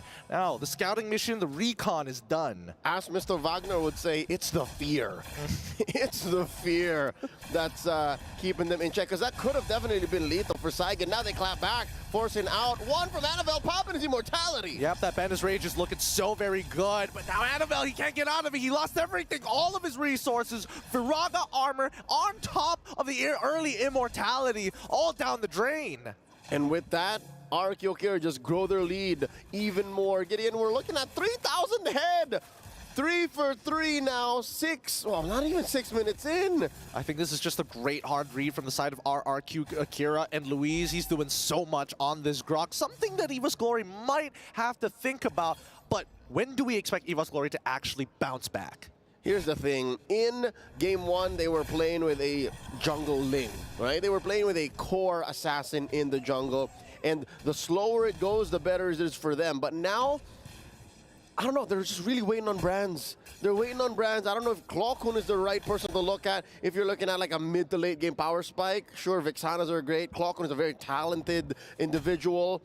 But just looking at the tapestry of skills that RRQ Akira is able to bring out at any point in the game, it's so hard to see how Evo's Glory could win in the late game, man. Well, here's the thing. My only concern for RRQ Akira is that they have no means to protect themselves against CC. I'm not seeing enough purifies here. I'm seeing a lot of flickers. There's zero purifies, actually. That's the thing. And that's why I feel like EVO's Glory, they could really punish somebody here if not for Luis. The Bennett's range already out. Fluffy is able to get out of there with the help of the Primordial Form. But now, Annabelle, he's trying to breathe. Let him go. They won't let him escape the damage. And even Dreams is forced to flicker on out of there. Brands is going to unleash the Blazing Duet to say no more. Please stop. This is my offer to you. They don't ruin that boy. Annabelle has been having a rough 7 minutes, man. He has. And there's nothing EVO's Glory is putting on the table. Again, I'm going to say it now, in before, this just turns out to be an anime protagonist arc wherein in the early episodes, he gets beaten down and then he learns a lesson from some authority figure and then they figure it out. And who that is, I'm looking at Brands. Again, I mentioned it earlier, it's got to be Brands. It's got to come from Brands. Until he gets that Trinity build, you can just see that Brands, his damage is like, it's just tickling them a little, right? There's just not enough time to buy as of right now, considering that Gusta Logusta is just chunking down these towers. But here's the thing, Gideon. RQ Akira ain't gonna stop to wait until Brands gets his Trinity. There's no honor here. There's just violence. It's just raw violence. Wait, where's he at now? He's at, he's just at 1. He's just at DHS. Yep. I mean, Brands is having a really rough time here. I think that maybe RRQ Akira, if they can secure this next Lord, and if they can break open an inhibitor, they can set up for a checkmate angle. And that would be very surprising to see, especially against EVO's Glory. They like to play slow, but most importantly, they trade very effectively. Right now, they haven't been able to get anything back. Oh! Luis with a flicker and the wild charge. Gusta Lagusta capitalizes on the combo. And the rest of them, oh, wait, no, it's actually pretty good. The Eternal Guard does help Fluffy find one, and they get a double off of it. Clockhood able to capitalize himself. Good wombo combos. They were way too together there. They were more than together. They were more than together because, again, that wouldn't have happened and that wouldn't have been as bad as it was if it wasn't for how clumped up they are. And, again, I don't blame them. A wild charge in as deep as that, but you do face off against the last entirety that popped up perfectly, and then the fire missiles, and don't even mention the Primal Wrath. That's what allowed for the gap to be closed. Asterisk, you're still looking at a 7K gold lead. It is a 7K gold lead, and this very first Lord is going to be very important to a steal for EVO's Glory, right? To buy some time. And now the burst comes through. King gets it. The Eternal Guard comes down just a little too late. It was a mile within a light year's gap between RQ Akira and EVO's Glory. The Kingdom versus the EVO's Fam. The eternal battle that never ends. You guys know the name. You guys, I'm not even gonna say, but you guys know. You just feel that vibe, feel that energy. You just know, as Leo says, it's coming to that point. It's getting to that checkmate angle. Yep, we're close to it. And I was gonna say, if they do find that, again, that Lord take into an inhibitor push, I'd give RQ Akira maybe a 95% win rate. Like, that's gotta be it. I mean, the guest coin odds are not looking good for some people here, as now they're gonna start knocking on their door. Let's see how much they get off of this, right? Because we're expecting out of tier targets, tier 2s, be gone. Clean, but the inhibitors, that's what makes the difference. Annabelle gonna get his Pyraga armor popped. Does have an immortality. Fire missiles off as he backs away. Yeah, he ended up, he ended up losing his Firaga armor, but that's kind of a good thing. He doesn't take the damage of Bennett's Rage. Now he just put back his armor on once he gets back to base, and what a dirty trick. Luis just slowing down the Lord to synchronize these waves, and now it's a huge wave crashing down by the inhibitor. The Eternal Guard does come down, but it ends up getting blown to bits straight away. EVO's Glory maintained the high ground defense. Interesting small micro decision there done by Saigen. He stole the Primal Wrath, turned into a Fluffy's Edith for just a second, hoping to time out the Primal Wrath armorless form so that he would get extra CCs. But that would only be if they barreled down that turret and then won the fight. But again, they play the defensive play, and much respect. That's discipline. Yeah, honestly, both of these teams are like extremely disciplined. We haven't seen too many coin flips, honestly, from the side of RRQ Akira. I feel like I've seen more coin flips in game number 1 from EVO's Glory, to be fair. But those were coin flips that were necessary. They needed to do that to be able to put Annabelle over the top.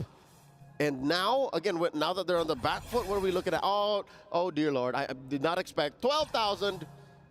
That's 12. Is that 12,000? No, that's 7,000. That's 7. All right, cool. That's 7,000. My math is off. Don't worry, but honestly, a 7,000 gold lead, it's getting pretty bad, right? We're on the cusp of it, like being an overflowing lead for RRQ Akira. And I was in looking 25 elsewhere. seconds. Oh, you're looking elsewhere? 25 more seconds. Oh, sorry, 20 seconds actually until the next Lord does spawn, and we do see the corrosive side purchase from Brands. Hopefully that buys this team a little bit of time. That's a third item right there. Is it? Is that the Trinity?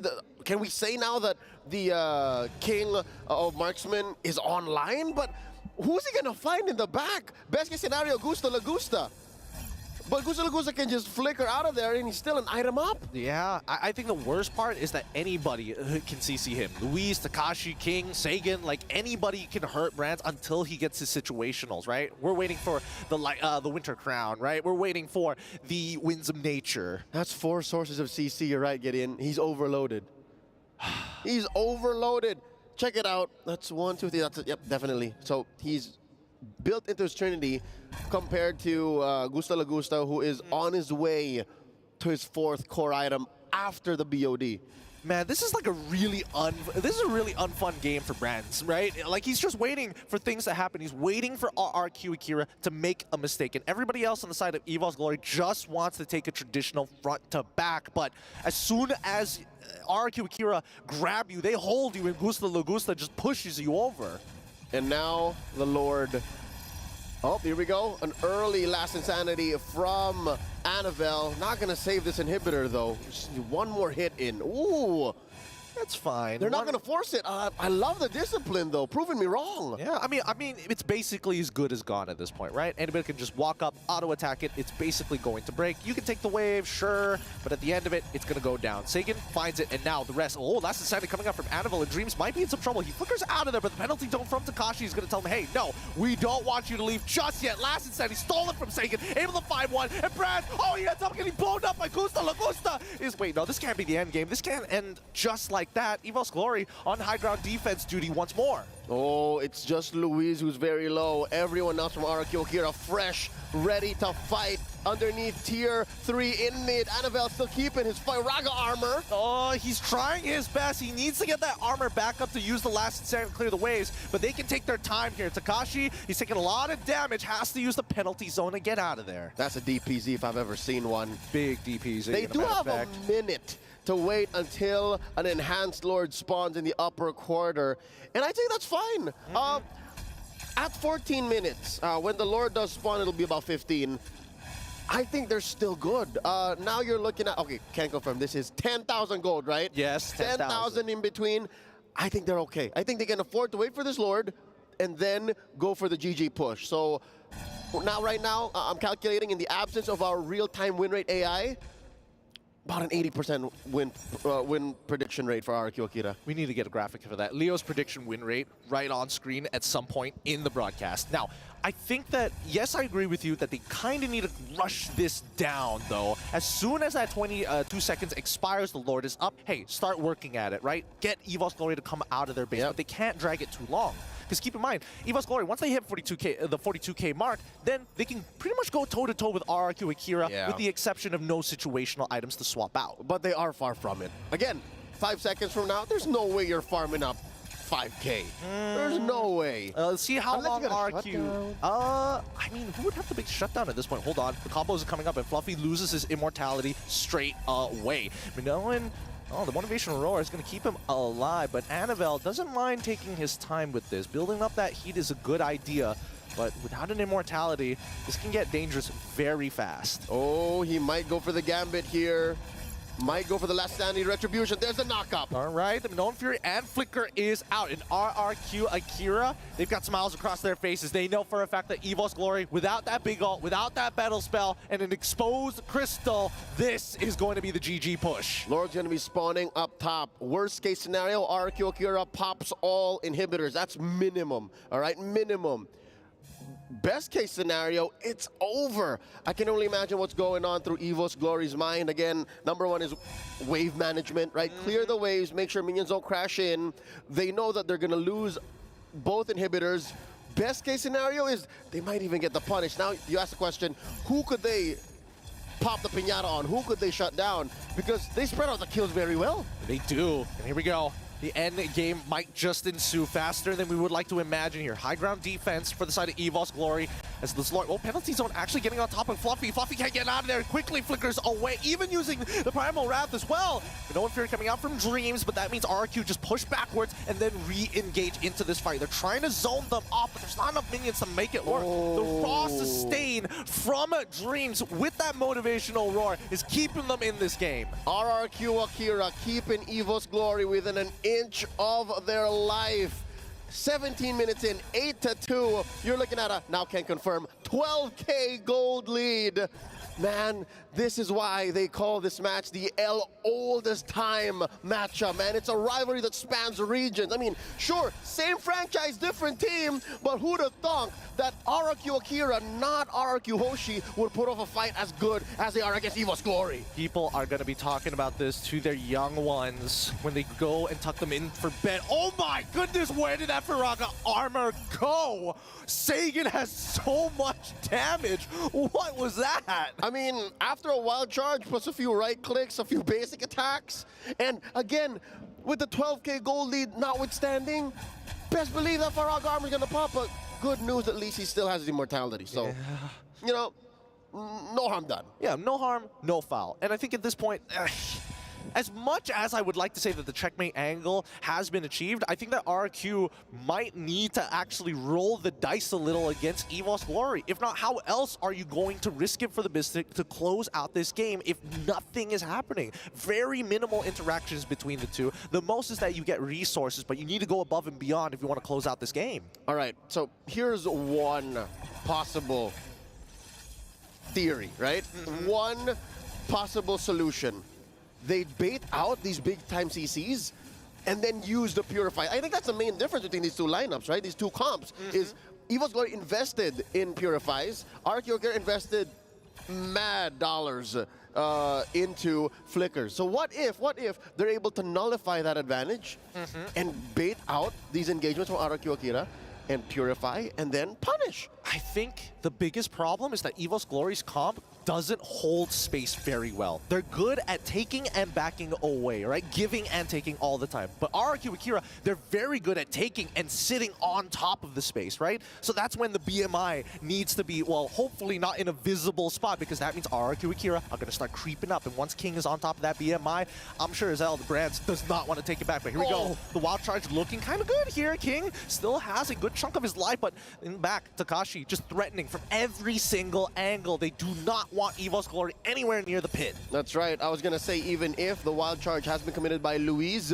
there's still a penalty zone waiting, cocked and loaded, plus a flicker. I'm pretty sure EVOS Glory is aware of that, plus a flicker. Now, we're waiting for more to come in. This is about to go ahead and collapse. Oh, here we go. They're going for the rush. Oh, Dreams flickers in with the Gnome Fury as well to catch all four, but really not enough damage. Last Insanity doesn't connect on the right targets, but Takashi finds four! BMI into the back line, and quickly, Winter Crowns are being popped, but it's too late. The damage has been done, and RRQ Akira will run down the last remaining members of EVOS Glory. Astro Thunder live in Riyadh, about to go ahead and end this series at 1-1. You can never count out Latam. RRQ Akira take a game from EVOS Glory. GG, well played.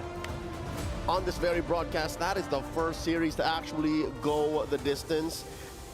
What was it? 25 minutes. 25. Game 1, 25 minutes. Game 2, shy of 20? Yeah. And then we end at 1-1. Yeah, and it had one of the lowest kill counts we've seen thus far. So minimal people were dying because all they were doing was trading immortalities. Chef's kiss. What a performance by Tekash, also known as Astro Thunder. I asked him at M4 about 2 years ago, what kind of moniker you want, man? You've worked so hard and you have developed to a point where you're an athlete that deserves to have a moniker that you call your own. And he says, you know, I'm a big fan of Travis Scott. Call me Astro Thunder. And Astro Thunder just delivered. He delivers. He's the one that you look for the big engages, to the follow-ups, to everything you need in an EXP laner. That is the man you want to believe in. Holy, what a game this was, honestly. Not to mention how much he's grown. He's barely just leaving his teenage years, and the last time I saw him, he was like 6'1". Now he's like 6'8". He was up to your shoulders, and now he's almost as tall as Luis. Oh man, amazing work by RQ Akira, amazing work by Tekash. And you can only imagine really what's going on in the minds of EVO's Glory. Look at, in the room, they're in disarray. I think they have to rethink it, right? They got to rethink their drafts, rethink a couple of their strategies. We like the new play style initially at game number 1, and it feels like they devolved a little bit to play what they're used to around brands, but it's tough. Well, to be fair, it still is 1-1. There's the rest of the group stage to look to. But again, momentum is on RQ Akira's side.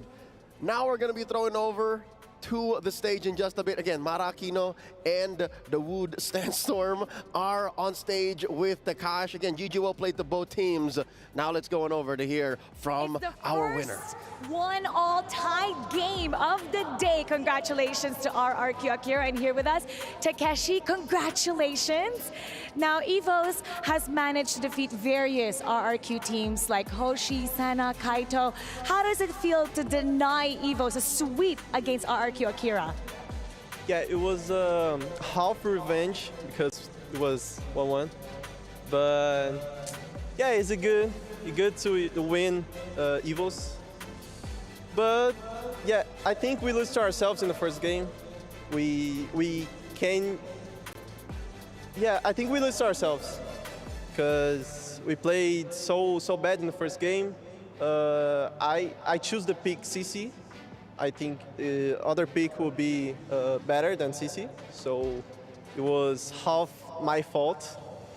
And yeah, but Anavel is so good, Ling. He's so good. But what's important is that you're able to bounce back and take the win and prove yourself for RRQ Akira. Yeah, that they did. It was an incredible bounce back. You saw they didn't lose, I believe, a single turret at the end of the day as well in that second game. So very strong comeback from them. Now, I have a question for you. Considering your team's performance in previous international tournaments, how does this result impact your team, and does it boost your confidence going forward in the tournament? Yeah, boosts our confidence. Our mentality are pretty good. We are very confident. We think we can win Fireflux and Nymph Flash like not easily.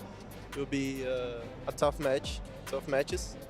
But yeah, we are very confident. I think we are superior than our M5 appearance. I think we are superior today, and yeah, you will see. Very, very strong words from Takeshi at the end there, especially after that 1-1 against EVOS Glory. And that is a wrap for us right here in the stage. We're going to take it away to the studio to wrap up day 1 of MSC 2024.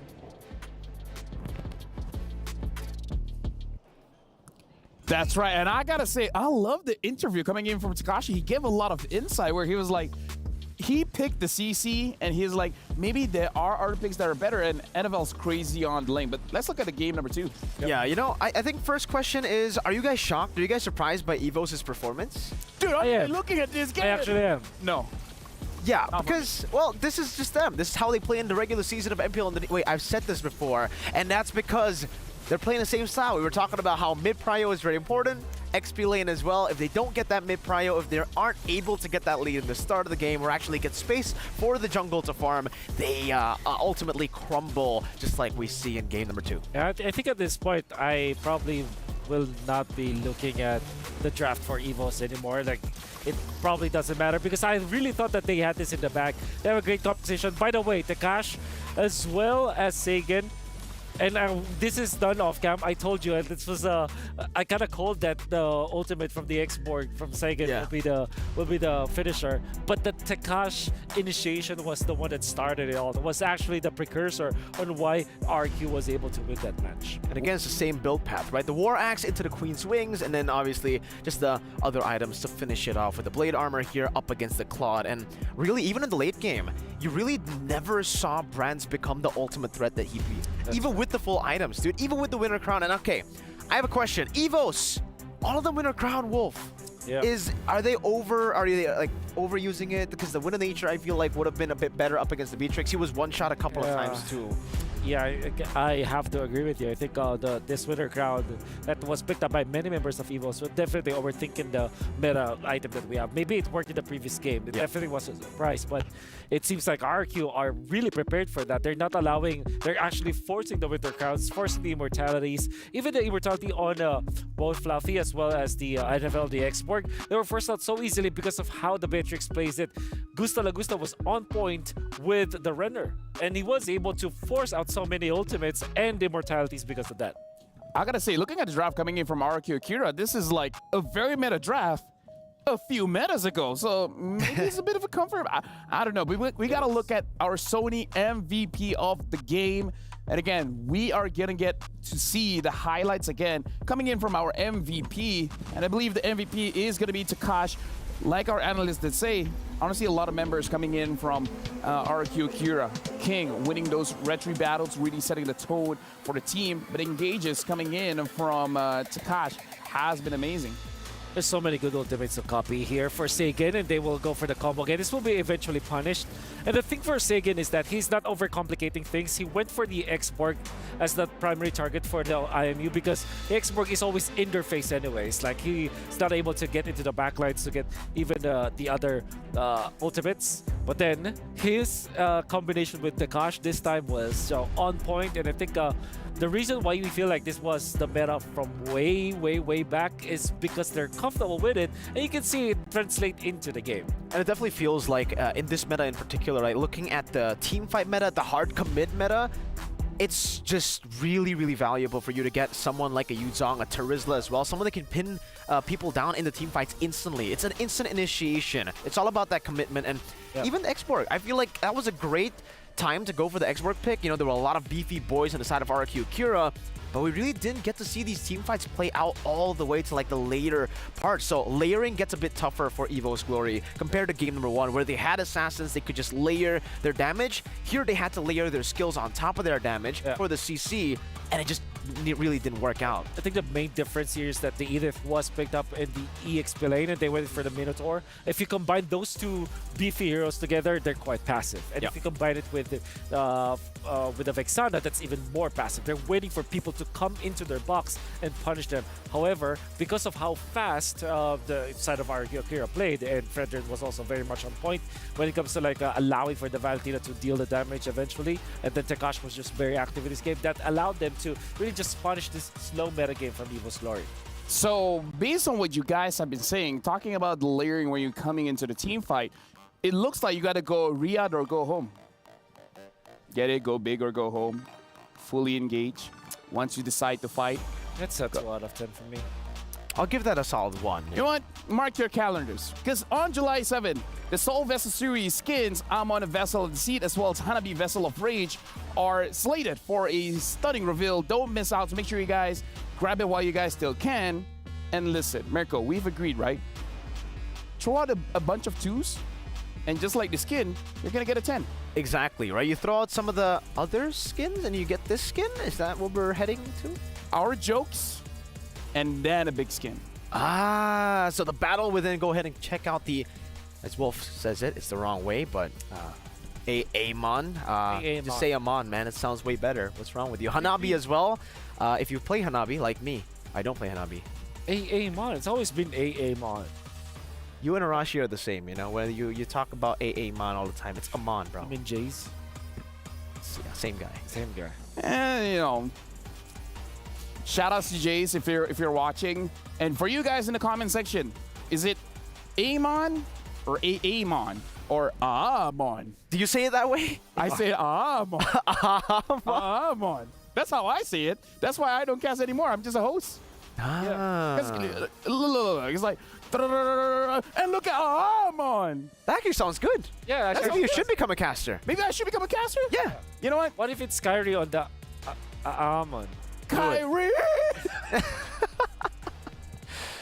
All right, you know what? Now you're a Desk host. You know what? Here's the thing. You guys want to hear something crazy? Sure. If you guys want to hear something crazy, then I'm going to delay it.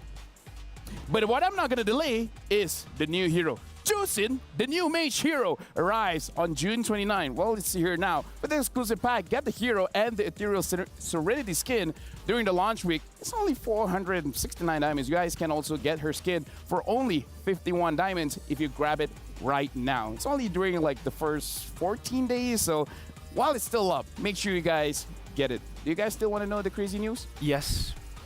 Okay, I'm still gonna hold it in. All right. Well, you know, do you want a translation for the Juicin hero for all the Gen Zs out there who wants brain rot? Sure, go ahead. Well, there you go, guys. If you guys want to play Juicin because of the Skibidi Gyat, you can be an absolute Sigma by picking it up in the store. Man, this is This makes me feel old, Wolf. This makes me feel old. How does it make you feel? I feel like I never ever wanna I wanna tear my ears apart, dude. You know what will tear your ears back in? What? What? We gotta say the first day of MSC at EWC, we've hit 1 million plus. Whoa! PCU. And again, that's amazing. This is day number 1. As a way of saying thanks to all of you guys for the support that you guys have been giving. We're gonna give an in-game code that you guys can redeem for yourself. Well, in the in-game app. Keep on supporting the stream. Wow. Stream A, you know, we've done all the games, but Stream B is still going on. It's See You Soon going up against SRG, Selangor Red Giants. Can you guys believe we've hit over 1 million PCU? Absolutely. I think this was really monumental. Thank you so much for the viewers, for everyone the hype that is hyping up MSC. It's a very important event for us as talents, and very important as part of the community. We're just very happy to hit 1 million PCU in the first day, dude. It's all because of you guys. I personally expected it because I know how crazy you guys can be with all your support for MLBB and MLBB esports, especially considering, you know, the big teams we're all playing today. Yeah. So keep supporting tomorrow because we're going to have some fire matchups. So how would Gen Z react to that? That was lit. Slaps. That slaps. That's a banger. Lit, fam. Dude. Here's the thing. I did not expect for us to hit 1 million. I expected us to get 3. First 3? Like 3 million? 3 million. But now let's look at tomorrow's schedule and see maybe we can hit 3 million for tomorrow. So again, for tomorrow, these are the games going to be RRQ going up against Fireflux, EVOS going up against NIP Flash, and then later on it's going to be RRQ and NIP Flash again, and then Fireflux going up against EVOS. Wow, so we're going to wrap up Group A tomorrow. That's right. Straight up with all these 4 matches being played. With Fireflux losing earlier to NIP Flash, this definitely sets the stakes. It's 1-1 RRQ EVOS. I love that Flash. Yeah.